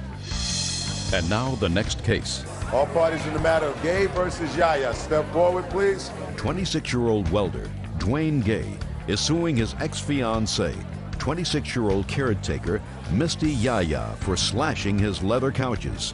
Misty says the furniture was half hers. She is countersuing for the cost of a VCR and the return of a car alarm. Mr. Gay, you and the defendant lived together and you were in a relationship. According to your complaint, she became angry one evening and took a knife and slashed leather sofas that belonged to you. Yes. You want her to give you the value of those leather sofas. Yes. That's what your claim is. The defendant says that she did, in fact, slash your sofas. Her defense is, first of all, she was angry with good reason, she will tell me about. And second, she said that they weren't just yours, they belonged really to both of you. They were a gift to both of you. She has a counterclaim because she says that when you left, you took a VCR that belonged to her, and there was some sort of an alarm that she paid for that she wants to be compensated for that's in your car or your truck. My truck. Okay. How long did you live together? A year. Just the two of you? And her son, her 3-year-old son. And when did this couch slashing take place? The first week of June. First week of June? Yes. Oh. Tell me what happened, sir. 3 weeks prior to that, we got into it, we wasn't agreeing, so I decided to move out. In the process of moving out, my mother came over, and she convinced me to give it another shot. So I gave it another shot. 3 weeks later, one night, she went out, and my mother called me, and she was over at my niece's house playing cards, and she was going to leave, and she owed me some money. So she said if I needed my money to come and get it. So I left. I wasn't gone no more than 20 minutes. Her friend called me and told me not to go home, and I was like, why? And she told me that don't go home because Misty sliced up my furniture. So when I got to the door, she was at the door talking on the phone, yelling and screaming. I said, could you open the door? She was like, no, go back with that you were with. And I was like, who you calling? My mother? And she's like, no. I said, well, that's who I was with. What time was this that you went over to pick up the money from your mother? About 12:30 that night. And you were gone for how long, sir? Less than a half hour. Okay. Now I'll hear from you. Okay. This was a Friday, and it was not in June. It was in May. Could you look at me, please? I'm sorry. It was in May, the middle of May. And I didn't leave the house until 1:05 in the morning. Where did you go at 1:05 in the morning? There was a little girly get-together on the other side of town that we had talked about the night before. The reason why I left so late is because he didn't get back until 12:30. Where was he until 12:30 at night? I don't know. Okay, so it's 12:30. He comes home at 12:30. Yep. And you leave at 1 o'clock in the morning. Yes. To go with some friends. Now, where's your 3-year-old son? He's at home in the bed sleeping at this time. So you leave him home with Dwayne, your son? Yes. And my son. And his 7-year-old also. You had a 7-year-old who was staying with you? 8-year-old. An 8-year-old who was staying with you? I keep my son on weekends. Go ahead. Okay, so I go over to the other side of town. I'm there for about a good 45 minutes. My friend comes in. At that time, it's about 2:45 in the morning. She says, Misty, I saw Dwayne's truck on Bates, a couple streets over from where we live. My first thought is, well, where is my son? So I stop doing whatever it is I'm doing. I drive down Bates. His truck is not on Bates. I go home. My son is sleeping, all the lights are on, TV's on, nobody's home, his son is sleeping. Just a minute, where was he? I don't know. That's a good question. So you got home and he wasn't home? No, he was not there. He was not on Bates. The two children were home? Yes. All the lights on, nobody home.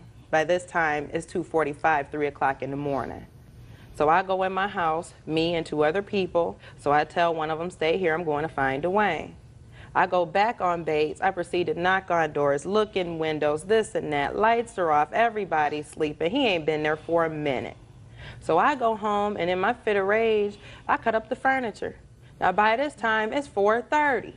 I'm on the phone talking to my cousin, telling her I can't believe he did this, this and that, blah, blah, blah. That's why I was on the phone with when he came to the door. And yes, Judge, those are my exact words, what he just stated to you. Did you leave those children home alone? For about a half hour, yes. I don't care if you left them home for half a second. How dare you leave those children home alone? Well, Your Honor, she can't complain because she did the same thing that day. And when she left and went to the doctor, I had an appointment. So I left for my friend to pick her up and take her to a doctor's appointment. He went to go pick up her and both of the kids. She told him, no, the kids can stay there by themselves. They were wide awake. This is like 11 o'clock in the morning. So she left the kids there by themselves for like 3 hours before I got home. Did you leave children home alone? I left them there for 1 hour, from 11 to 12. Yes, I did. I want to tell you something. The two of you shouldn't have children. You don't leave a 7 or an 8-year-old and a 3-year-old home alone for a minute. What is wrong with you? I had to go to the doctor. I don't care whether you were bleeding from every artery. You take your children with you. You don't leave children home alone. And I don't really give a rat's behind about your couches. I'm amazed that you still have your children. Do you still have your children? Yes, ma'am. Shh. Does the mother of your child know that you left that child home alone? Yeah. If you're listening, I wouldn't let you have my child again if you leave a child home in the middle of the night. And your response to me is, she did the wrong thing, so I could do the wrong thing? No. What happens if there's a fire? Same time that I left them there, Judge, I alerted my downstairs neighbor that they were there. And you think that's okay? Did you buy these couches? Yes. From whom? My brother. You have a bill of sale? Yes. Let me see it. And I also have pictures of the furniture, Your Honor. I don't care about pictures. She says she slashed the couches.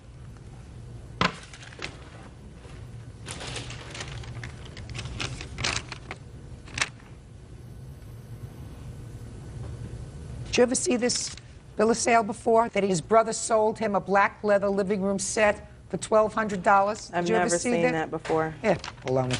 Take it away. Never seen that before. All right, now tell me about this VCR and the car alarm. I got my income taxes back. We went to Best Buy, bought 3 VCRs and a truck alarm, 5 movies, 5 CDs. Okay, you bought 3 VCRs? Yes. How many did he leave home? 2. And he took 1? Yes. And what about the truck alarm? He took the alarm when he left. No, how did you come to purchase the alarm for his car? He needed it. So I you bought bought it. Good, so he took it. So you have the alarm in your truck? And you have 1 VCR? Yes. And who's got the cut-up couches? I do. Sounds to me as if you deserve each other. But, Your your Honor. case is dismissed. This is your counterclaim. That's all. Parties are excused. You may step out. 68 on the calendar in the matter of Donago versus Enos. Parties have been sworn in, Judge. You may be seated. Folks, have seats, please. Mr. Nago, the defendant is a former boyfriend of yours, and according to your complaint, he crashed your car and totaled it. He had taken it, according to you, without permission. Mr. Enos says nothing could be farther from the truth. He had your permission to take the car. He was, and as a matter of fact, according to your answer, you were running an errand with her car. Unfortunately, you had an accident, and an accident is an accident. Is that right? Yes. Okay. What kind of car was this? A 93 Cavalier Z24, When did this accident take place? August 10th, Where were you? at my father's house. And how did he get the car? Well, he asked me if he could use the car to go to the store to get a pack of cigarettes. And I was outside with my father, and I said no, not to take my car.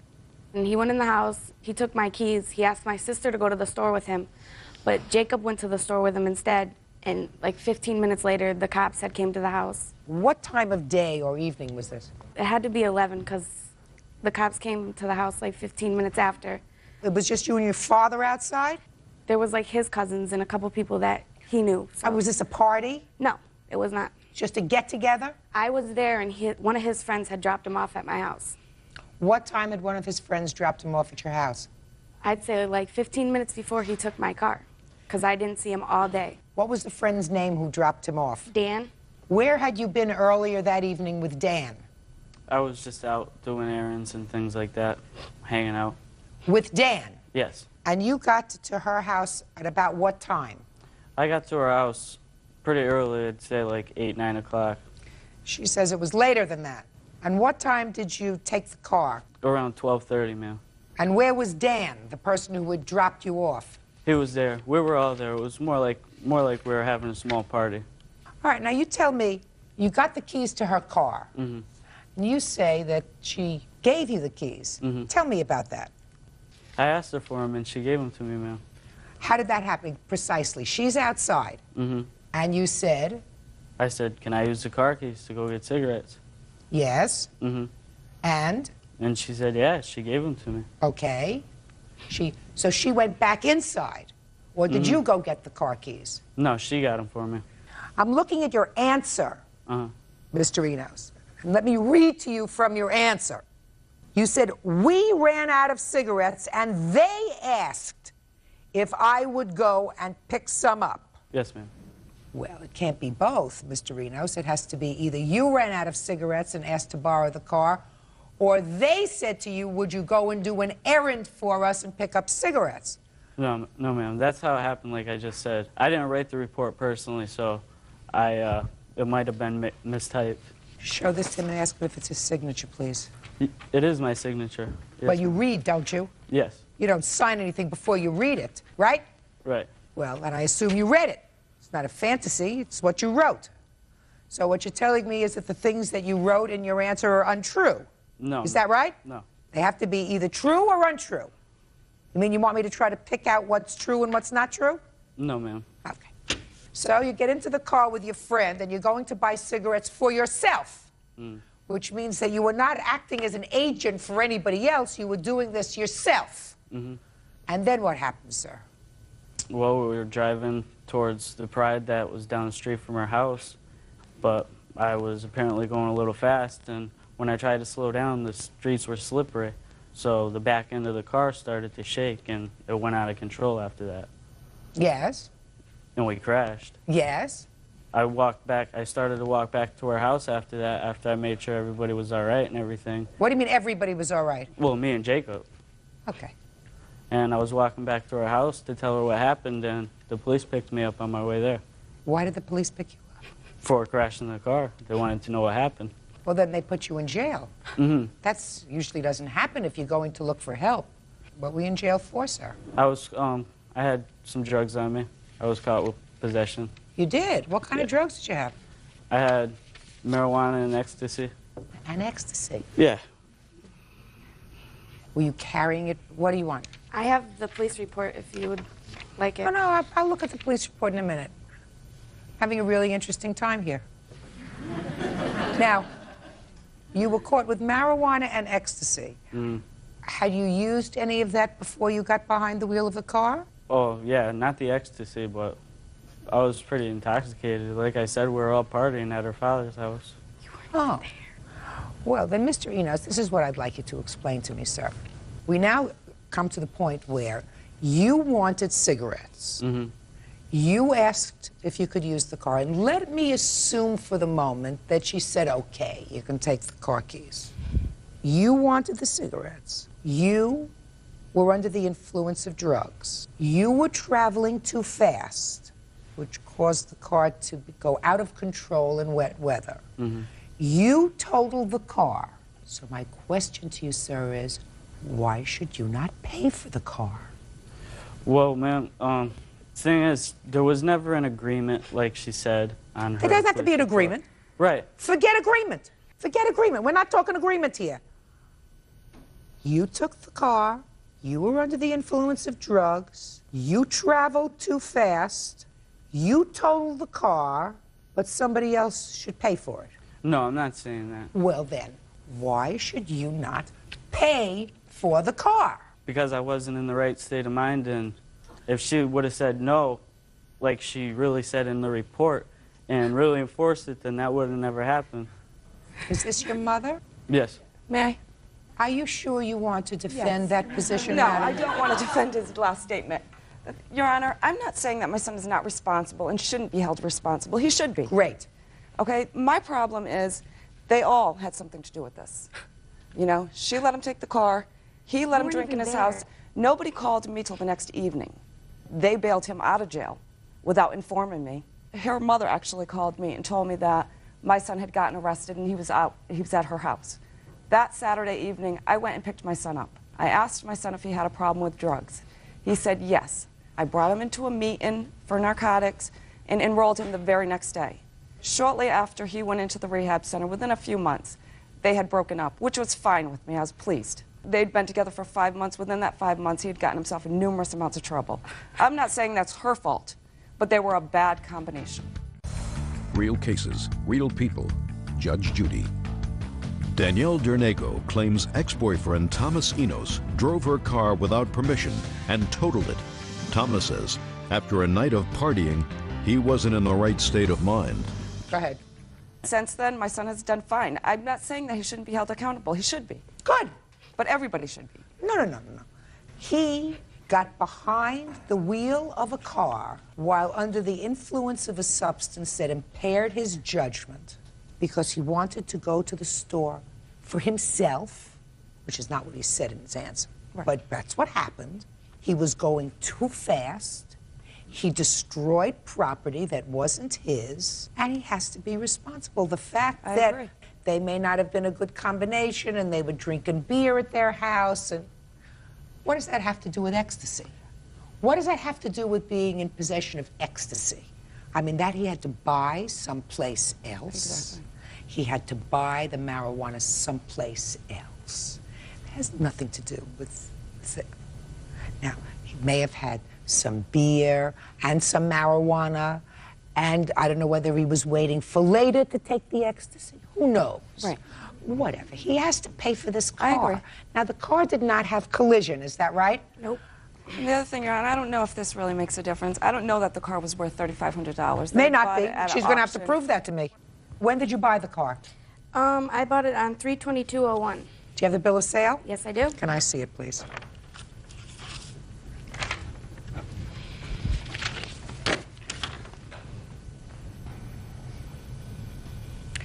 She bought the car for $3,100. You paid cash for it? Yes, I did. She had told me at one point that her dad had bought that car, actually. So, and they work, and her father works in the car business. So I'm sure if they wanted to get a receipt, they could produce one. It had 93,000 miles when you bought it? Mm-hmm. That's a lot of money for a car with 93,000 They miles. didn't pay A car that's $3,100. almost 10 years old. Who do you work for, sir? Economy Motor Sales. So you work for these people? Yes, I do. Paid top dollar for this car. Yeah. That's about the market value for that car right now. Stand up, sir. Really, you have the blue book on the I don't car have for a this book. year? I don't have a with book with me. 93,000 miles and 94,000 miles? That's about the value of the car right now, still. But this is what you paid for it. Is that what you're That's what's- testifying to? yeah. Did you get any money at all for scrap or anything else for the car? I had to pay $120, and I have the towing bill right here. I only had to pay $120, and the towing bill still to this day is a balance of $743. For towing? Yes. That's not true either. She sold the car to the place where It says they it right towed on the there. car. It says I She signed my bill of told me. sales Just over. a second. Notes signed over. So it was signed over. Yeah. And I have all the damage that was done on my car on the police report because since I The didn't have car full was coverage. totaled. And you're going to get back the $120 that you paid for the towing because you should have taken care of that. You should have taken care of that right away, sir. You should have tried to resolve this issue with her right away instead of trying to blame other Your people. Honor, these people were living with me. It was not like they didn't have contact with each other after this. These people stayed in my house. What difference afterwards. does it make? Well, if she wanted money, all she had to do was ask for it. I offered to pay them people numerous times. You did. Just let me ask you this question. They bailed him out of jail. Right. They did, in fact, contact you. No, not till the next evening.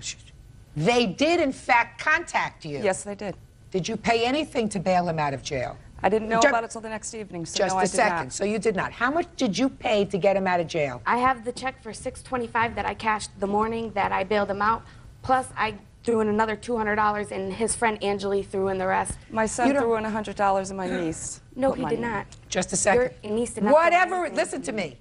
You paid. Other people have taken care of Miss Enos. I understand you think that you have a legitimate complaint against these people, but the truth of the matter is, you really don't. They went to bail him out of jail. They called you the very next day. According to him, it was 12:30. Correct. So that you were contacted by them the same day that they bailed him out of jail. Correct. So stop complaining, and you paid nothing.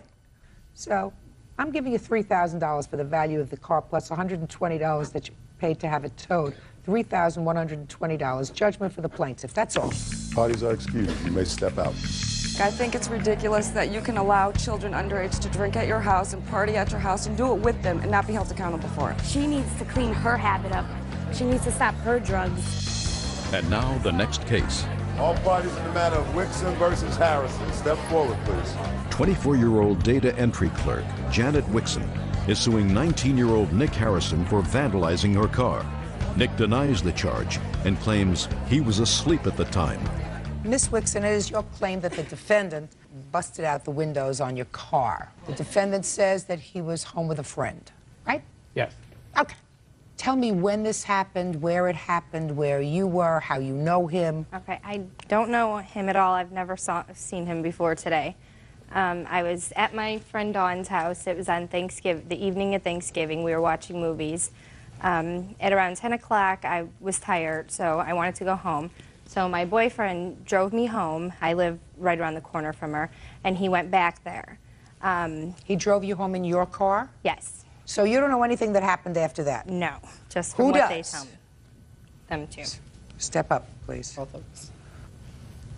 Tell me your name. Tim, yours? What happened next? We just kept getting phone calls and phone calls. Finally, I got aggravated to answer the phone. He's on there threatening me, calling on me. Could we do this in a professional kind of manner? Okay. You're getting phone calls. He's talking to her daughter. Oh, so you don't know. You didn't pick up the phone. No, then I picked up the phone. The time that you picked up the phone, what did you hear? He said, come fight me right now, I'm out front, or something like that. I didn't believe him. Did you know him before? I know his brother mostly. Dawn, do you know why he was calling? He was calling to talk to my daughter. And then he heard Tim's voice in the background and thought she had another boy over our house. Hey, you know her daughter? Yeah. Excuse me? Yes, Your Honor. You were calling to speak to the daughter? Yes. Was her daughter your girlfriend? Yeah. Yes. Sorry. How many times did you call? 3 or 4 times. Now, at some point you called and you got this gentleman on the phone. Yeah. Yes, Your Honor. What did you say to him? We were arguing back and forth. What were you saying to him, and what was he saying to you? Basically that I was getting mad because he wouldn't put my girlfriend on the phone. So I started getting mad. I started telling him, I'm going to come down here to fight. That's Maybe it. your girlfriend didn't want to talk to you that night. Is Maybe. that possible? Probably, yeah. Had you had an argument with her? Yes. So you called her house and she didn't want to speak to you? Yes. Now, what happened next? The phone calls kept coming in, and he was telling Tim to meet him here or there to fight, and Tim wasn't going, and he's finally, the last call, he said, I'll come down there. He came to our house. He called from out in front. He said, I'm out here. Are you going to come out here and do anything? Tim said no. The next thing we knew, we heard the windows breaking on the car. Went out on the front porch and seen him. Yes, we did. We did. I went out. When we heard the noise, we went on my front porch. First he called you, you said? Mm-hmm. And said, I'm out here. Right. Did you go and look to see if he was out there? No, he was calling to have Tim come outside and fight. So you didn't And look I said outside no. to see him? No. Then Did you? When I heard the crash, that's when I looked out. And then I seen him behind my car with the baseball bat, hit the back window, knocked it out. And then he hit the tail light, knocked it out. And then he jumped in the car and took off. So now I'll hear you, Mr. Harrison. You're angry, but you said, wasn't you? You were home with a friend. Yes. Let me hear about it. I was at home with my friend, Jim Bugaki, right here. Were you at home with Mr. Harrison that evening? Yes, I was. What were you doing at home with him? We were on the internet, mostly. Well, but he was doing a lot of telephoning. I was on the internet. I don't know what he was doing with his girlfriend, but he was there the whole time with me. Mm-hmm. What time did you arrive at his house? Probably around 7, 8. What time did you go to bed? Really don't remember, probably like 4. Did you go to bed in the 5. same room as Mr. Harrison? Different room. So at some point you said goodnight to him. No, we were both in the living room.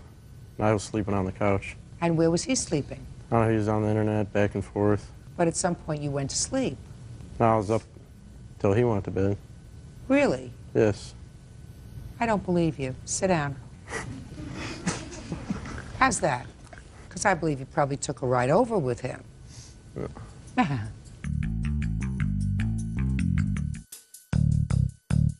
Let me see. Estimate of the damage. So I have pictures. He's not your daughter's boyfriend anymore, is he? That's very good. Were you arrested for this? Did the police come and talk to you? Nope, I wasn't. If I did this and everything, I mean, wouldn't the cops have came to me right then and there, or? Did you have a police report? Did you file a police report? we had to take the car down there called, the next day. And I was trying to criminally prosecute him, but... Yeah, but then he had this person over here with an alibi. That's what I said. I've never seen that dude before in my life. No. Well, he was probably sitting in the car, or maybe he was asleep on the couch. In any event, Mr. Harrison did the damage to your car. I absolutely believe that he caused this damage in a fit of rage. Mr. Harrison, you have to attend some anger management classes, sir. If a girl doesn't want to talk to you, try to work it out. If you can't, write her a letter. You can't keep calling people's houses and annoying them all night. You understand that? Yes. Good. Judgment for the plaintiff in the amount of $1,642. That's all. Parties are excused. You may step. Parties have been sworn in, Judge. You may be seated. Ma'am, have a seat, please. Ms. Tice, according to your complaint, you and the defendant dated briefly, and you suffered from bad credit. Right.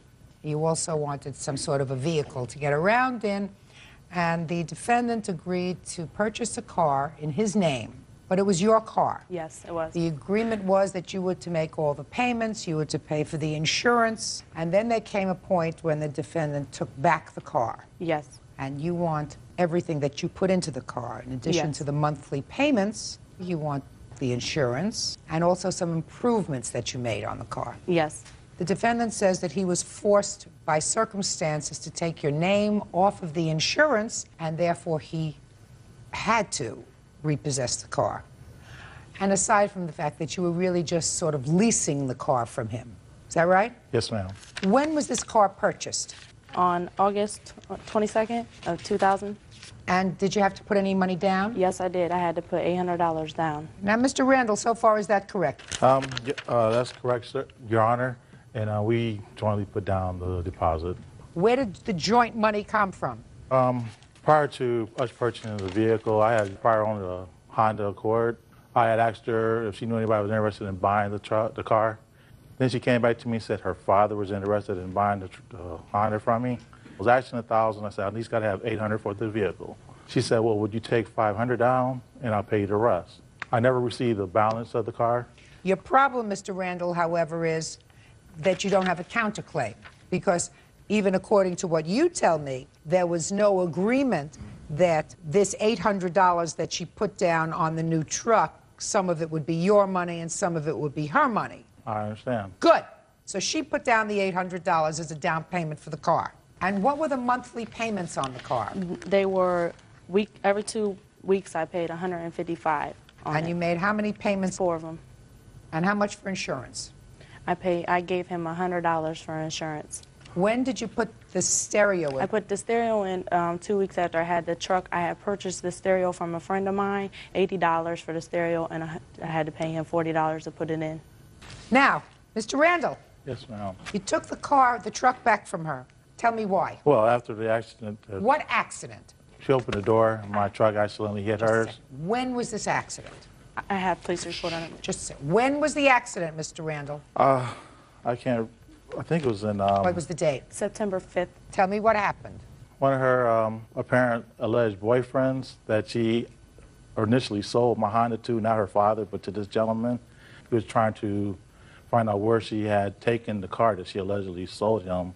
That's where the $500 came from that she gave me for the car. It's from him. She never transferred the title over to him, and she was selling the car again to someone else. Because he didn't give me no money. Okay. So I found out where the car was, the truck was that she was driving, because it was legally mine. You know, I have the... I'm talking about the accident in September, sir. Okay, that's what I'm getting to, man. Well, then get there. Okay. You found out where it was. Found out where it was. She was running towards it. I was trying to get in it, take repossess it because... Why were you trying to repossess it? She was playing games with me. What do you mean she was playing games with you? She was lying to me about her activities while we were dating. You were annoyed with her, so that's why you were repossessing the truck. It was not for any other reason. Right. Okay, so you were trying to not repossess it, you were trying to get it back. Exactly. And what did you do? Me and her other boyfriend, we drove up, and I was trying to get the truck from her. Tried to pull around her. She opened the door up, and my truck at the time, hit her door and pushed it in. We had I guess she was kind of scared because we were... Fighting? Arguing. Okay, so you hit her car? Not intentionally, I didn't. You hit her car? Oh, yeah. I hit my vehicle, my vehicle. Cute. You hit her car? It was my car, No, Your it was Honor. titled in you, but that was not your agreement. Your agreement was it was going to be her car as long as she paid for it. As long as she paid on it, she can drive it. But I did receive some notice of late payments. That's not why you went. That's not why I went there. All right. Now, you say that you repossessed this car a month later in October. Why? Well, after that incident, my insurance company made me sign off on her. Mm-hmm. She was never on my insurance at all. As long as I let her drive it, she was allowed to drive it. But once her MVR came back, They told me that she was not allowed to drive the truck anymore. Once her what came back? Her MVR, her driving record. Yes. Once they came back, they told me that she was not allowed to drive it. Also, she What was wasn't wrong with her driving record? They just told me that she wasn't allowed to drive it. Just a second. What's wrong with your driving record? Nothing. I have 2 points. I was a delivery driver at Domino's. If anything would have been wrong with my driving record, they would not have hired me. Well, What do you mean you have 2 points? What does that mean? A speeding ticket. One speeding ticket? Yes, ma'am. Okay. Is it possible, Mr. Randall, that you just decided that you weren't going to give her permission to drive the car anymore? No, it was not my... Show me the letter from the insurance company. I have it right here. I'd like to see it. This is the one stating from my car where she's disallowed and And I want to anything. see the letter from the insurance company that says she's got to be taken off the insurance. Okay, that's the letter from the insurance. Here's just- my leasing agreement. Would you just show me what I asked you to show me? Doesn't say anything. No, Just says her name Right. and your name. If she would have hit someone, I would have been liable because they told me she wasn't allowed to drive it. No, they don't tell you those things, sir. They write you a letter. And That's what they do. They write you a letter because all this says is that both of you are okay to drive the car. I'm sorry, I didn't bring enough the documents, Your Honor. Well, that's your defense. Your defense is that you took back this car because the insurance company advised you that she was no longer able to drive the car. Exactly. Now, that they send you in writing. They don't send it to you by carrier pigeon. They send it to you in writing. This doesn't say why No, it she was doesn't. taken off. It doesn't state that. You could have said to them, look, I don't want to be responsible for her anymore. Well, she That might have been, because this wasn't an accident. Now let me see the police report. But she was never. If I told her she wasn't allowed to drive it, then she's not allowed to drive it. Absolutely right. No, that I agree with you, sir. Okay. We don't have an issue have about that. You may have pictures said to too, her, Your Honor. shh. You may have said to her, I don't want you to drive the car anymore, and I'm taking you off the insurance. And therefore, I will be liable if you get into an accident, so I am taking back the car. Exactly. Is that right? That's But right. that breached your agreement with her unless there was some reason. She didn't hit you, you hit her, because you were angry. You hit her. Real cases, real people. Judge Judy. Dana Tice says ex-boyfriend Dwayne Randall illegally repossessed her SUV. Dwayne says Dana was cheating on him. You were angry because she was probably two-timing you, probably pulled some scam with your car. That's all very possible. But you hit her, and then you said, I'm not going to give her permission to drive the truck anymore. Now I have to take it back. So my question to you is, she put some money into this truck. She used everything that she paid into it. What did you do with the truck, sir, After after you repossessed it?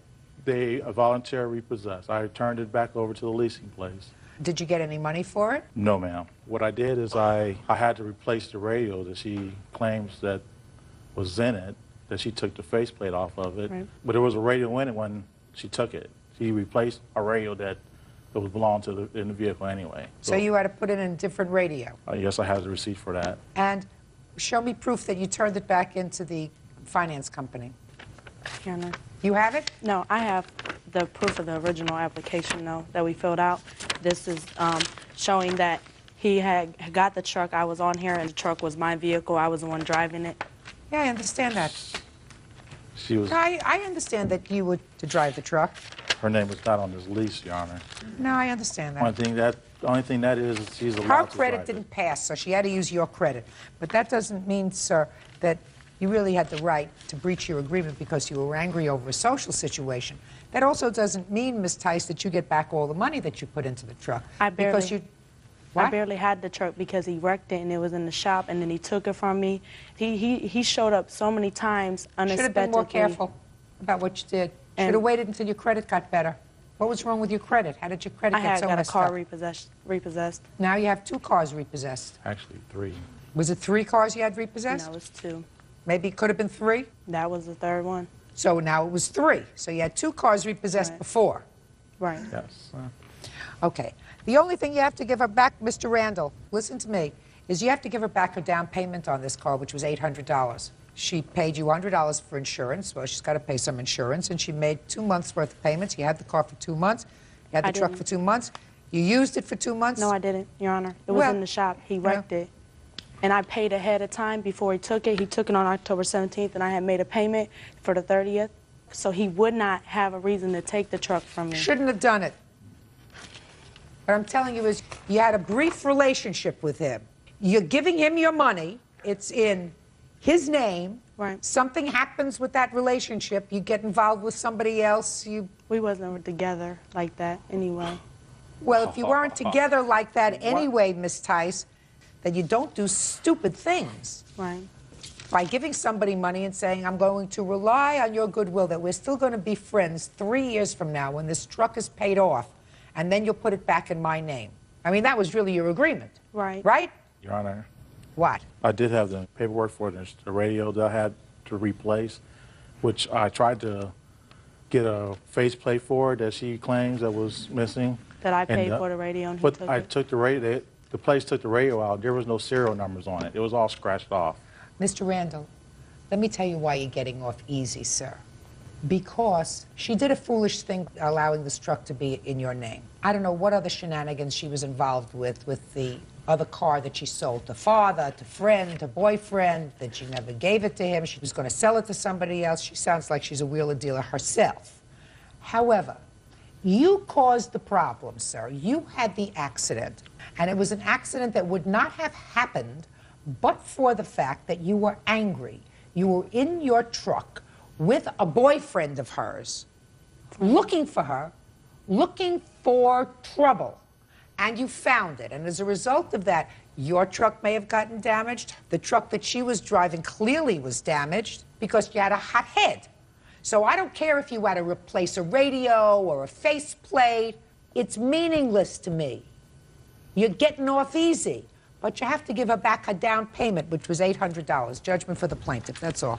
Parties are excused. You may step out. I thought we had a future. I always told him I could never be with him, and he never understood that. How they said, good guys always finish last. He was crazy. He tried to stalk me all the time. And now the next case. All parties in the matter of Fortner versus Reason. Step forward, please. 20-year-old hotel receptionist Sina Fortner is suing her ex-boyfriend, 23-year-old massage therapist Josh Reason, for unpaid credit card charges. Miss Fortner, according to your complaint, the defendant's former boyfriend of yours, you did the one act of foolishness that you probably know that I disapprove of, which is you gave him a credit card. You broke up. You claimed that there is an extensive balance on this credit card, and all those charges are his. The defendant seems to indicate that the charges on the credit card are not his, but yours, and that there was sort of an arrangement, is what I get from you, sir, that he paid the rent and the other bills in the house, and the discovered card was yours. Is that your defense? Yes. Try to keep a straight face when you say that. When did you live together? From when to when? Probably from June to about October. And when did you give him this credit card? In June. Why? Because he was my boyfriend. We had been childhood neighbors and everything. He needed credit to build up so he could get a car loan. Did you ever charge anything on the credit card? Yeah, I charged, what is it, car loan, basically. I paid off my car loan because my car got impounded and So you did use the credit card? I did for that. And I had bought some household items. I have something for you highlighting his charges and separating mine. Well, then let me see the charges. Let's take a look. I have my own copy. Everybody wants to come up here today. Beds and rooms, $36. It's for a bed frame that he has. So that's yours? It was hers. I just put it up because we were sleeping on the bed. Well, who has it now? I do. You do? Yes, Your Honor. So you pay for it, right? Applebee's, that's a restaurant. Benihana in Fort Lauderdale, that's a restaurant. Yes. I mean, are you charging him for all the restaurant bills that you went out? I put plenty of things on my credit cards as well. What you're saying is sometimes you paid and sometimes he paid. You didn't expect me to figure out who paid for what dinner. Exactly. Rental car, $582. That was for a trip that we went. We went to the Bahamas and Florida for our birthdays. I paid for the trip and for the flight tickets. He had to buy the car because I didn't have a license and so forth, and he wanted to anyways because... You paid for the tickets? $3,000 just about for the trip. Did Yes, he give you any part of that? No. Is that right, sir? Yes, Your Honor. So what about this car rental? I had no idea about the car rental. What do you mean you had no idea about it? Who Your rented Honor? the car? I did. So what do you mean you had no idea about it? I had no idea that we needed to rent a car when we got there. She told me that everything was going to be paid for. What happened when It you was got there? It was a surprise to me. It was kind of unforeseen. They told me that the car rental was taken care of, and apparently only a portion of the car rental was taken care of. So then he took care of the other portion because I was already paying so much for the trip. I didn't have any other choice. We were No, stuck. I You had had a another credit choice. card. You had another choice. She could have rented a car and you could have walked. It's true. Very true. All right. Vaughn's, $180. Groceries. For the two of you? Yes. And then there's another one for Vaughn's. Yes. I've also bought groceries too in the past, though. I understand. Mostly with cash, though. Did you send her flowers, sir, from Angela's? Yes, Your Honor. So that's your bill. You Yeah, didn't expect her to definitely, pay for her own flowers. No, Your Honor.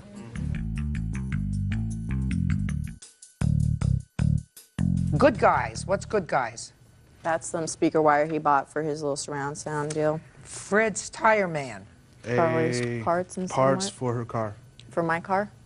You sure that was parts for her car? Yes, it was a ball bearing for the undercarriage of the car. A ball bearing costs how much? Whatever it was. $82 for a ball bearing? Mm-hmm. I don't know about that one. Olive Garden Restaurant, and there's another cafe. Mm-hmm. There are some small charges. I'm looking at the big ones here because I'm Okay. not going into who's watched a movie that you rented from Blockbuster. Okay, there's the Sheraton Hotel Suites, $233.46. That was when we were in Florida. Apparently the last night wasn't paid for because we came back from the Bahamas and we had to spend another night there. We All got right. room service too. And you because we both got in stayed late. there, is that right? Yeah. Well, so it's fair to charge him for half. Okay, whatever. All right. Don't do this again. It's really irritating. No, I'm not going to, believe me. Good.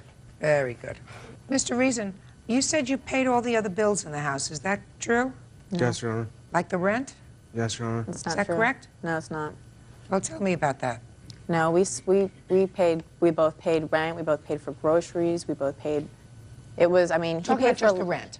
Okay, for the rent, sometimes I buy him things and he'd say he'd pay me back. I said, just take it out of my rent money. So then at the end of the month when the rent money came, basically I wasn't giving him a whole lot because he'd already spent my rent money. How did you keep a list? Well, I didn't buy him a lot of things, but when I did, I kept notes. Let me I'm a see. very organized person. I don't keep Well, notes that's that long. important I mean, because if he was paying for the rent, then I can understand No, he an wasn't paying arrangement for all the where rent. if you went out for dinner, no, he wasn't paying for all the rent. Not at well, all. he was. If you bought him a few things and said take it off the rent, then he's paying for the rent. What was the rent? $800. A month. Plus utilities, yes. I still put in money at the end of the month. I just didn't put in my full half or whatever. Okay. So Because he I was paying bought- most of it. Okay, I bought him things in order to pay that off, and he knew that. Like what? I'd really rather not get into that. Fine. Just things. Okay. $810.32. I added up closer to $2,000 actually. I know you did. But that's all. Did you add the interest? No. Since when? Since June. July statement. I put it on the very last page. I put a breakdown of everything. Well, but that's interest on this whole $2,000 that you think I don't think he owes you $2,000. I think he owes you $810.32.